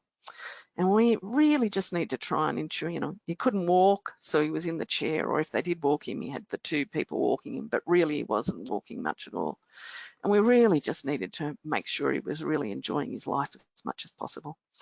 He loved the hand and foot massages that that the staff would do, and there was a particular RN there called Joan Chandler, and she does a very good shoulder massage apparently. And even though he was relatively mute and couldn't really talk at all, if he saw Joan Chandler, his little arm would go up like this and he'd be, you know, doing the over here sort of messages, and she'd come and do a massage and he'd just melt. He thought she was wonderful. He also really liked having his fingernails painted. So he didn't like that before when we were younger, but once he was in there getting his nails painted, I didn't care. So who cares if he's got red or pink coloured nail polish on? And Sue the carer had his nails just looking beautiful. You'd walk in and he'd go, and I'd do an approving, oh yes, that looks really good. What else did we need to do? Well, we really needed to just keep him interacting with everybody and in doing the things that he really enjoyed. So he loved watching movies. He also loved watching the football. So he could watch, I have seen the St. George Roosters Anzac Day match in 1995 or whatever it was, at least 20 times. I know who passed to who. And every time we watched it was just like a new game. He'd be like, oh, I wonder who'll win this. I wonder if he'll score that try. I wonder if he's going to kick that goal. And I'd say, I'll bet she doesn't kick it, knowing full well because I've seen it heaps of times. He also liked to sing along. So for someone who was mute, who really wasn't saying anything much then, he was able to join in the singing, which really surprised me. And Joan Chandler, that very good shoulder massager, said to me, you know, if I get him to sing before he has his dinner, he will often swallow a lot better. So she and he would sing a little song before he had his dinner, and then she'd be able to feed him almost the whole dinner. Very, very clever. So on the 12th of June, 2022, Michael was 65 years old and he passed away. And at his funeral, we played Max Merritt's Slipping Away. And really, that song for me sort of epitomised my journey with Michael with FTD, because he was just slipping away from me and we couldn't do anything about it. Thank you. Any questions? Although I'm not having questions, thanks. That was an absolutely incredible story, Darlene. Thank you so much for, You're welcome. for sharing it with us. Like it must be incredibly difficult to relive that. So I think that's just very generous of you to share that story with all of us. So thank you so much. You're welcome. You know, it's a bit hard when it's just the screen and you're thinking, oh, I can't tell if people are going, oh, she's nuts. No, I don't think anyone would think you're nuts. I think you seem incredibly strong. So yeah, thank you for that. And I hope I haven't gone over, because I haven't got a time. I haven't got a watch here that says what time it is. So sorry. You're actually perfectly on time. Oh, good. You've nailed it. All right. Nailed it. Would you like to hear some of the feedback that's coming through quickly before we go to our next speaker? People Well, are if saying, it says, oh, she's nuts. no, they're saying a fantastic presentation, Darlene. Such a powerful person. That was amazing. Thank you. Thank you for sharing your incredible journey. You're amazing. Great job. Thank you. Thank you for sharing your story. Amazing insights into your role as a carer and living with someone with FTD. Thanks, Darlene. So thank you. Thank you. Thank you so very, much, very Darlene. much. Thanks for the opportunity to talk about it. Great to have you here. See you later. Bye. See you. Wow, it's a little bit teary after seeing Oh, that. hey. It was, yeah, a great story. Hard to believe we're actually up to our last speaker for the day now. I don't know how to click off. We're about to hear from a woman with 30 years experience in community day centres, aged care facilities and the hospital environment. And dementia has touched her life personally, and it's driven Sue Tripney to find a better way to care for people living with dementia. And I think Sue will be joining us very shortly. So here she comes, the great Sue Tripney. Are you there, Sue? I am here. I just don't think I'm sharing my screen yet. I can see your screen. I can't see you, but that's okay. Oh, okay, all right. Can you see a red colourful screen? No, I can see your computer desktop. No, I can see an owl. All righty. Okay. Yeah, I think you might be able to see my notes pages. Yes, yes. I need to change that. Hang on a second. Sorry. That's okay. That might be better. Can you see a full screen now? Yeah, that looks great. Oh, wonderful. Okay, thank you. Okay, so thanks everybody for having me along, and yeah, I really appreciate it that it's the end of the day, so people are looking forward to going home. So my topic is activities for pleasure and purpose during a hospital stay, and yes, I have been touched by dementia personally, and it certainly puts a different feel and take on your work role once that sort of thing has happened. So, okay, I'm thinking that it is time for change, and I just wanted to note two really good projects that have occurred close to home. One is from Bega, and it's the CHOPS project, Care of Hospitalised Older Persons project, and that began at Bega Hospital and then has been replicated in several other hospitals. And the other one was from New Zealand, and that's an acute care ward in a city over at New Zealand. And both of these projects have found benefits from having activities available in the hospital environment. Now that's all well and good. And I've noted here some of the possible benefits that can be an occurrence of well-facilitated activities. I'm not going to go through those, but just to note that there's lots of positive things that can come out of an activity that's well facilitated. But more importantly, I think we need to look at the barriers. And we all know that the environment really matters when it comes to a person living with dementia. And Tika Snow advocates that a person living with dementia will do best when the environment is familiar, functional, friendly, and forgiving. So we're already facing an uphill battle when we're talking about the hospital environment. The bedside is not really conducive to activity. And there's very few hospitals, I believe, that have an opportunity or a space available where people might be able to undertake activities. We have current staffing shortages and a lack of time, and that's possibly not going to change for a very long time. And then there's the cost, the maintenance and the storage of resources. So there will be a cost to purchasing resources, maintaining them, and if they're out of sight, they're out of mind and may not be fully utilised. And who's going to assess for risk? each and every patient, each and every activity.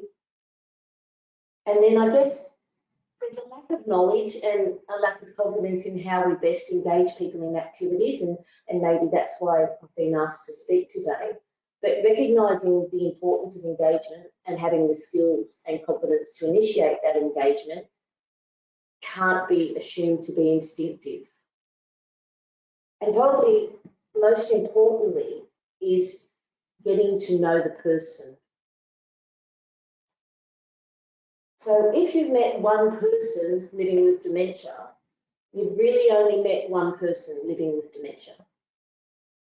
So I'm hoping we can do a little bit of an activity, and just whether you do this in your own mind or whether you want to write it down, could you just think about what is your favourite colour, your favourite leisure activity, type of music, what TV program do you like to watch, and do you think you're an early morning person or do you come to life later at night?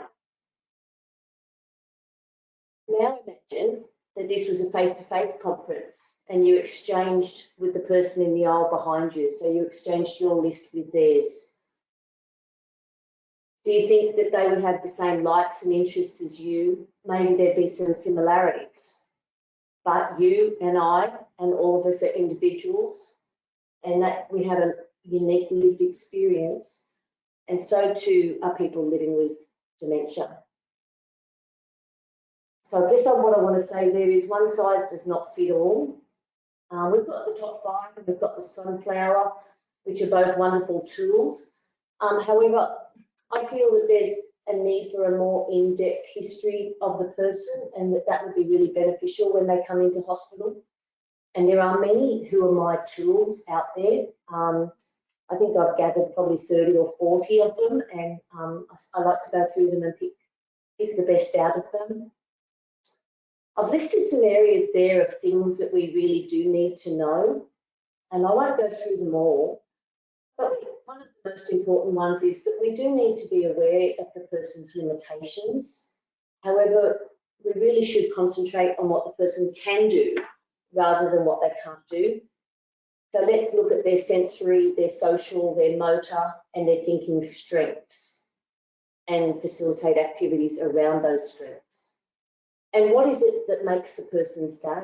Is there 1 or 2 small things that we may be able to do within the hospital day that can make a difference for that person? And staff are busy, I definitely know that. So whether or not families or carers may be the ones that could facilitate completing this form. And then for people that come into the hospitals from residential aged care facilities, maybe we already do, but I don't think that it's a regular occurrence. But the social history, if that social history could accompany that person to hospital, it would make such a difference to staff to know and get to know that person just a little bit better.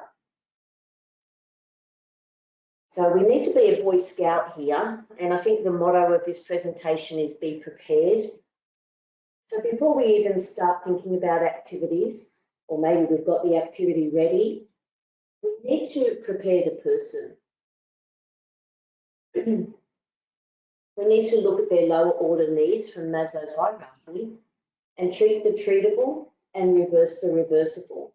So, you know, they don't need to be hungry. Hopefully they've been to the bathroom and they're comfortable. Hopefully they're feeling safe and secure in the environment. We need to pick the right time to introduce the activity. Is lunch on its way? Are they about to get visitors? Is it time for a busy period within the hospital environment? So even looking at mood, like making sure that the person's in the right mood to undergo an activity. And I'm thinking that a few people would have heard of the whole project of ending PJ paralysis. But is there a possibility that we could get people dressed into day clothes? I know that some units make sure that that does happen. But just changing that shift in mindset from I'm unwell and I'm in my pajamas to I'm okay and I'm getting better and I might be ready for some interaction. And then something as simple as making sure the person's got clean glasses and their hearing aids are on and working. We need to prepare the environment. So is the space right for the activity? Or can we provide a change of scenery if we're lucky enough? Trying to reduce interruptions and turn off the TV to limit distractions. Think about glare and has the person got sufficient lighting to do the activity? Clutter, a sturdy surface, and wherever you're going to set up, make sure that you and the person will be comfortable. So the height of the chair and the table are conducive to the activity that you're looking at doing. And then we have to prepare the activity. So are the resources safe for that person? Make sure you've got all the resources there at hand. Like it's the worst thing that can happen is if you've got the activity ready to start and then you realise you haven't got something there. Think about contrasting in colours of resources and surfaces, just so that it's an easier visual for the person. And if you can set up the activity from left to right, that's quite logical for the person because then that's the way that we read. And try to ensure that the resources are not childlike. And the other thing is that if we put the same activity in front of the person every single day, it's unlikely to sustain positive outcomes. But in saying that, I have had people on the ward that every single day look forward to their basket of face washes to fold. And then it's also important to be mindful of how we bring an activity to a finish. So if the activity stimulates the person, you might need to bring that person back down to a more relaxed state. And you might do that by using quiet conversation or letting them know that it's okay to relax now, the job's done. And then, of course, preparing for safety. So having made sure that you've assessed the risk to the person and other patients that might be in the room or the ward. Have a list of resources so that at the end of the activity, you can account for all those resources. Maybe keep it contained in a box or a tray.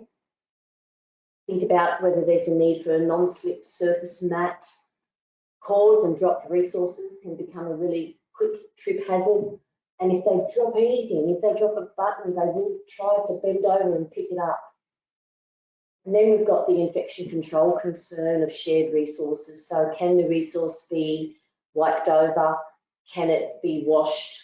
Or do we need to use sort of one-off paper resources? Think about sharp edges or anything that might become a choking hazard. And try to avoid any resources that may resemble food.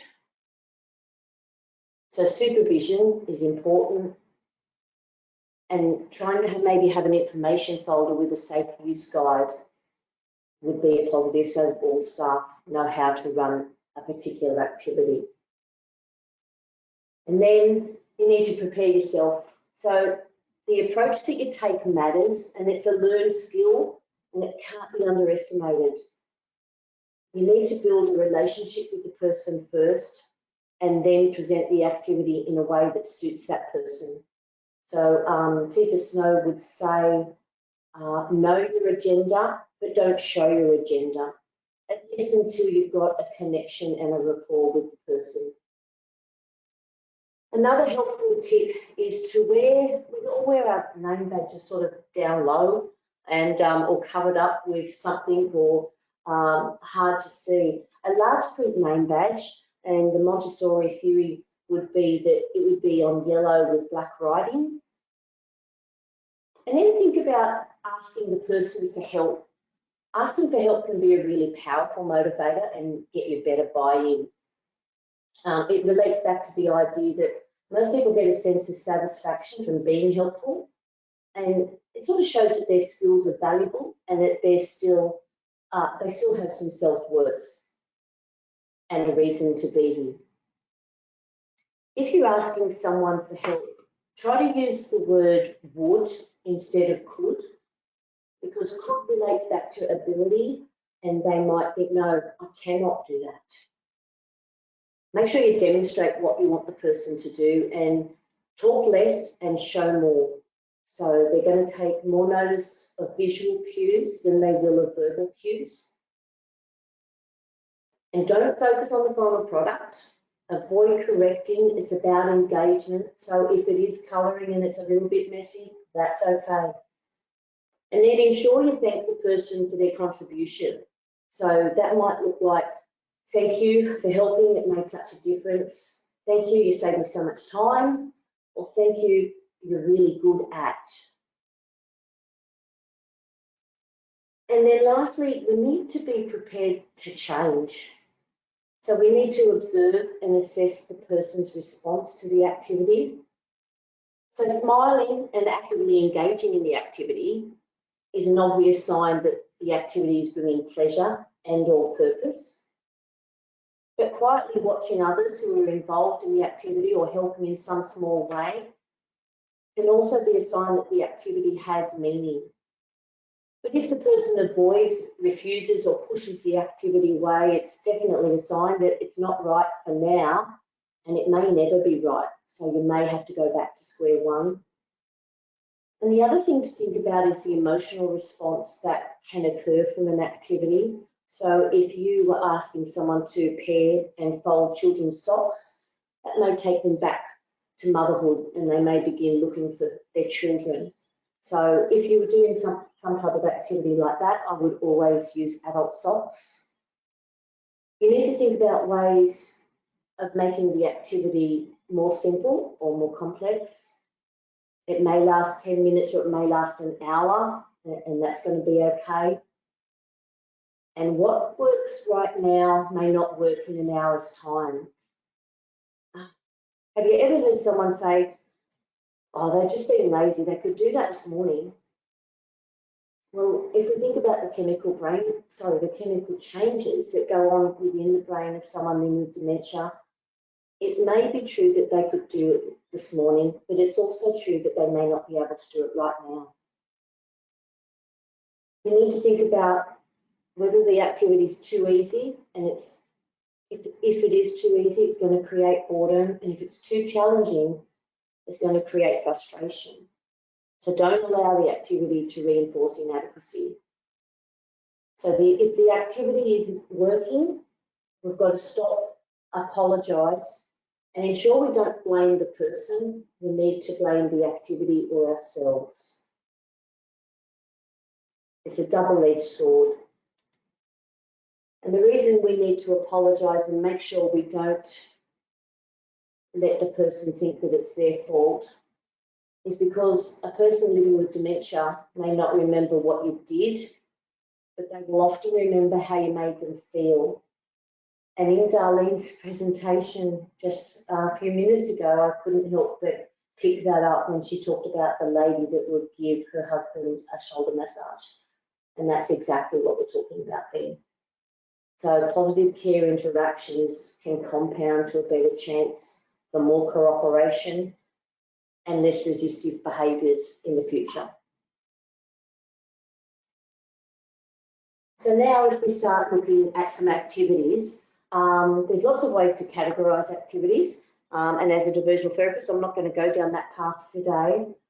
And the other thing I've decided to avoid is physical activities, because I guess these are going to be the most difficult to implement within the hospital. But if we know someone was a walker or enjoys walking or is in discomfort from sitting for so long, is there possibly a way that we could take them for a walk, maybe past some artwork or even a window to look outside to the outside world?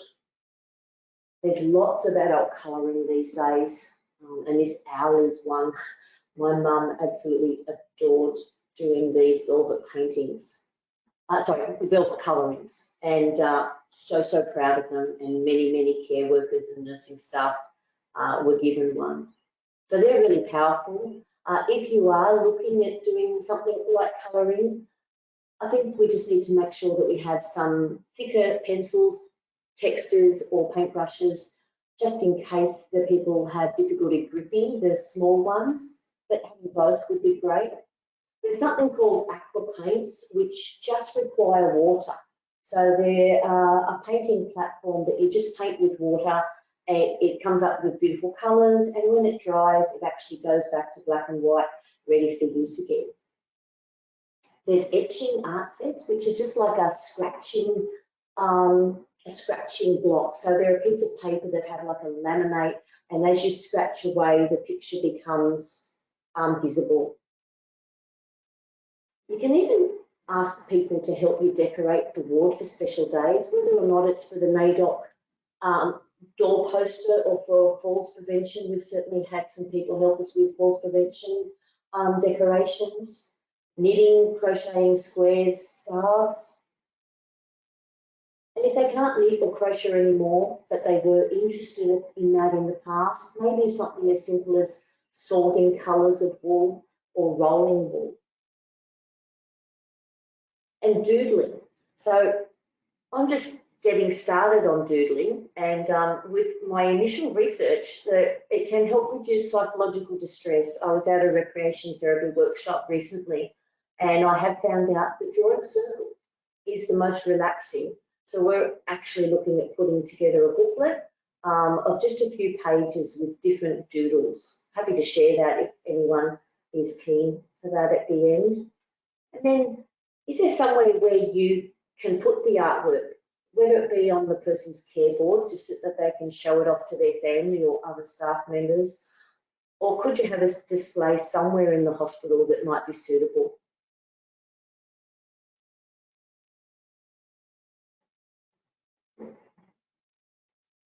Sorry.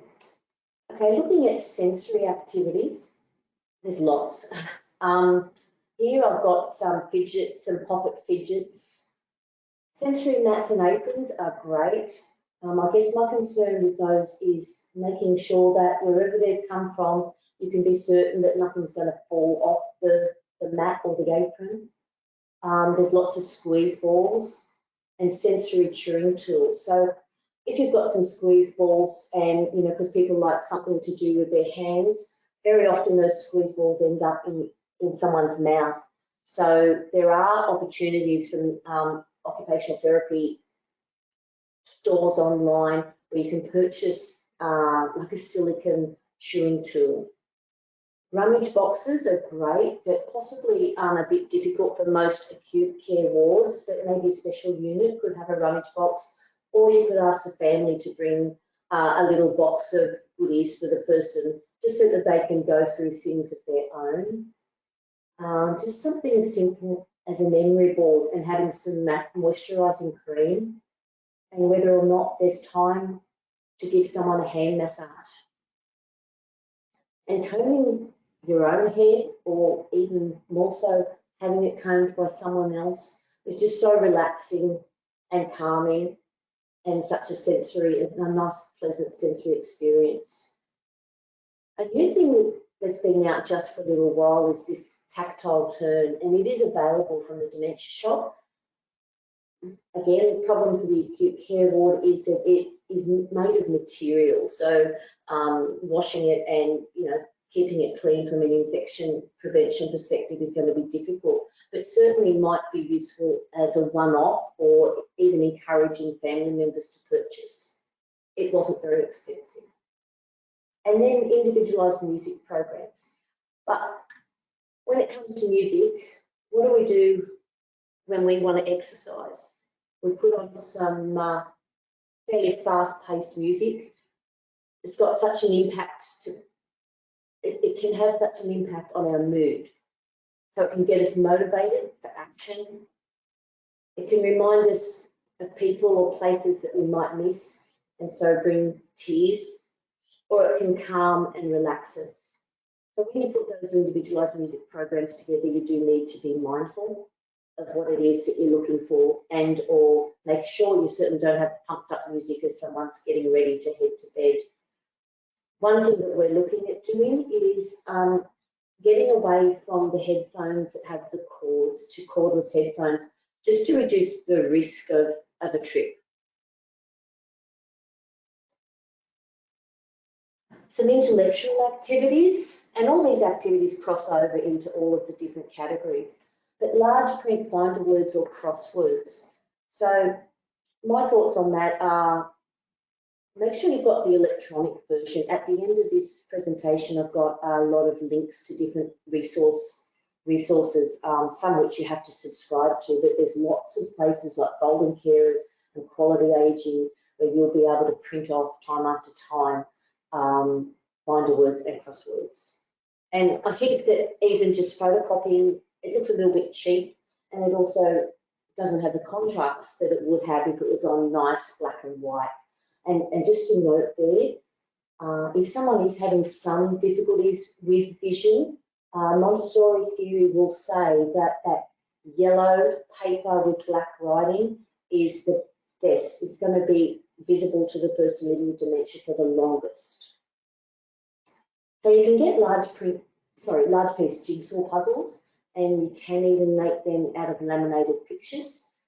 Be careful, because I did that once, and the man was quite concerned and aghast as to why would somebody cut up a picture of a beautiful image. So that, again, double-edged sword. Multiple choice questions, make sure that you have some with 2 answers and some with 4, just for the difference in skill levels. Theme books, so you can see there where I've got those cars.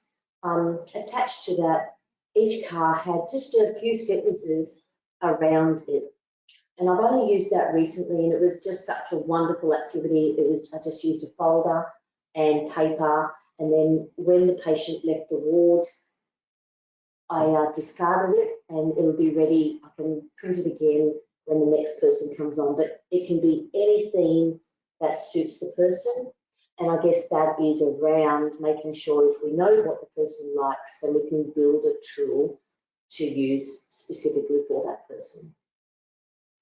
Other things are videos, and I'm sure we're all using those. We've been lucky enough to access YouTube Premium, because there's really nothing much worse than having a nice relaxing video on and then an ad comes in.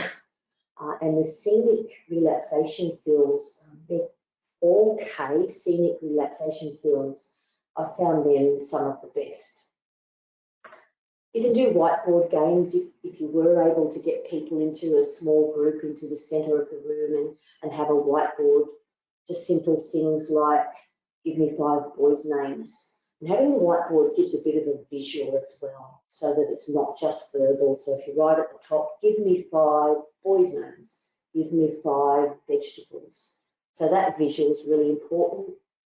You can do things like anagrams, so that's just changing the letters in a word to make a different word. Proverbs work really well, and Scrabble. Junior Scrabble is good. I guess my only concern there would be to make sure that, just check the board before you were to buy one, to make sure that it's not infantile, that the pictures on there aren't infantile. Or there's even an adaptive Scrabble that you may just have a word printed and laminated like daffodil or Newcastle, and then you have all the Scrabble tiles out, and you ask the person to just pick the tiles to make the word. And I think that works quite well as well. The other thing we've got is some short stories. So again, it can be on yellow paper, size 14 font, and Arial, just a really basic font. And we've got things like interesting facts about the Barrington Tops, so keep it local, something that your sort of people may know about. And then we've got a little bit of fun with remembering the outhouse.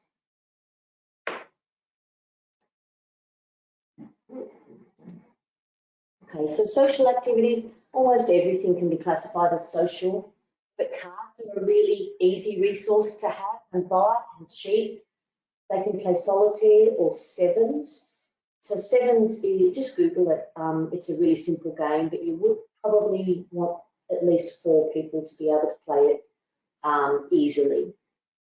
And I've just got there a couple of ideas for adaptive card holders, so if the person is having difficulty holding onto their cards.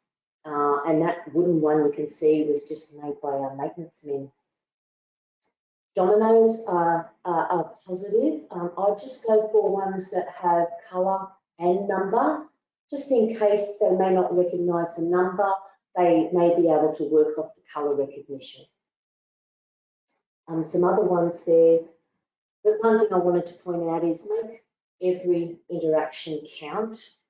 It's really easy for us to slip into automatic when we're doing activities of daily living, like showering. We might be thinking of the next 10 things we need to get done, or the next 50 things we need to get done on our day, or we might be thinking about what we need to buy for dinner.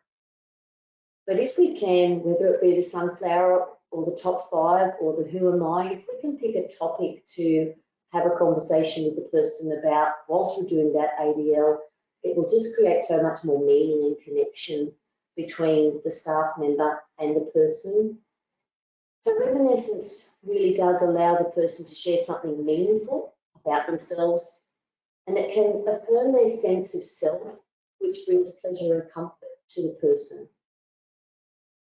And I've got down there volunteers, which there's a lot of work that goes into being able to manage volunteers, but the CHOPS project uses volunteers to visit patients.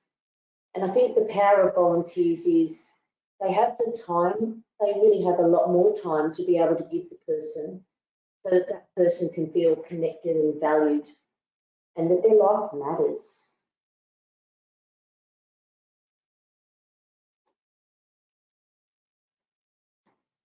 Okay, so after today, if we said to you right now that you've got nothing to do, sit down, relax, breathe, don't move, we'd probably all go, wow, thanks. But after a while, we sort of find that we feel a bit fidgety, that we have some needs, that we want to move, we want to do something. Because the truth is, we've all worked hard and work has played such an important part in our life. And we've all got a need to be needed in some way or another. And I think this is why the helping style activities are so powerful. So when you're developing some ideas for helping out style activities, you really need to consider the person's past responsibilities. Something as simple as wiping cutlery and popping it away. I know it needs to be in a safe environment, and maybe it could only be spoons for safety's sake, but that's quite a powerful thing for someone to be able to assist, to think they're being helpful. Folding brochures, or even if you get your CSOs to type up any type of letter, and letters going into envelopes, they can be reused for the same person, certainly not between patients, but they can be reused on different days. Folding face washes, tea towels, and again, the pairing of socks. You can see there the ribbon I've got. We just had some of our volunteers from the community cut out those little shapes there from cardboard. I just went to a cheap shop and I bought lots of $1, $2 rolls of ribbon, cut them up, and sort of had them all a bit messy. And then, well, that's my mother that's done that. She would sit there for hours and roll the ribbon. And I made sure I had velvet and had silky, and it was really, really a powerful activity for her. So anyone, almost any lady would be willing to give that a try. We also had a man recently who was a painter, and we had him just painting cardboard boxes, and he just was going for it. And that's an interesting thing to think about, because we need to remember that a person living with dementia can have trouble initiating an activity, sequencing, going through it, terminating, and moving on from that activity. So we need to make sure that we encourage a break, cup of tea or lunch, and then when they've been going at it for a little while, we might need to say, thank you, that's great, you've been so helpful, it's time for rest. Job's done, relax. And I don't know if we've got anyone here from residential aged care, but one of the things that would be awesome if there was a little walk-in wardrobe space where people could do some tidying, like just baskets of clothes that need folding, things that need hanging. I think that would be a really powerful opportunity, probably for men and women, within the residential aged care environment. And then we've got some more specialised activities and resources. And of course, we'd encourage families to bring in any activities that they could. The child representational therapy, the doll therapy, requires extreme sensitivity and thought before and during use. So it's really important that you don't put that into play unless the other people in the room are aware, the other staff, and treating the doll with respect as if it was a real newborn. You could polish silver with toothpaste, all those sorts of things. But the main one I wanted to bring up here was the brain trainer. So we're lucky enough to have 3 of those. They're out from the Netherlands, and you can do all sorts of things. You've got your solitaire there, you've got find the words, you've got quizzes, you've got jigsaw puzzles, you've got a colour Sudoku and a number Sudoku, and you even can make a playlist. So they've got a jukebox that you can make a playlist. So I guess my reason for liking that so much is it's simply a wipe over, and certainly easier than having a million different resources in different boxes that have to be found. Okay. So, does this donut look like it's good enough to eat? Does the hole in the middle turn you off from eating it? I'd eat it. Yet often when it comes to someone living with dementia, we focus on the whole instead of the donut.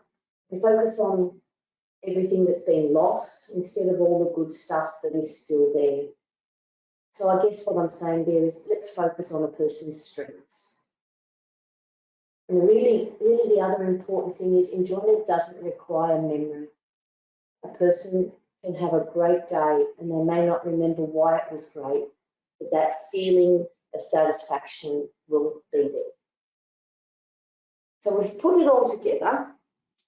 If we've got the right activity and resource introduced at the right time, in the right environment, with the right approach, we should be able to manage to get meaningful engagement for pleasure or purpose, and therefore some positive outcomes for both the patient and the staff and the family members and the other patients in the room.